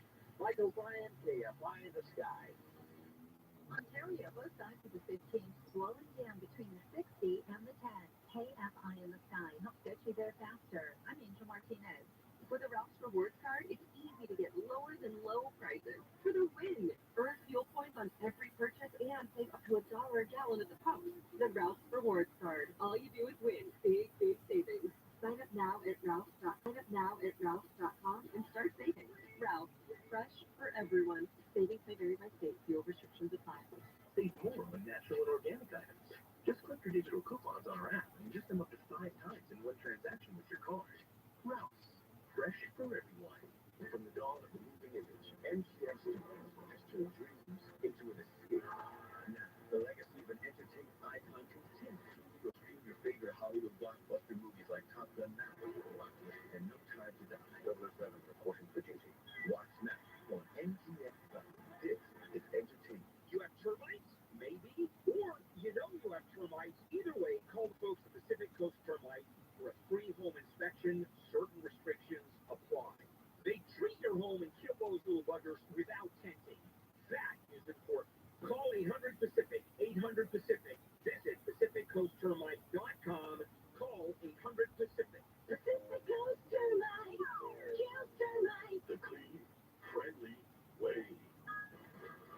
Whoa! Did you hear that? That's the sound of your Norway's Honda. With 5 locations and more than 1,000 new Honda models, Norway's Honda Superstore is the destination to upgrade in 2023. Visit our super award-winning Norway's Honda Superstore location in Huntington Beach, West Covina, the Irvine Auto Center, Vista, and the #1 Honda store in the world in the Cerritos Auto Square. Shop online at norways.com. For mobile Honda new vehicle sales 2022, call Service Champions for an $88 precision gear tune-up or visit servicechampions.com. For official rules and more information about contests on this station, go to KFIAM640.com/rules. KFI AM 640. An iHeart radio station. Download the free iHeartRadio app for all your music, radio, and podcasts. One more thought about that. New Zealand Prime Minister finally quitting after shutting down the country over COVID. Yes, sure. We've had a lot of hysteria the last few years. One big hysteria was over COVID. Another big hysteria right now is over climate change. Who pushes the hysterias? The unholy trinity. Al Gore, he's a member. Politicians, media, academia. They're the ones who whip up the hysteria statements. Well, they're supposed to be our smart sort of guiding. And what's their solution in both these cases and others as well? Is you live differently. You stay home. You don't do things. Stay behind your closed door. Really, for climate change and for COVID, it was the same thing. Don't leave the house. Don't drive because that's bad for the climate. Don't go out and eat meat. That's bad for the climate. Don't go to the store. That's bad. You'll catch COVID and die. The suggestions were all about control and diminishing freedom and diminishing life. And these 3 categories, media and academia and politicians, they're the 3, especially in California, that have gone ultra woke. How much it costs now to buy a dozen freaking eggs? You know, in Hawaii, the average is almost $10 for a dozen eggs. 90. Florida, Alabama, Nevada, and then California, $6.05 for a dozen eggs is 5th in the country. We told you before, a lot of the reasons for this is that dang bird flu. It's really affected the egg-laying hen population, and good thing our vegan animal lover isn't here, but that's because they've had to cull some of the hens in order to make sure that the virus will be somewhat contained, the bird flu. So there's a couple of ideas popping up out there. They're both pretty bizarre. We'll start with Fox 11 reporter Laura Diaz. Listen to what this idea is. We have 28 chickens. Hello there, lady. Biggie is, again, our big girl who's behind the water. Snowball is our white silky here. These pullets are going to be customers' heads, so I don't name them so I don't get too attached and feel sad to say goodbye. At the Lee Farm in Aqua Dulce, the barn is filled with colorful chickens, chicks, hens, and roosters. They're like children to this young family. You say hi, Audrey? And now through a business called Rent the Chicken, you can find out what it's like. The renter pays $575 for half a year. That's a 6-month rent. Your coop, your feeder, your water, your 2 hens, and all of the food that they need for their 6 months. Raising chickens has gained popularity with big names like Oprah and Martha Stewart. But everyday people, getting crushed by eggs at $8 a dozen, deciding why not try something new. Rent the Chicken is an idea hatched by owner Jen Tompkins. She's the co-founder. We have all sorts of demographics. The main common denominator is people who would like to just try it out. Some folks are empty nesters. They're looking for something to love on. Others are young families. They want to provide this experience to their children. I got to hold Biggie and see why many people are going big with this trend. In the coops that we rent out, you're really only going to want 2 to 4 hens in there just so that they're happy and they have the room that they deserve. And that's in line with most suburban rules. A good hen will produce about 6 eggs a week. Some of these, the gray ones, if you look closely at them, they were produced by Biggie. So, it's just a very immersive experience, and that's part of what people have decided after COVID, that they want to have a deeper meaning to their lives. So some of it's based on money, and some of it's that they just enjoy the entire thing. Egg prices are up more than most other foods, even chicken or turkey. You know what this bird? You know what a dozen eggs cost in the summer of 2021? $1.64. Yeah, now we're talking prices upwards of $7, $6 a dozen. That's huge. It was not just the bird flu, but there's also been some problems with the feed, the prices of having the chickens, the cost of the feed, there's a feed them.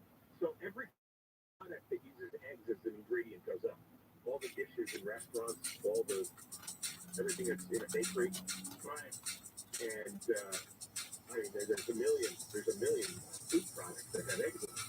So all that's going to go up even more.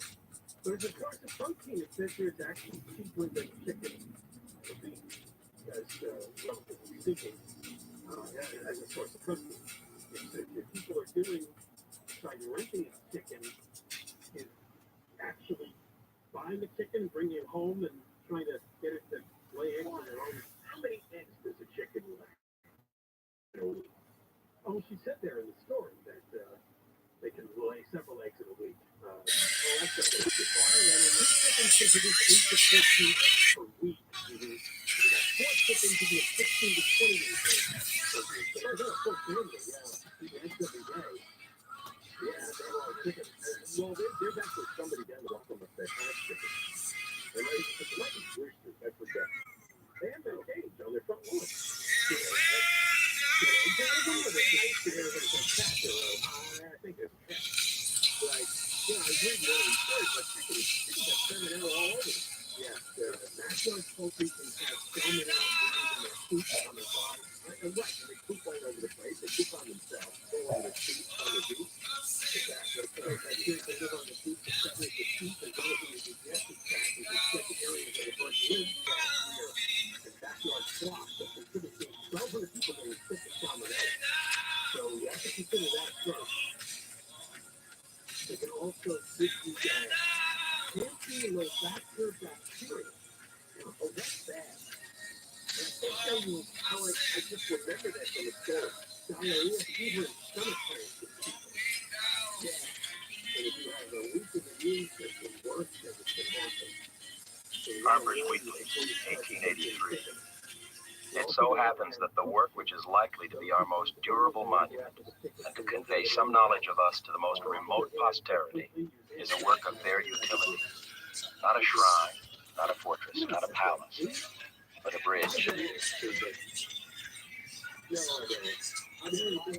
Bro. Chill. All right, we got more coming up. 95 KFI AM 640 live everywhere. The iHeart Radio app. Don't forget the market. Live live at 24-hour KFI News. Hey, the gym. I'll get gym.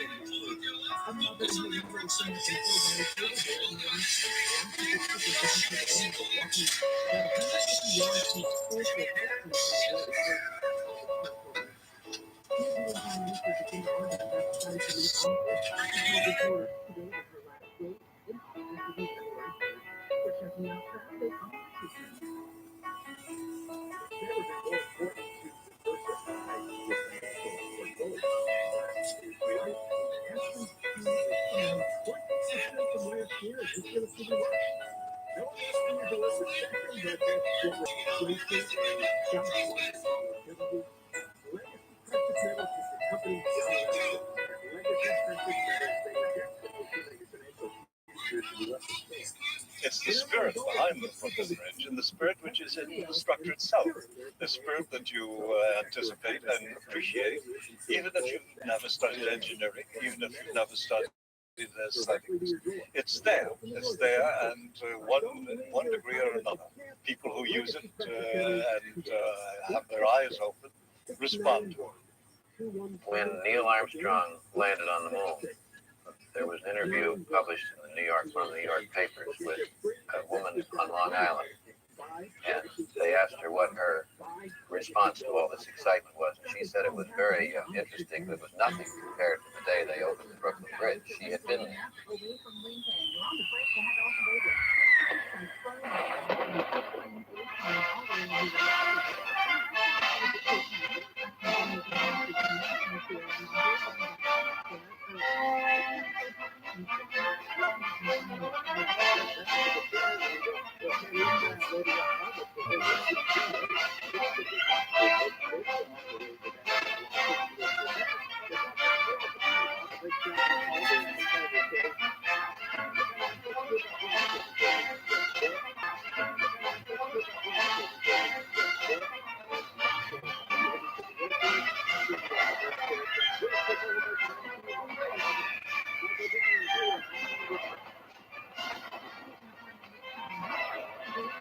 It was the biggest bridge in the world.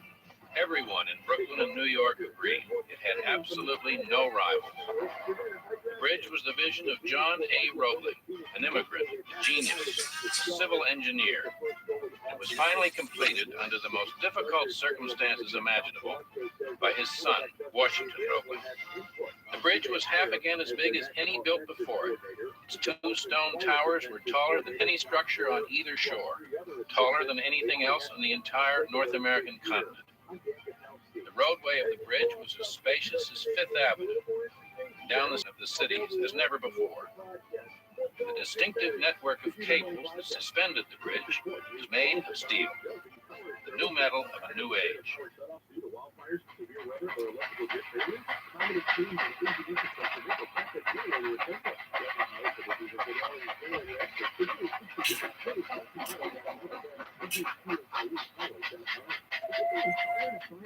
It took 14 long years to build the bridge, from 1869 to 1883, years during which Edison invented the light bulb and the phonograph, Alexander Graham Bell the telephone.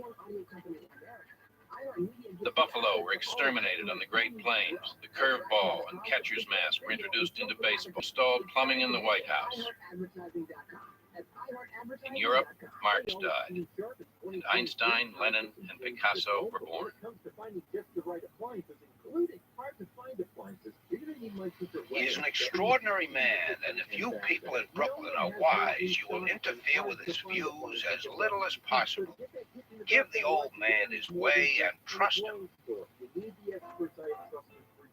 How and where John Roebling found time to do all he did, to attend conventions and write voluminously for scientific journals, practice the flute and the piano, study metaphysics, pour forth his lucubrations on thought machinery, design canals and bridges, and himself superintend their construction, How he achieved all this, I say, bewilders imagination. How he achieved all this, I say, bewilders imagination. The contemplated work, when constructed in accordance with my designs, and a successful specimen of advanced bridge engineering, this structure will forever testify to the energy, enterprise, and wealth of that community, which shall secure its erection. Respectfully submitted, John A. Roebling, September 1st, 1867. House in Germany. The first member of his family ever to leave the village, he attended the Royal Polytechnic Institute in Berlin, where he studied engineering and philosophy, and was reputedly the favorite student of the great George Frederick Hegel. According to family tradition, it was Hegel who inspired the young man to go to the New World, to resolve his destiny in all that space. In the western reaches of Pennsylvania, he founded the village of Saxonburg. Washington was born. To me as a child, Saxonburg was the finest place in the world. But my father began to realize he had not been cut out by nature for a farmer. He lacked patience. So he took to engineering again, his true vocation, and let my mother do the farming, which she did very well when he would let her. From the start, John Roebling was fascinated by the suspension bridge form. With the towers in compression and the cables in tension, he saw the suspension bridge as the perfect equilibrium of nature. In some foreign scientific journals, Roebling had read that by twisting a number of iron wires together, one could produce an iron rope of great strength and flexibility. Having himself seen 2 men die on a Portage canal by the failure of ordinary hemp rope, Roebling understood the importance of the invention. In a small shed behind his house, he started the first wire rope factory that made him rich, and it freed him from the drudgery of the farm.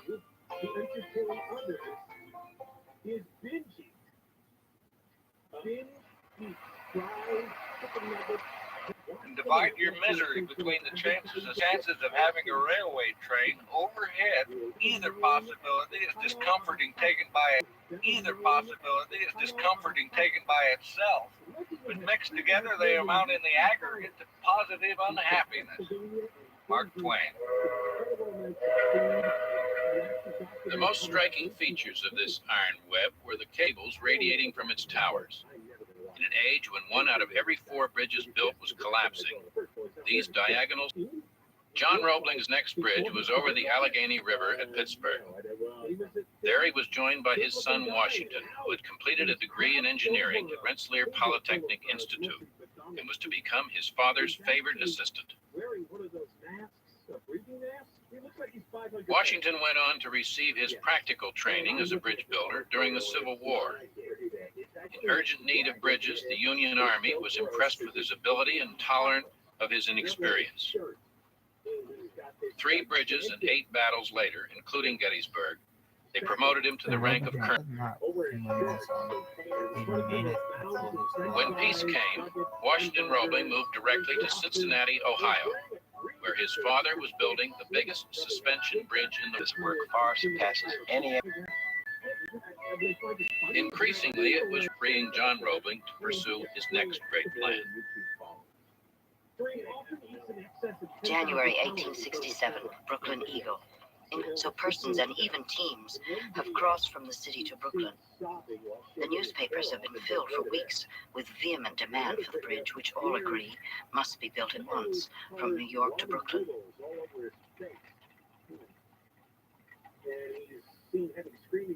For John Roebling also, the Brooklyn Bridge had become the overriding passion of his life. The location plans, made preliminary surveys, took soundings, estimated cost, and wrote his proposal. In plan, everything was done with exacting precision until the proposed structure conformed with both his mathematical action. That April, legislation was passed in Albany creating the New York and Brooklyn Bridge Company, and its trustees appointed John Roebling chief engineer. The Common Council appropriated $1.5 million to start the work. In early June of 1869, construction finally began. Brooklyn Eagle. An accident occurred on the 28th of June while Mr. Roebling with his son was engaged in surveying for the bridge. He was standing on a very rack. On seeing a boat approach, Mr. Roebling stepped back onto a beam, but a knotty protuberance caught one of his feet, and the pressure of the oncoming boat crushed it. He proceeded to cure himself with water until he died 17 days later in the most horrible agonies of lockjaw. John Roebling had proclaimed that his bridge would be the greatest in existence. Here I was, 32 years old, suddenly in charge of the most stupendous engineering structure of the age, with only preparatory plans, nothing fixed or decided. The prop on which I hitherto leaned had fallen. Henceforth, I must rely on myself. Washington Roebling. Quezon, 1869 to 1872. April 9th, 1870. Quezon is an inverted wooden box on which the towers are constructed. As it rests on the riverbed, a hollow space called air chamber is formed beneath it. Compressed air is forced into the chamber until the water is entirely displaced. The chamber is entered by laborers who undermine the edges of the caisson while masonry is built on top of it, causing in this way a steady and gradual descent through the riverbed until it's grounded on bedrock.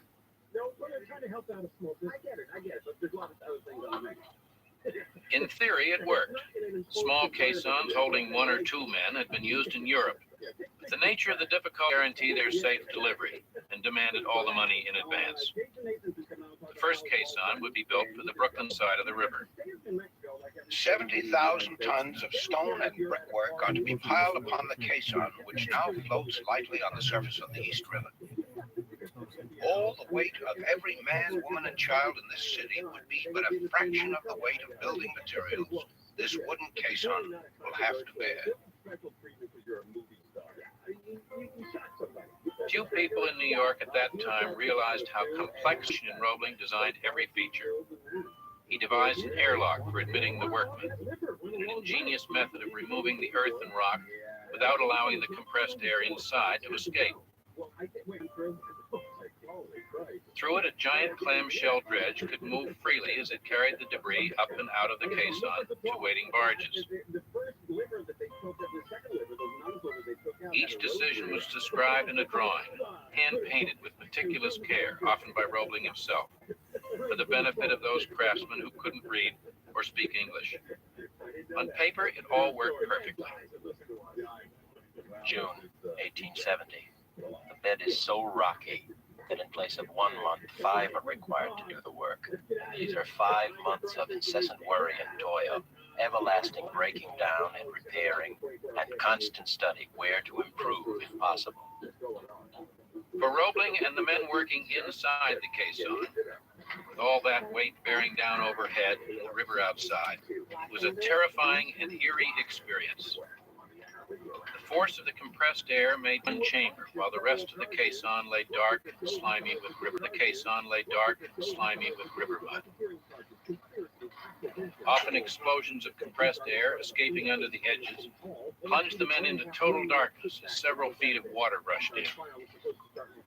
It was said that Washington Roebling was the only one who kept his head.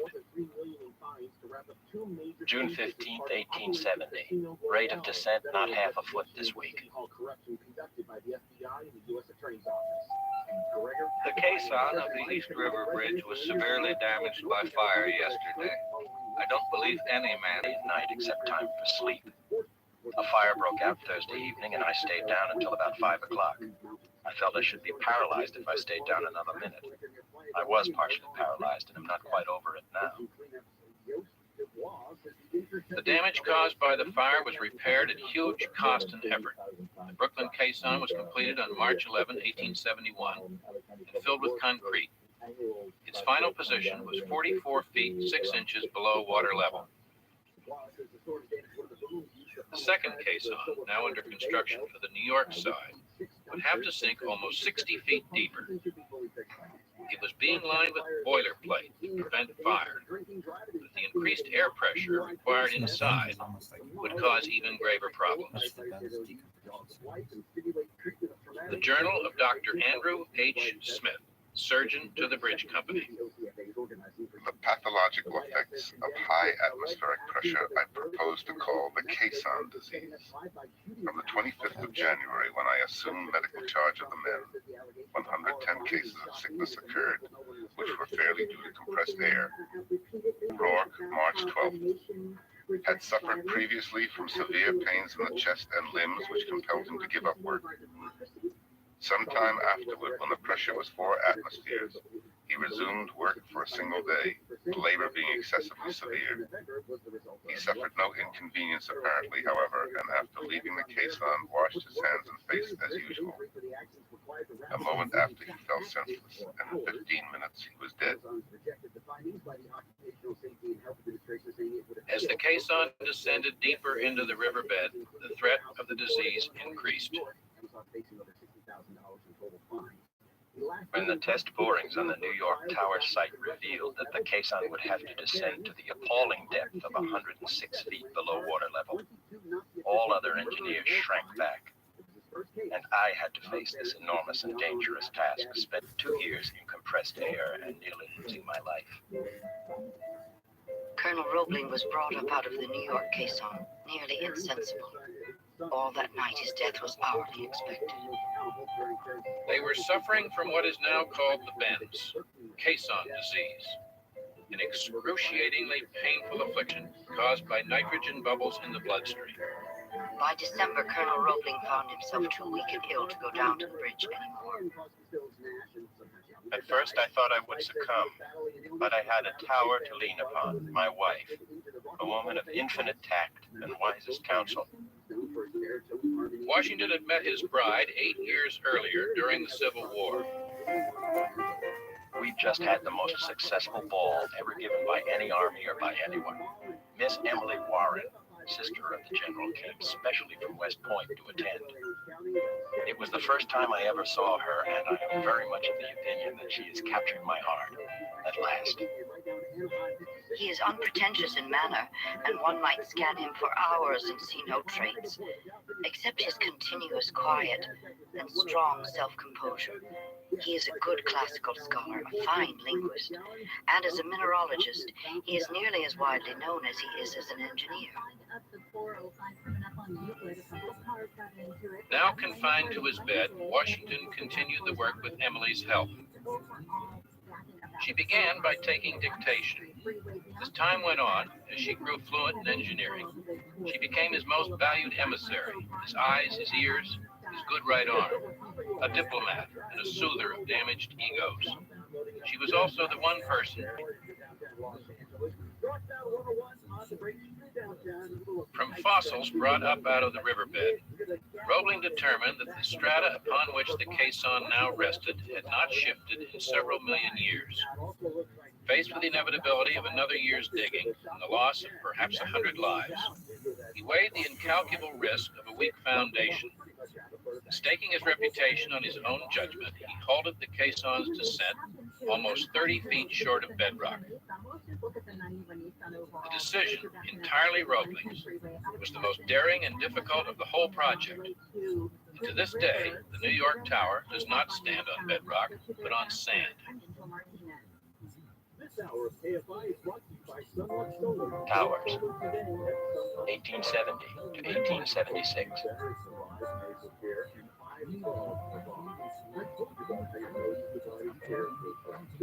While the newspapers and the public were transfixed by the drama inside the caissons, the two stone towers grew ever taller and more conspicuous. The caissons were the test of Roebling's courage and intelligence as an engineer. Going up. Brooklyn Eagle, September 28, 1872. Everything possible is done by steam. The stone is stored in Red Hook, and the scow brings it to the structure every day. The stones are lifted from the scow by steam. and placed on two cars on a track. Steam derricks raise them from the cars and place them in their proper position. The space is concrete. Even this is mixed by machinery.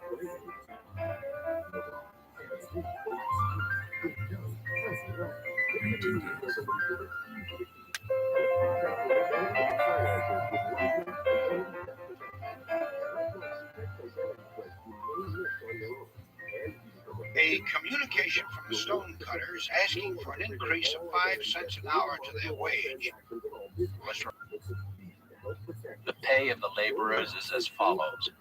Masons, 30 cents an hour. Day laborers, 12.5 cents an hour. Riggers, 15 cents an hour.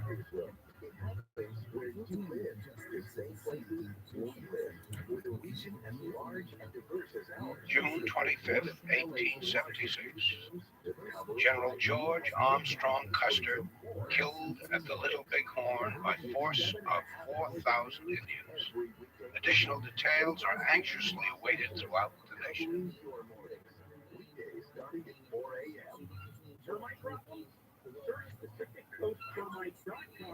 Washington Roebling was not seen on the bridge site again.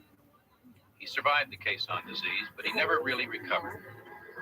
He remained a recluse, suffering from pain, nervousness, failing eyesight, and terrible physical weakness. I'm an invalid, confined to the house, and minerals are the only things which do not tire or excite me. For the duration of the construction, Roebling lived on Brooklyn Heights, where he could supervise the work from his bedroom window. And it was from there that he transmitted his detailed instructions through Emily. It could not have been accomplished but for the unselfish devotion of his assistant engineers. Each man had a certain department in charge, and they worked with all their energies to have the job done properly, according to Colonel Roebling's plans and wishes. The average age of the engineering staff, Roebling included, was all of 31. Payne, at 41, was the old man of the staff, while George McNulty was barely 20. Celebrate that. February 1875. The work that should be pressed forward with all dispatch is the New York anchorage, in order that it be completed by the time the masonry of the towers is ready for cable making.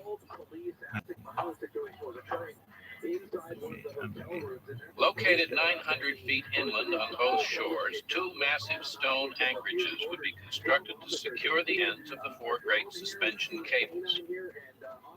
The cables would be fixed to chains of long iron high bars that disappeared into the anchorage and were in turn tied to four cast iron anchor plates embedded deep within the granite.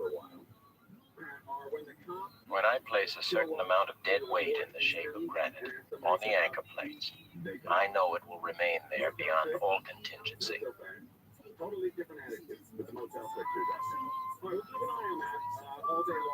In 1871, the notorious William Marcy Tweed was New York School Commissioner, the Assistant Street Commissioner, President of the Board of Supervisors, a New York State Senator, Chairman of the Democratic Central Committee, Grand Sachem of Tammany Hall, and a trustee of the Hall, and a trustee of the New York and Brooklyn Bridge Company. The testimony of William Marcy Tweed.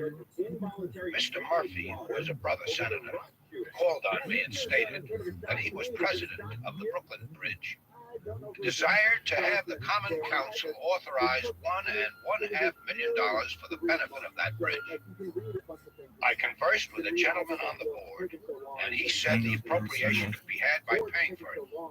Either $55,000 or $65,000 was agreed upon.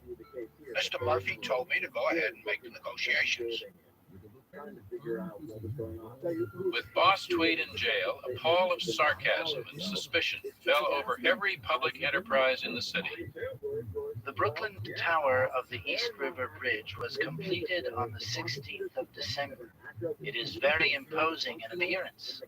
We hope it will not prove as won the popular vote, but they say that Governor Hayes of Ohio will be the president. World's Fair in Philadelphia, the gaudy celebration of technology. John Roebling's sons had an exhibition in a hall which enclosed 13 acres of brand new mechanical inventions. The centenary of B. Hayes, disastrous bridge collapse in Ashtabula, Ohio, and an underlying strain of doubt and disillusionment in the face of the celebration. It would be foolish, if not wicked, to spend any more money on a bridge that is not called for. Very seriously damages the commerce of this harbor, taxes the financial ability of these two cities to the utmost, and cannot fail to be taken down by the mandate of the courts or demolished by the winds. Cables, 76 to 1878. As John Roebling had intended, the four main suspension cables would be constructed in place, high above the river, Brooklyn anchorage. The traveler rope would take the wire up and over the Brooklyn Tower, out over the river, up and over the other tower, and down to the far anchorage, where it would be looped around the anchor chain and then returned to the Brooklyn side. Wires were laid in parallel, like pencils bound by rubber bands. Each fit 289 such wires, over 3,500 miles, bundled tightly together. 331 wires to a strand, 19 strands to a cable.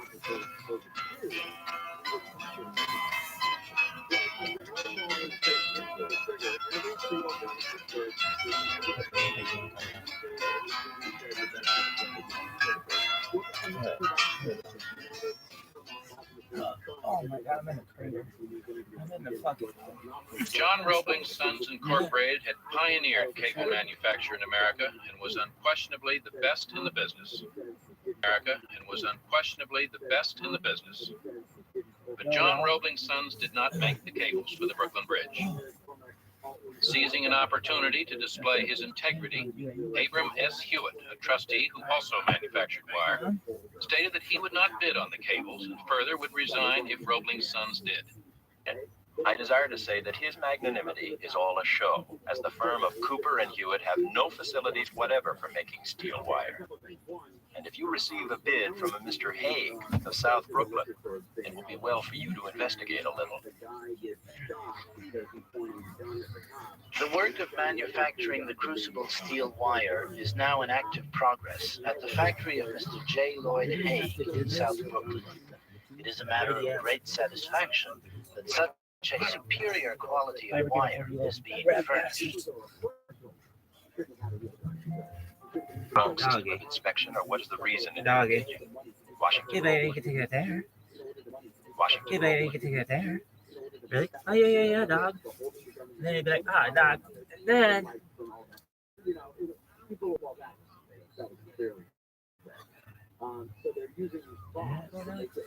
He'd be like, well, I'm on the torrent. But he'd be like, yeah, you're in that sound. Okay, I'm on the torrent. So.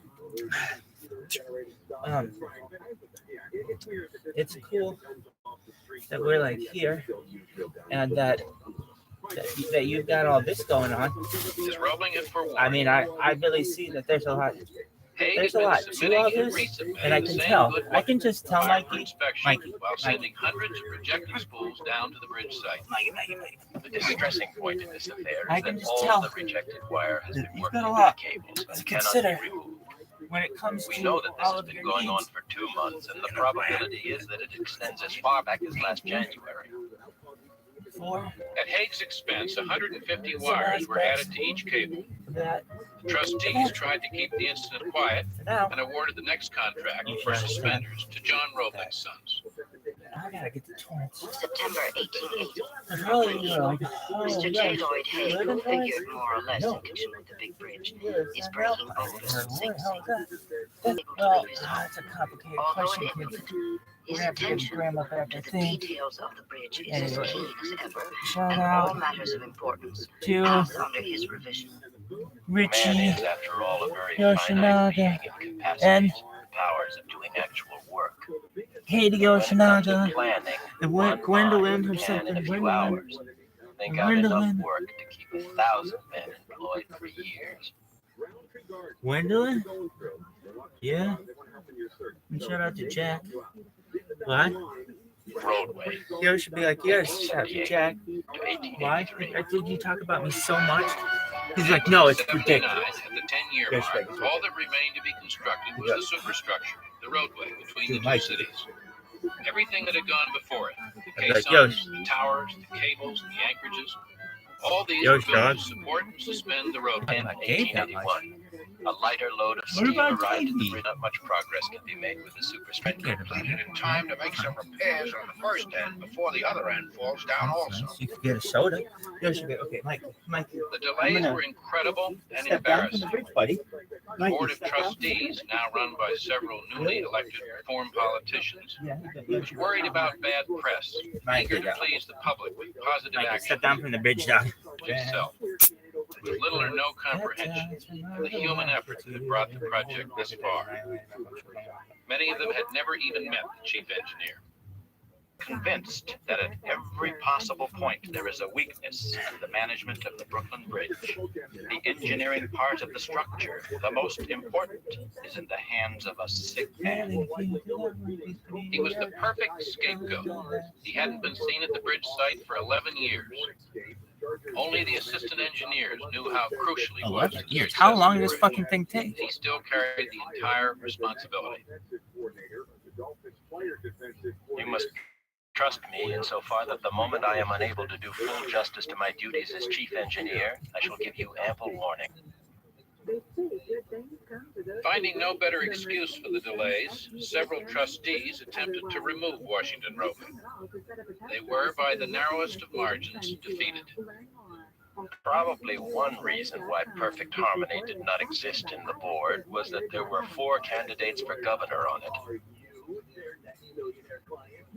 If the Board of Trustees had failed to remember that it was the bridge that mattered, Washington Roebling had not. He got his floor beams, and for 7 more months he quietly and carefully supervised the finishing work. Then, in early May of 1883, the bridge was ready to carry its first passenger.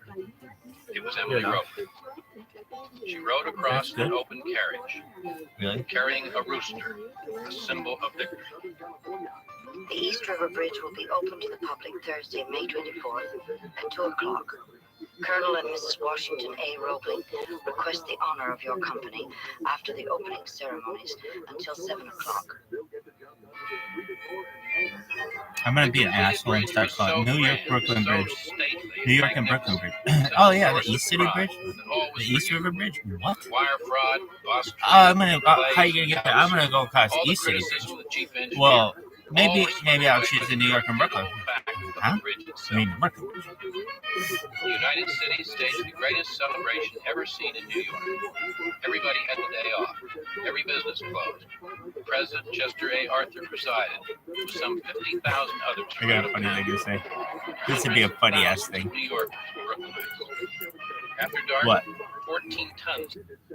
Motherfucker. I have been waiting 14 fucking years for this bridge.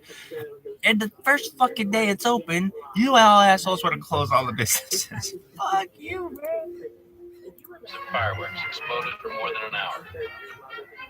The chief engineer was at last the unchallenged hero. Lo, soul, seest thou not God's purpose from the first? The earth be spanned, connected by network, the lands be welded together. Walt Whitman.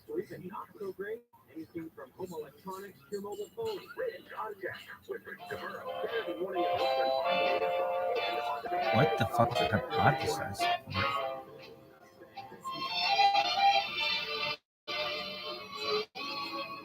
Maya Bridge at Yasha's Temple. This is temple of no understanding.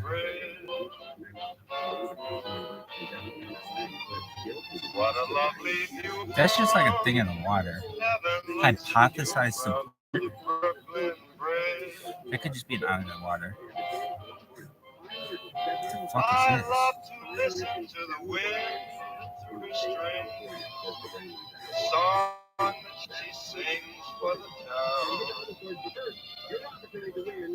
Dynamite.